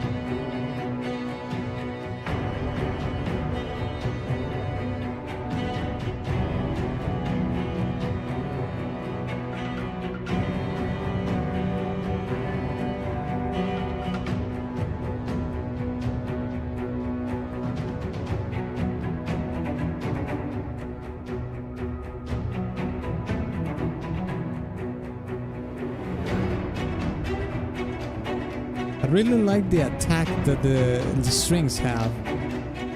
It obviously needs that amount of attack because it's a combat theme. So you need the attack to be aggressive, you know?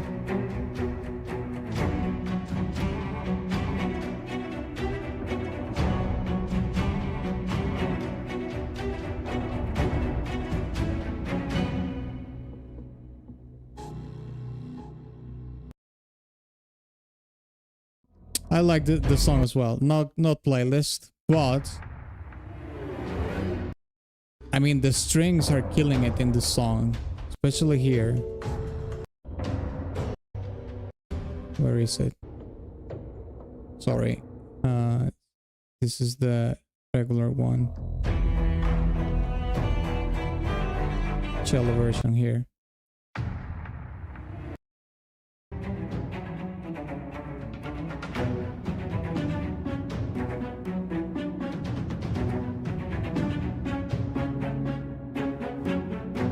This is amazing right here. This is so good. Okay, here it just turns into more of a generic thing, but this is fantastic right here. I really like this arrangement in the strings. Well, the strings pretty much overall in the songs are really good. Not peak, but it's good. Okay, let's check the next one. Another Divinity original synth track. It's called Broken Shackles. Let's check it out. AKA Shadow Prince. Yes, it is this one. All right, let's check it out.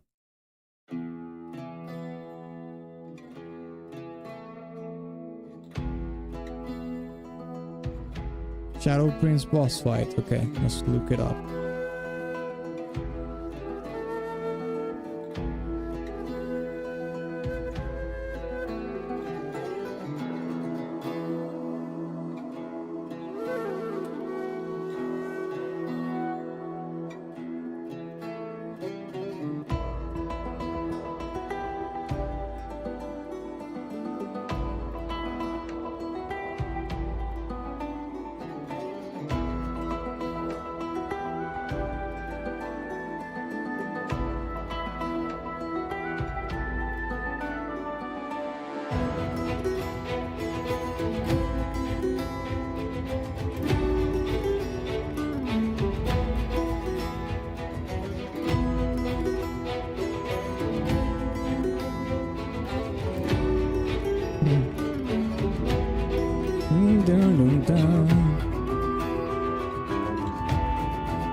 Console interface. Yeah, it looks like it's playing console. Xbox, I guess.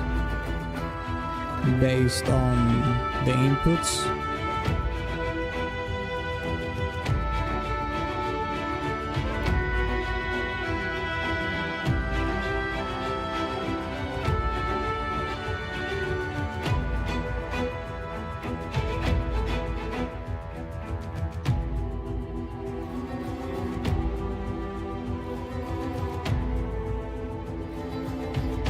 Sorry, was busy at work. I rewatched my request. No worries, mate. I understand it's still Friday and people still have things to do. The good thing about YouTube is that it archives the VODs forever. It's not like Twitch that erases them after a week. So if anybody misses their requests for some reason, they're busy, they have to go out or whatever it is the case, they always have the VODs come in to come back and check what they missed, be it their request or somebody else's request that you were interested in.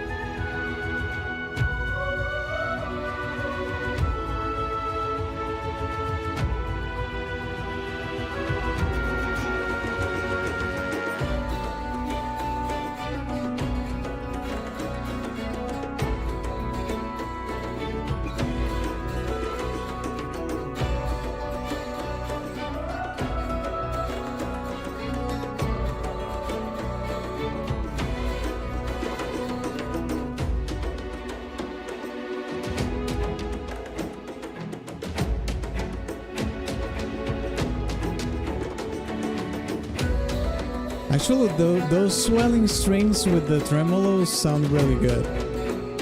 I should use that more on my own songwriting, I must confess. I don't use that as much.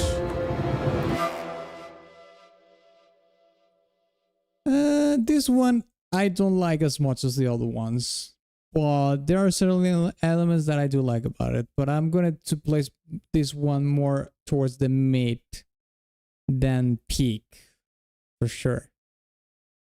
Swelling strings with the tremolo was a good touch though. I'm going to take that into my notes to see if I can implement it more into my own thing.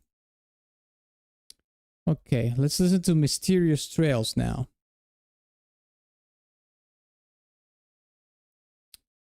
Okay, here we go. Mysterious Trails. Might as well check this out as well.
I mean, the song is called Mysterious Trails. And yes, the storytelling is pretty mysterious.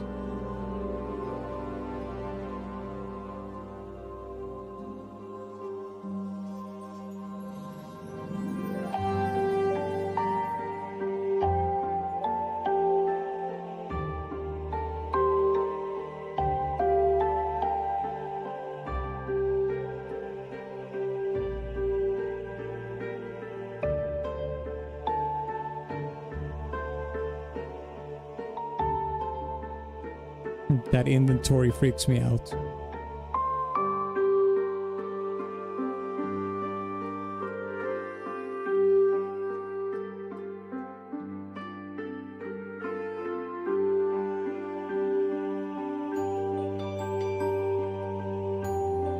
I mean, it has the soothing, whimsical storytelling of a fantasy game for sure. But there are certain parts in which it goes certainly into a more intriguing storytelling. Especially because it has these sparkling instruments, you know, like tonal percussion. It sounds like a glockenspiel if I had to make a guess.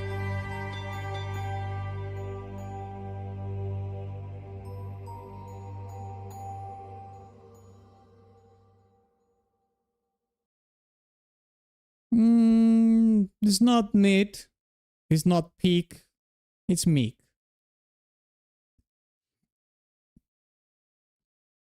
It does have a good storytelling though. Mechabellum OST, Battle Phase 1. I think I know what this game is. Oh no, I don't. It's not what I was thinking about, something else. Sorry. Okay.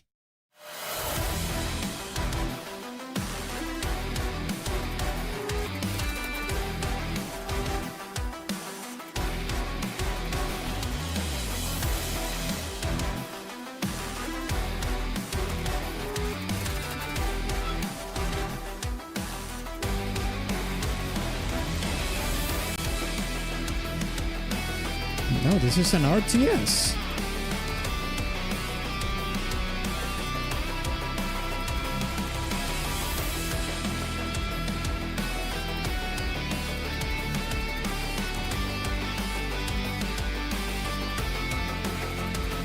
There's an auto battler. Oh yeah, well, it's kind of, well.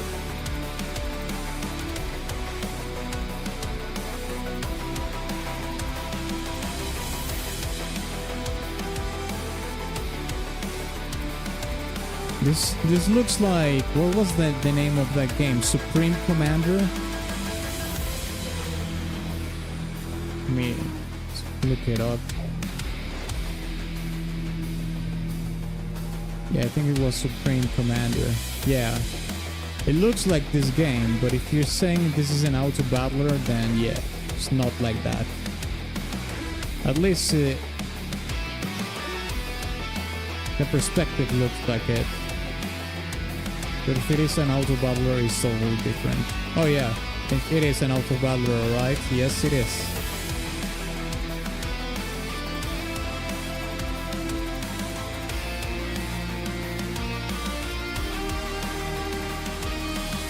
It does have the style of Supreme Commander though.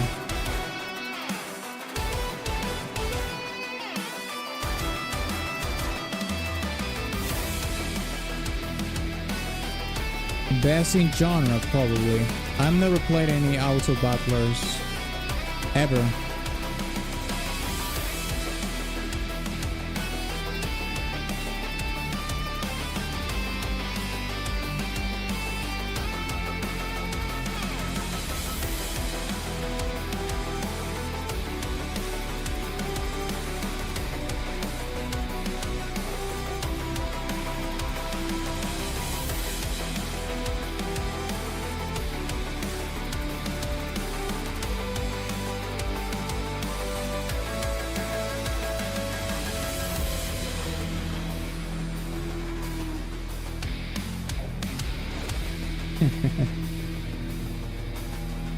Dun, dun, dun, dun, dun.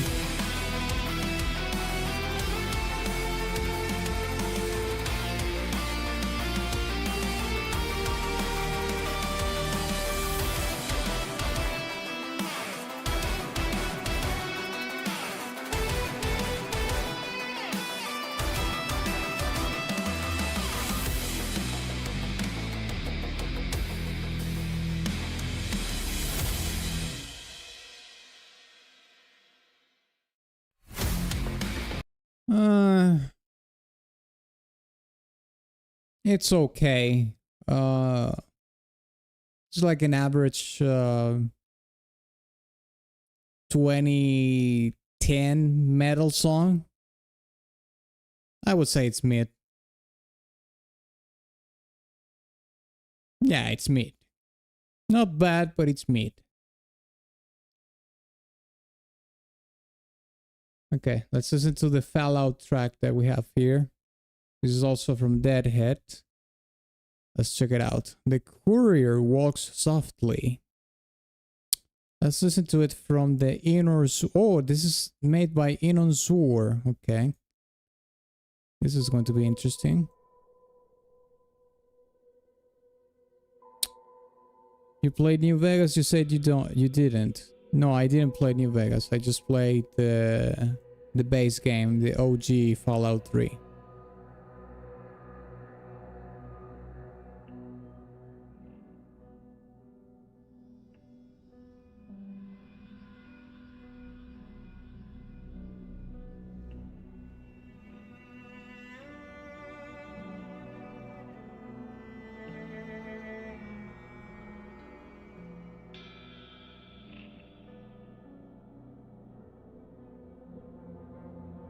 Big mistake. Probably yes.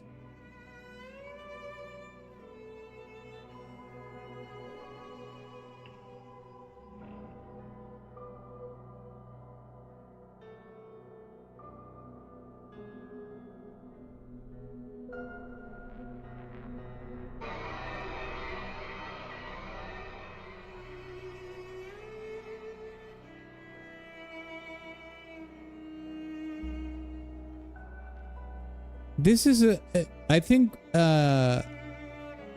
Fallout 3 and Fallout New Vegas, they should make a remake of both games combined and call it, I don't know, Fallout 3 renuked or some shit like that. But they remake both Fallout 3 and Fallout New Vegas, and they put it in the same game, basically. That is a good remake idea. I mean, Fallout 3 and I think the top Fallout games in the series are Fallout 3 and Fallout New Vegas. It's not Fallout 4 or Fallout 76 or even the Fallout 1 or Fallout 2. Although Fallout 1 and 2 are, you know, classic games in their own right, but Fallout 3 and New Vegas are like the top tier in the whole series, in my opinion.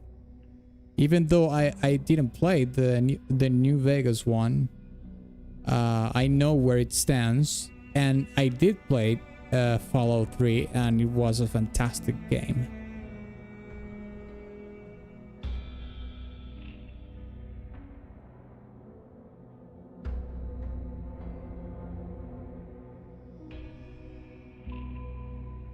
Sounds like a horror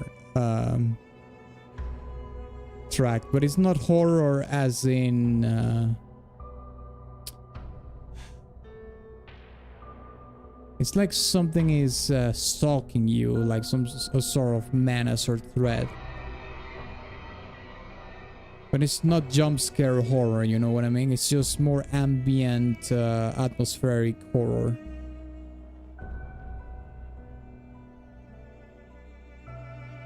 Fallout remake slop, let's go. Conkel, I think you are jaded because you didn't like the Silent Hill 2, and I think I already told you this, but I think you're pretty much jaded with remakes after the Silent Hill 2 remake. After that, I think you just basically hate remakes regardless of what it is.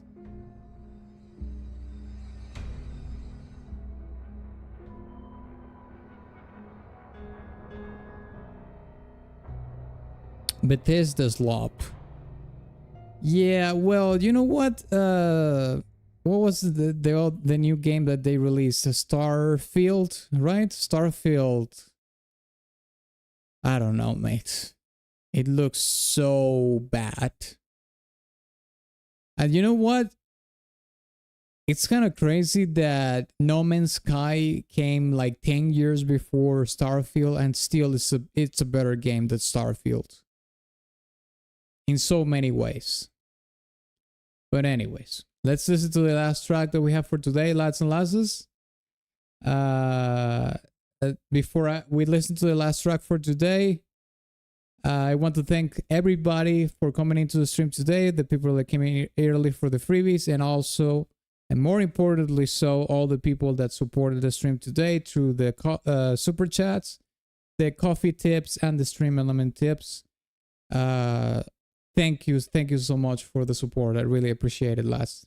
And one last reminder, of course, we're going to do tomorrow another stream here in YouTube at 1 p.m. EST, in which we're going to start ranking the entire soundtrack for Fate, a Samurai Remnant, okay? And next week we have a tournament, which is a video game music tournament that is about racing video games, okay? You can participate in it by joining my Discord. I'm going to leave it here in the chat. You just have to follow the instructions that are in the announcement channel. Basically, you have to nominate 2 tracks from 2 racing games. And we are also going to have anime music request stream on Twitch next Saturday, I think. And with that being said, also follow me on my socials. I've been posting short form content regularly on Instagram and TikTok, but it's also posted on Shorts. But I would appreciate if you also follow me on TikTok and Instagram, and on X as well. Why not? And with that being said, let's listen to the last track for today. A Tear in the Veil. Here we go.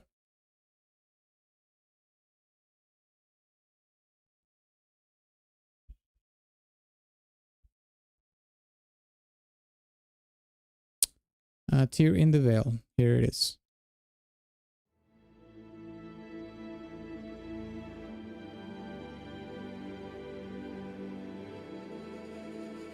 I hope you like Little Two Shoes. Little Goody Two Shoes. Oh yeah, I'm gonna keep watching some gameplay after the stream. It looks really pretty.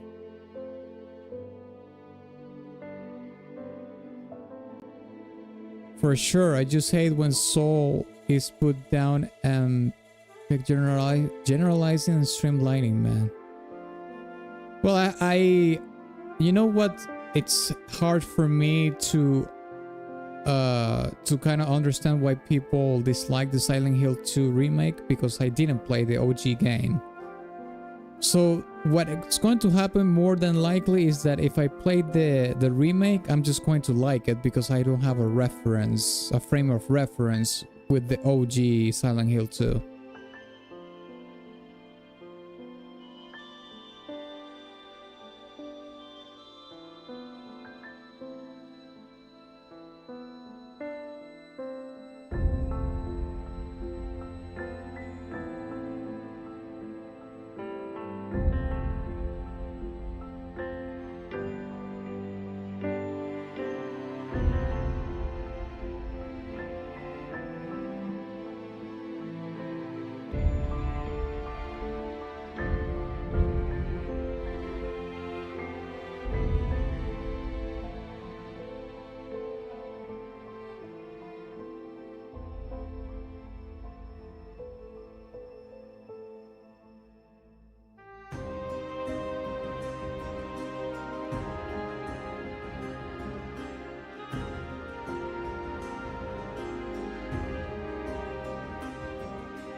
Okay, yeah, the song is pretty much slow burn.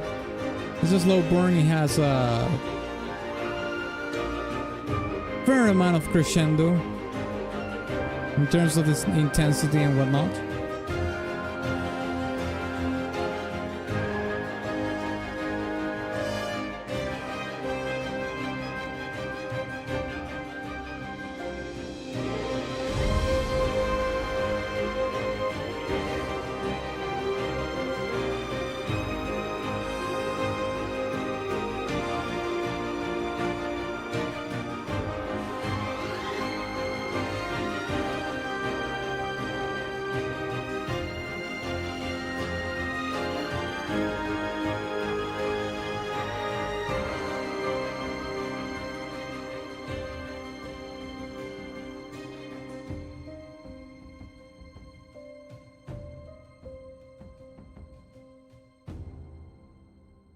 You know that listening to these tracks from Divinity Original Sin has made me realize that Borislav really leveled up his game when he composed the music for Baldur's Gate 3, mate.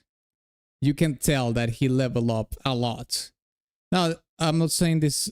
I'm not saying that just to diminish, you know, this song or anything like that, or the soundtrack in Divinity Original Sin. But I hear songs that are like this in Baldur's Gate 3, and I can hear the difference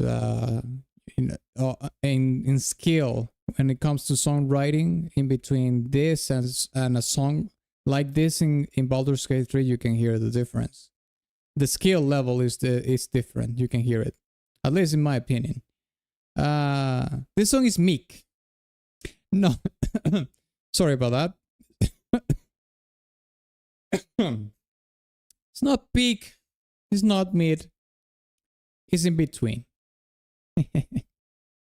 All right. So, with that being said, thank you so much, lads, for coming in today. And I'll see you tomorrow for the Fate Samurai Remnant stream, okay? Thank you so much for the support. I hope you have a good rest of your day. And I'll see you tomorrow. Thank you so much for the incredible support. Bye-bye.